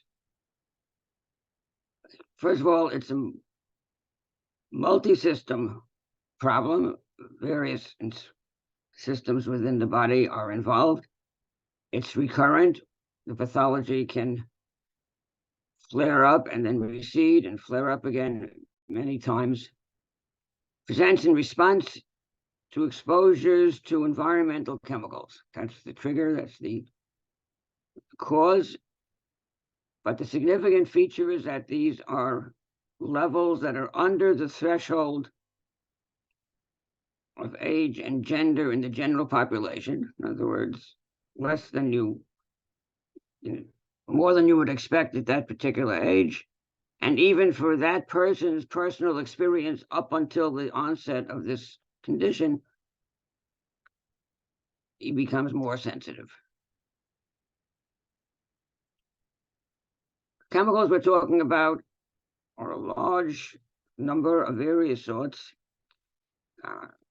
You have fragrance products, household or personal care, various sprays, deodorants, a whole range of things. But take note that the triggering chemicals are usually the non-odor ingredients, not the one that gives you the nice smell, but the ones that are involved in the spray process and so on.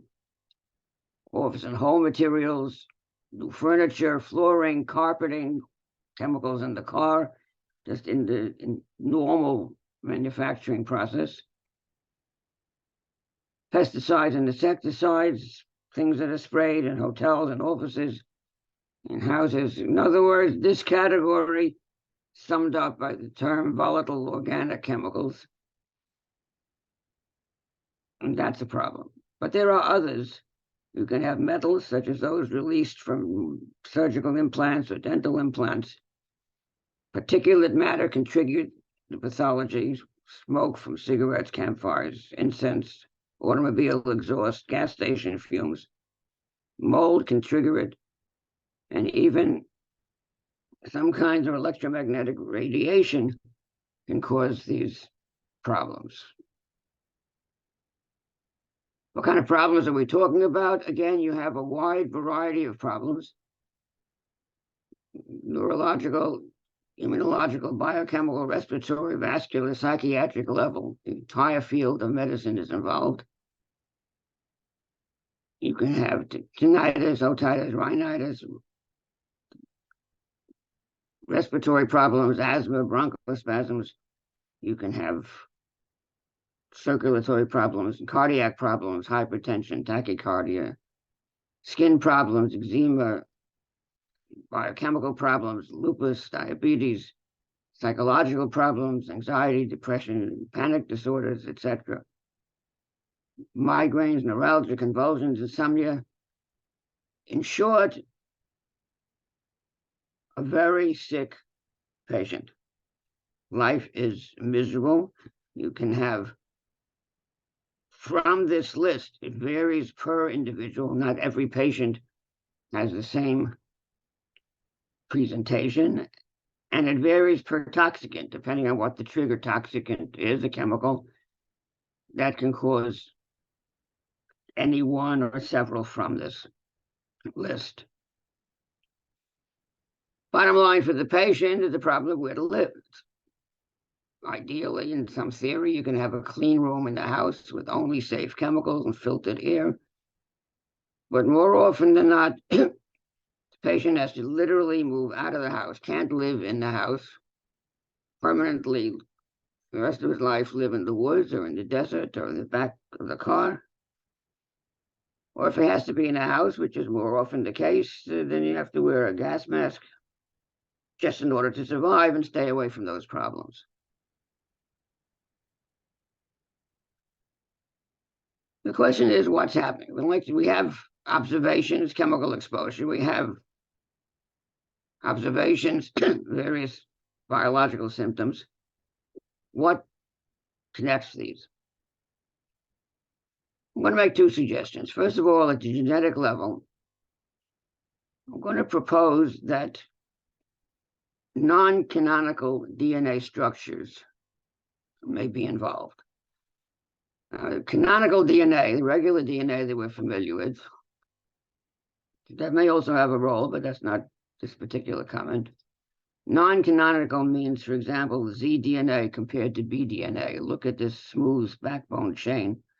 This is the regular DNA that we're familiar with. This has a zigzag, irregular backbone chain. If you look at this surface, think of it in terms of binding proteins. This is very different from what you see over here. And then at a local level, here's regular DNA, but at this point you can have G quadruplexes with this form, I motifs with this pattern. At the tertiary level, if this is regular DNA, more familiar, at least schematically, this is wound tightly, this is underwound, variation. So any of these variations, triple-stranded DNA,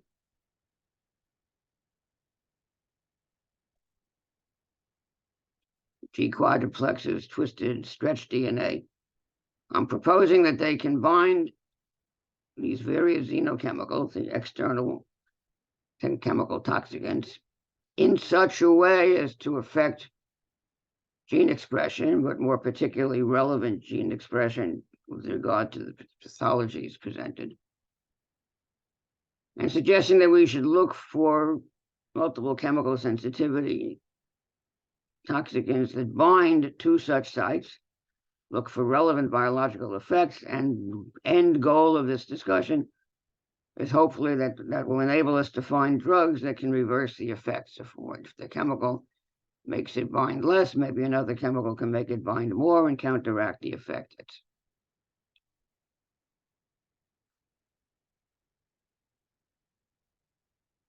The second proposal, and this brings us more to the focus of this meeting, from the perspective of digital pathology. I propose that pathologists look for histological features characteristic of multiple chemical sensitivity. What this means is as follows. When looking at a slide for tumor diagnosis. Right?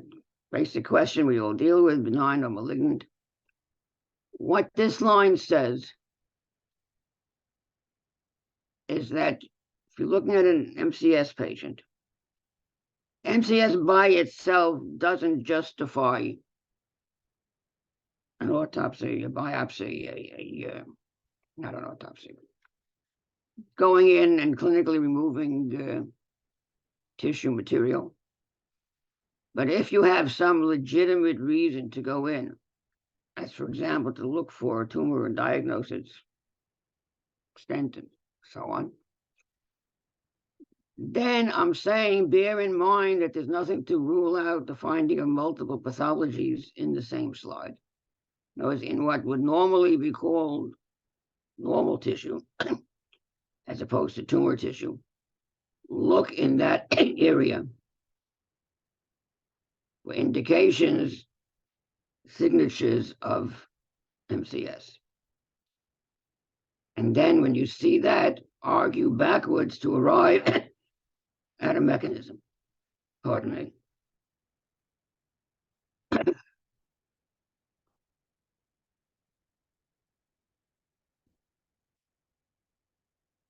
me show you how this works out. Here's normal lung. Open alveolar spaces, intact alveolar walls.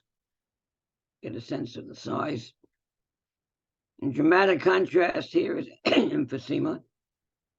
Broken alveolar walls, alveolar wall fragments, open, wider spaces, so clearly different.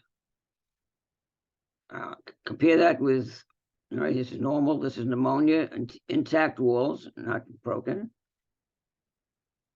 Not clear alveolar spaces, rather alveoli filled with fibrin and cells.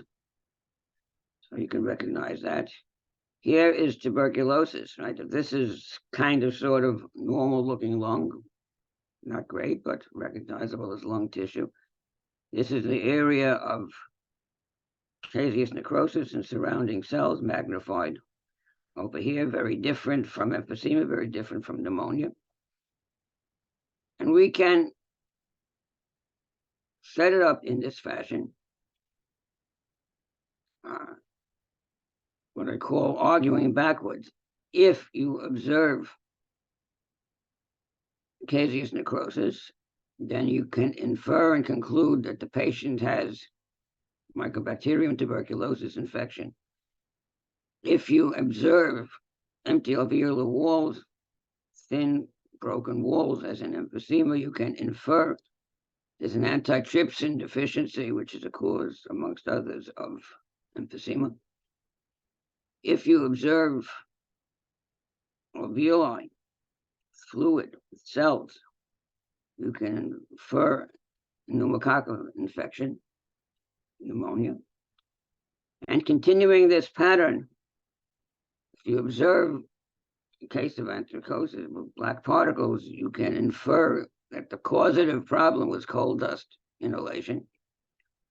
If you observe fibrotic nodule, characteristic of silicosis, you can infer that the causative problem was inhalation of sand dust. If you observe tumor cells, you can infer that the problem is at the genetic level. All right, so each cause has a particular presentation. And if you find that presentation unexpectedly in the MCS patient previously diagnosed on clinical grounds as being a candidate for this study, as someone having MCS, then you can get a handle on what might be the cause and what might be the mechanism, and hopefully use that to lead to treatment. Given all of the above, I'll take it one step further and suggest that artificial intelligence can be used to get a handle on this problem. Because here you have a situation with multiple triggers, all the different volatile organic molecules that we spoke about. You have multiple tissues affected, as we discussed. You have multiple symptoms at all the various levels, as mentioned. You have a complex diagnosis just to try to figure out what's going on. There's immunology involved, neurology, biochemistry, genetics involved. Taking all of this, suggesting that we need an artificial intelligence approach to synthesize and analyze this hugely complex condition. Put all these pieces together to make all the various correlations, to look at all the various triggers and various symptoms and how it all relates, hopefully, to some sort of common pattern. Determine an overall cause and effect, or maybe there's a specific one for each trigger and each syndrome. That will emerge from this AI study. And hopefully all to determine a treatment plan. What I have presented here is a brief summary of the poster. Poster should be available to you to look at all the other details and comments therein. I am open to collaboration with people who are interested in this problem, especially the pathology diagnosis aspects. And hopefully by getting enough people aware of the seriousness of this problem and the challenges presented by this problem, we can move forward in a way that will ultimately lead to a cure. Thank you so much. Have a wonderful day. Thank you, Dr. Lever, for your presentation. Are there any questions from the audience?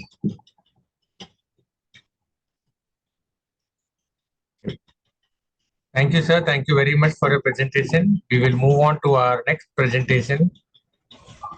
I now call upon Dr. Pranav Reddy from USA to present on exploring the relationship between gut-brain axis dysfunction and psychiatric comorbidities in patients with gastrointestinal disorders. Dr. Pranav, can you please start with the presentation?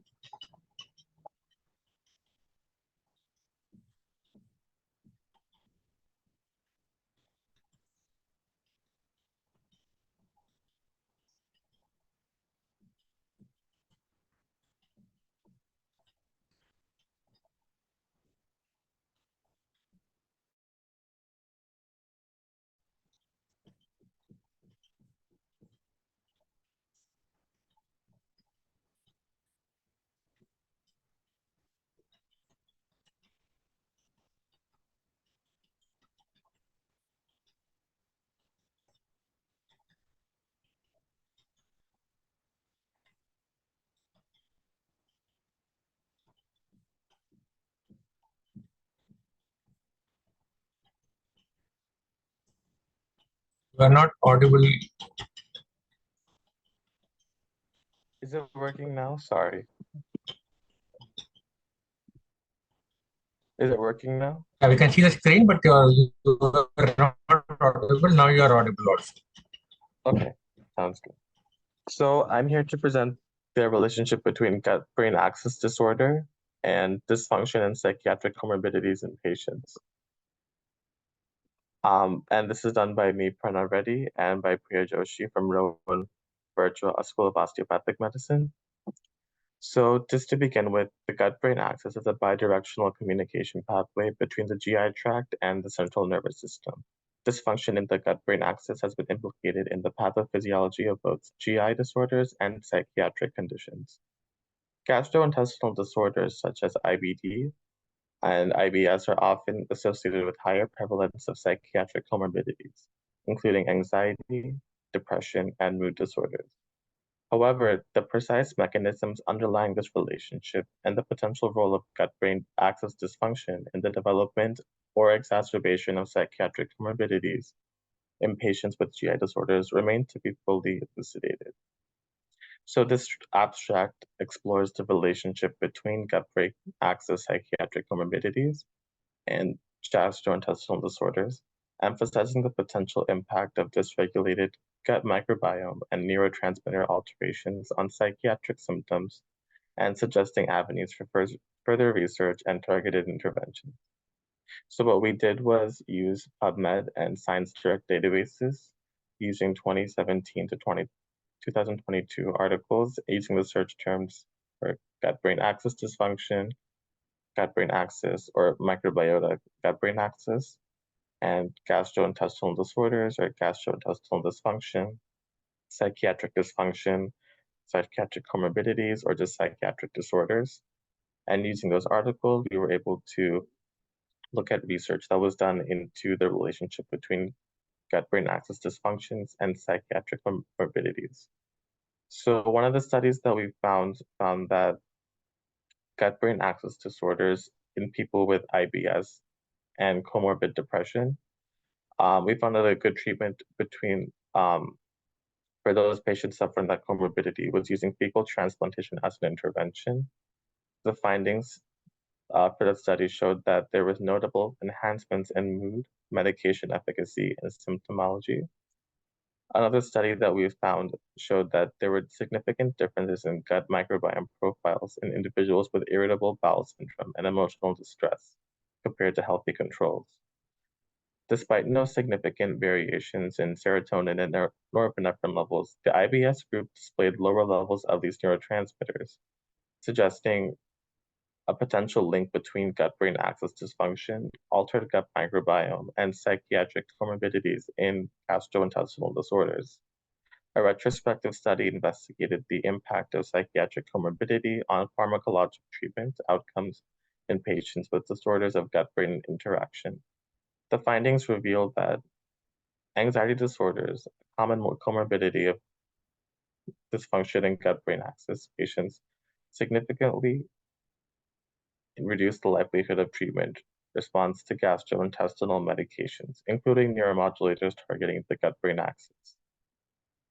In conclusion, we found that these studies reviewed in the abstract shed light on the intricate relationship between the gut-brain axis, psychiatric comorbidities, and gastrointestinal disorders. These findings suggest that dysregulated gut microbiome and altered neurotransmitter levels may contribute to the development and exacerbation of psychiatric symptoms in individuals with gastrointestinal conditions. Future research should focus on elucidating the underlying mechanisms of gut-brain axis dysfunction and exploring targeted interventions to improve treatment outcomes for patients with psychiatric comorbidities.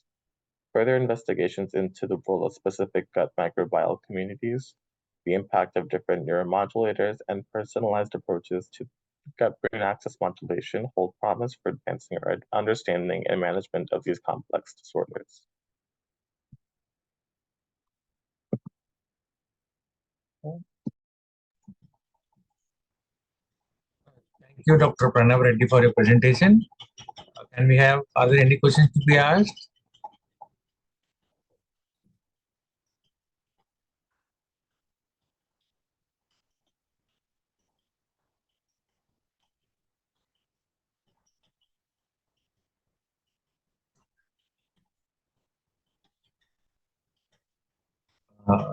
Thank you, Dr. Reddy, for your presentation. We will now move forward to the next presentation.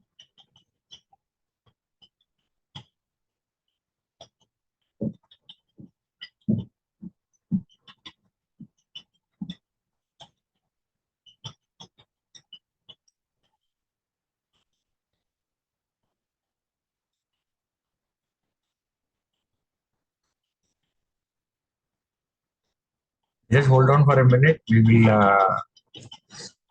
go to the next speaker.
Okay. With this, we come to the end of this meeting. Some of the speakers were unable to attend as they are caught up with the medical emergency. So with this, we complete the session. The third day of presentation, which is online mode, has come to an end. I thank all the participants, the delegates, as well as the listeners for being a part of this and contributing to this scientific conference, which is having presentations from varying background. And I hope we all are going back with some knowledge gained at the end of the day. Again, thank you one and all.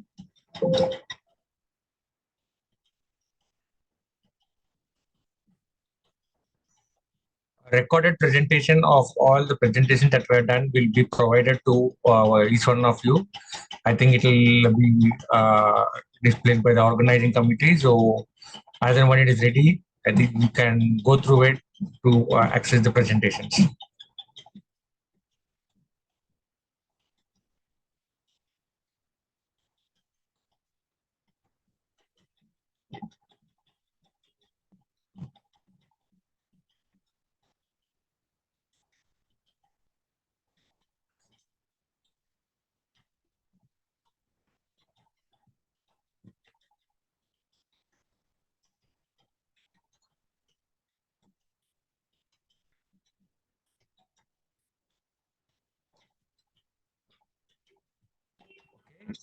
Now, we just want to inform you that UCG is organizing the following conferences in the upcoming time. The 14th Emirates Pathology, Digital Pathology and Cancer Conference from September 17 to 19, 2024, which will be held in Dubai, UAE. The 12th World Digital Pathology and AI UCG Congress from September 17 to 19, 2024, will be at Dubai. 13th World Breast Pathology and Breast Cancer Conference from September 17 to 19, 2024 at Dubai. And so also at the same venue, 13th World Gastroenterology, IBD and Hepatology Conference will be held from December 17 to December 19, 2024. I hope we'll meet again with new research and innovation in the field of pathology, digital pathology, breast pathology, cancer, and gastroenterology.